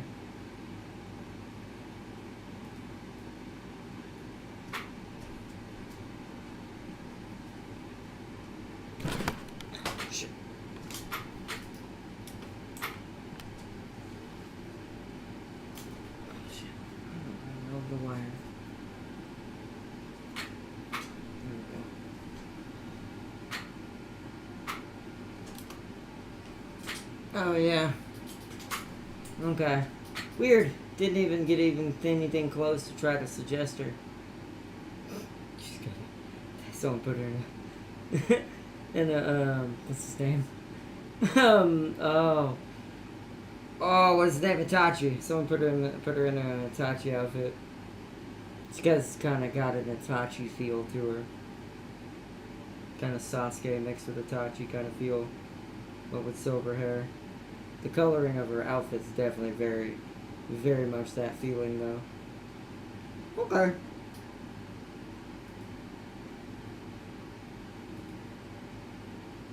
So see, this proves Google isn't always good at giving you the right answer. It got close, but... She trivializes the game with how powerful she is. Ah, okay. Oh, it's called Wisdale, but they call her W.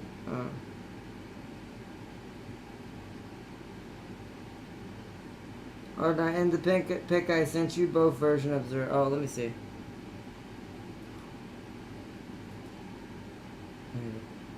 What?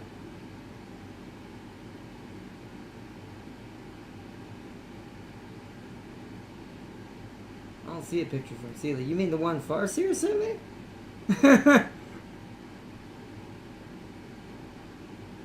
W is her first form. Wissadale is what came after.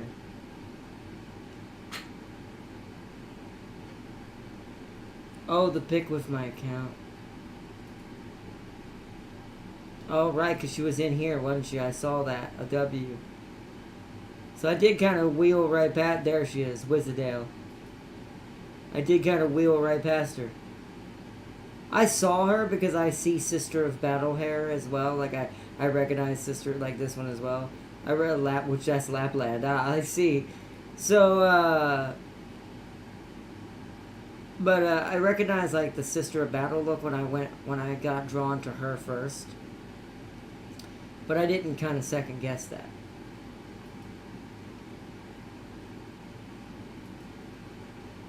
But either way, let me go back to my home page for now, the main page, and we'll just leave it here for the rest of it. But I think we need to wrap it up. It is almost midnight. Holy crud. I didn't expect time went by that fast. Man, we actually did have a cool little chill chat. I enjoyed this. I hope everyone else did too. I hope everyone enjoyed this as much as I did. I know everyone's kind of left by now and it's getting late.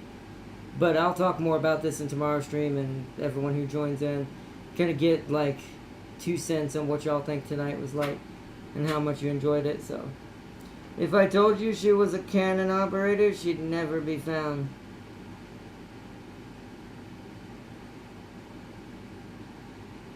That's true. I probably, if I had searched that slightly different, I probably could have come up with something better. I should have taken the cannon out of it is what I should have done.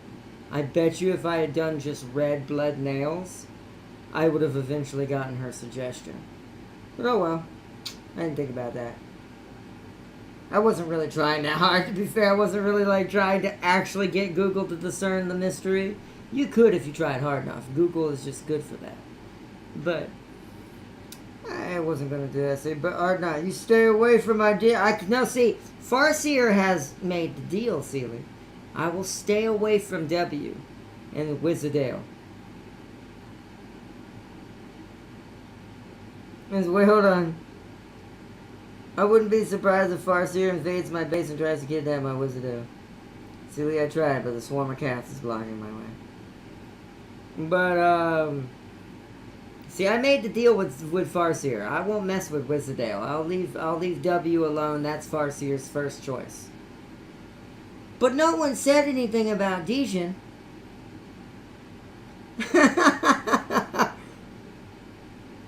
There was no deal made for such thing.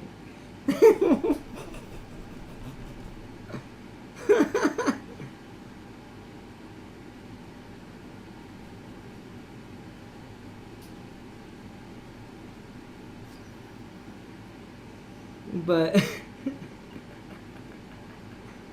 oh man.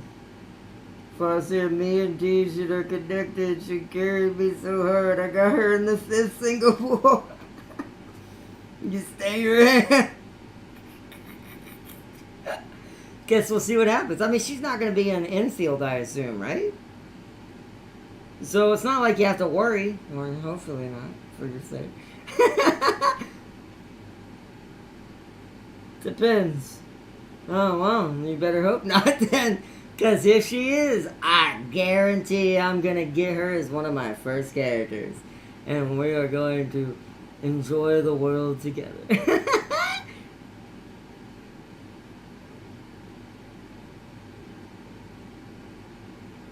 Also, another anime game that should be on your radar, Neverness to Everness? Okay. I'll have to remember that one too. Remind me on that one. That one I might not remember the name for that. That's a unique name. Neverness to Everness. Dijon is Lithuania, where the music's in, or the main occupation, where magic is controlled via song. I love music.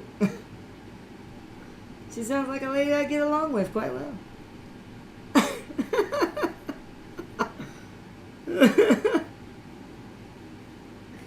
If Wizardale's there and the game has friendly fire, I will not hold back.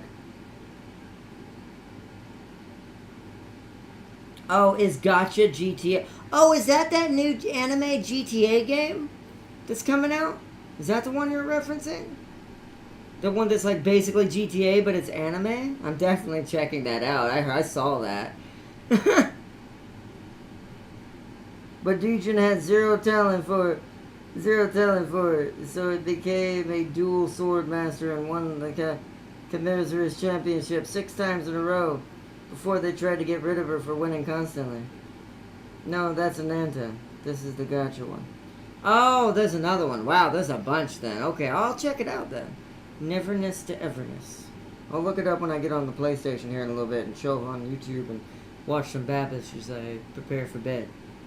I like to watch cooking and chill stuff at night. And other things that Sealy might have discovered on this page. But both are really good. Oh, okay. In her spare time, in her spare time, in the north, she casually fights avalanches. See, this sounds amazing. You're not making this any better for yourself, Sealy. You're just making me more intrigued. I'm like, oh, this sounds like an intriguing lady. Sounds like I need to meet this lady.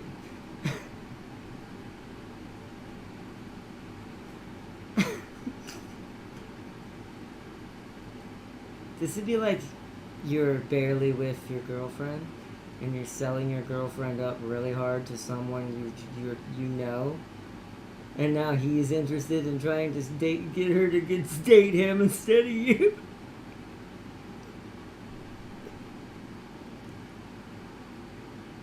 I had her for 2 years on that. You would not come near it.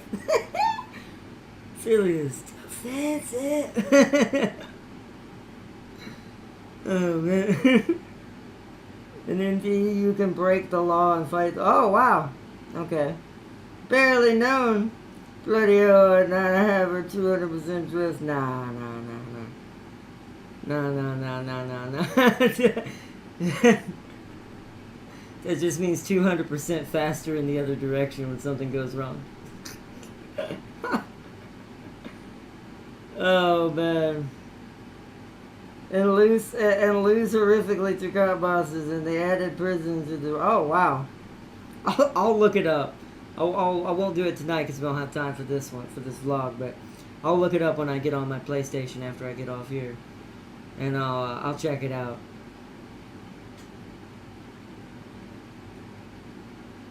And I'll check it out and see what it's got. Blah. I'm sturbling, stuttering. It's getting that time of night. I'm getting tired. But alright, chat. I want to give a big shout out. Let me bring out my top fans so I can give everyone a shout out who chatted in chat.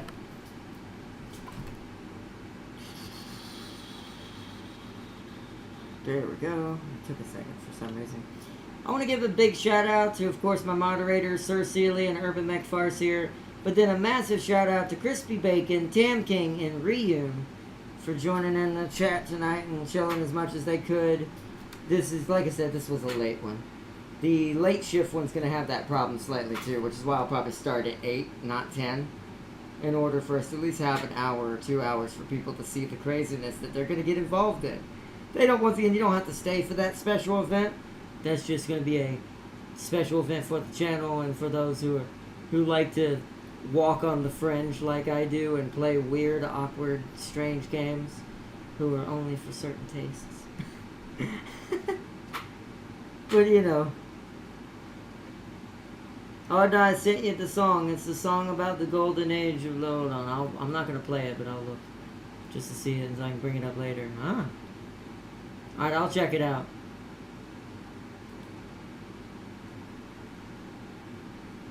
My predictions is 5 minutes after the tutorial.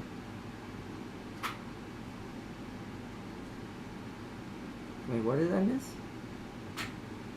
First year house? No, it's, wait a minute. Wait, on what? 5 minutes after the tutorial of what? What are we talking about? You think that everyone's gonna freak out and not be able to handle it? The tutorial's actually pretty tame, if we're talking about the same thing. Compared to level 1. You missed my comment on James? Oh, hold on. There's a James comment? Hold on, what? Did it block that? Does it know? It's like, James, what? No. Get that out of here. And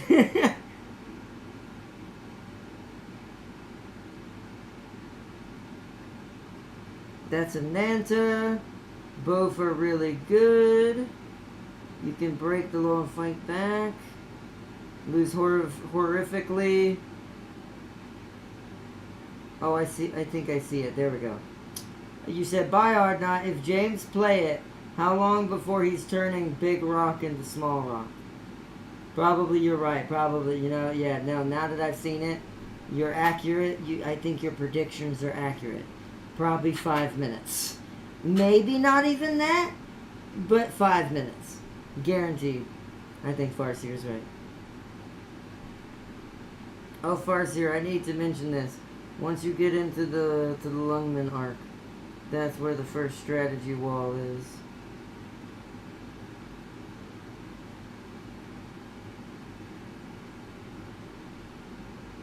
But alright, chat. I'm gonna get off here for tonight and chill. Get ready for bed. I want to say thank you to everyone who joined in and enjoyed our little stream and weirdness that it was. It's the first of its kind, so I expected it to be a little rough. It was better than I thought it'd be, but still, you know, not perfect. And I'm gonna have a face cam for this going down the road soon. It won't be, sadly, until next month when I can get this face cam. So the first few of these vlogs are gonna be without a face cam that we're gonna be doing like this on PC. But after that, once January gets here, we will be adding a face cam to this. Back into OBS again for the first time in a long time. In order for me to actually have, so y'all can see my reactions to things when I laugh or when y'all say stuff or when we're watching crazy videos, you know, stuff like that. So. Elite mages lurk in that arc. 4 minutes of mayhem and 1 minute of comps whooping and letting the rest of them. I 100% agree. 100% agree. 100%. Have a good one, Ardnot. Oh, and Farseer, remember, if you want to snipe any enemy on the map, Lapland is your girl. I like her so much for it. Alright, so, note to self. Take Dejin and Lapland from Sealy. Right, okay. No, I'm just kidding.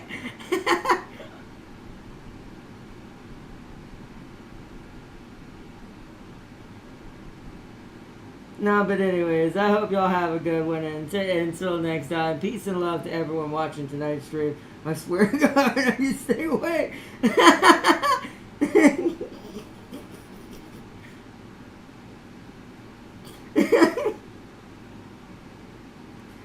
Oh, but anyways, take a number or not.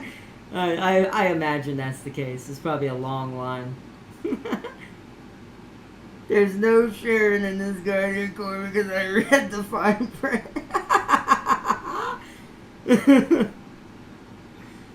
Oh, man. That's great.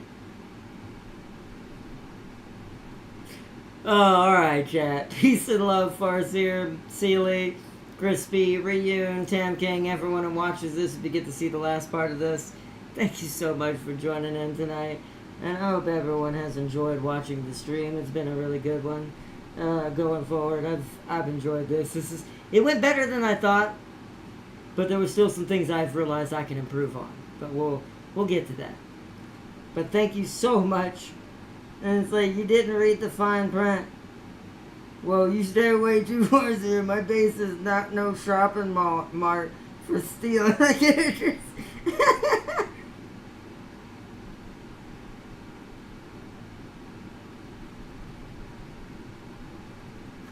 See, I'm not joking, Farseer. Lapland can cheese stages with that global rant. I know, you keep telling me this.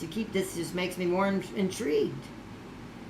But anyways, you do the same to my Uma. Exactly, that's true. But anyways, alright. I like to brag. Yeah, well, that brag's about to get it kicked.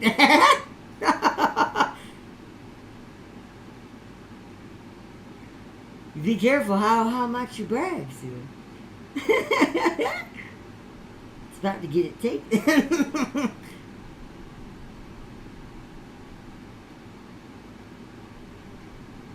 But anyways, peace and love, everyone. I hope you all enjoyed watching the stream, and to everyone that joined tonight. I'm stuttering like hell now. And big good nights to everyone, and good mornings to everyone, wherever you may need. Arknights is my child that stayed with me for many years. Of course, I'm protective, and until I got there, and then they all vanished. Anyways, I hope you all enjoyed watching the stream and joining in tonight, and the craziness and awesomeness that we did. All the music we checked out from my playlist that I have, my ridiculous 600 video playlist, to kind of show my personality a little bit more. Everyone to get a little bit more to know me a little bit better. Like I said, I have big plans for how I want to start running the channel a little differently going forward this next year. This is also practice for the other channel and many other things. Plus it lets me try out some things on this channel since it's the first channel and more of a test now at this point. And my Let's Play channel, I'm gonna do some of the early testing on here, so but we'll see what happens.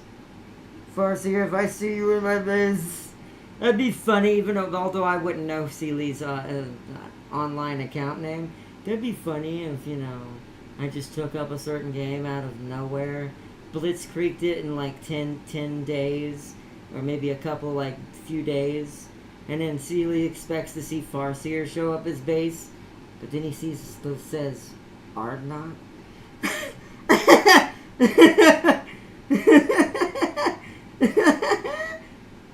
And it's like, so... It's like, I don't know Seely's ID or anything like that, but if I did, and I got on Arknights all of a sudden and started playing the OG one, I think I need to do some shopping.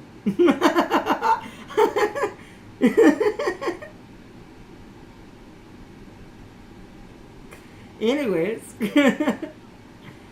on that note, I'm going to end it for tonight. Peace and love to everyone watching tonight. Farseer, like I said, Seely, now very paranoid. And everyone enjoyed it. Farseer, do not give him my ID. But, and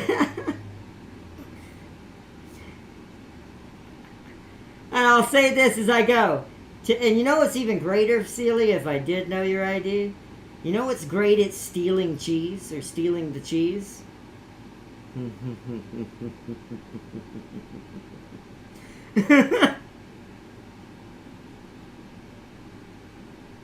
Anyways, until next time, peace and love, Farseer, peace and love, Seely. Thank you for joining, and I will see you all for our speed run, our attempted speed run, of Morta tomorrow, as we continue forward. So peace and love to everyone watching. Thank you so much for joining in. I hope you enjoyed. And until next time, I think I need to start a new game. Until then, peace and love everyone. Bye.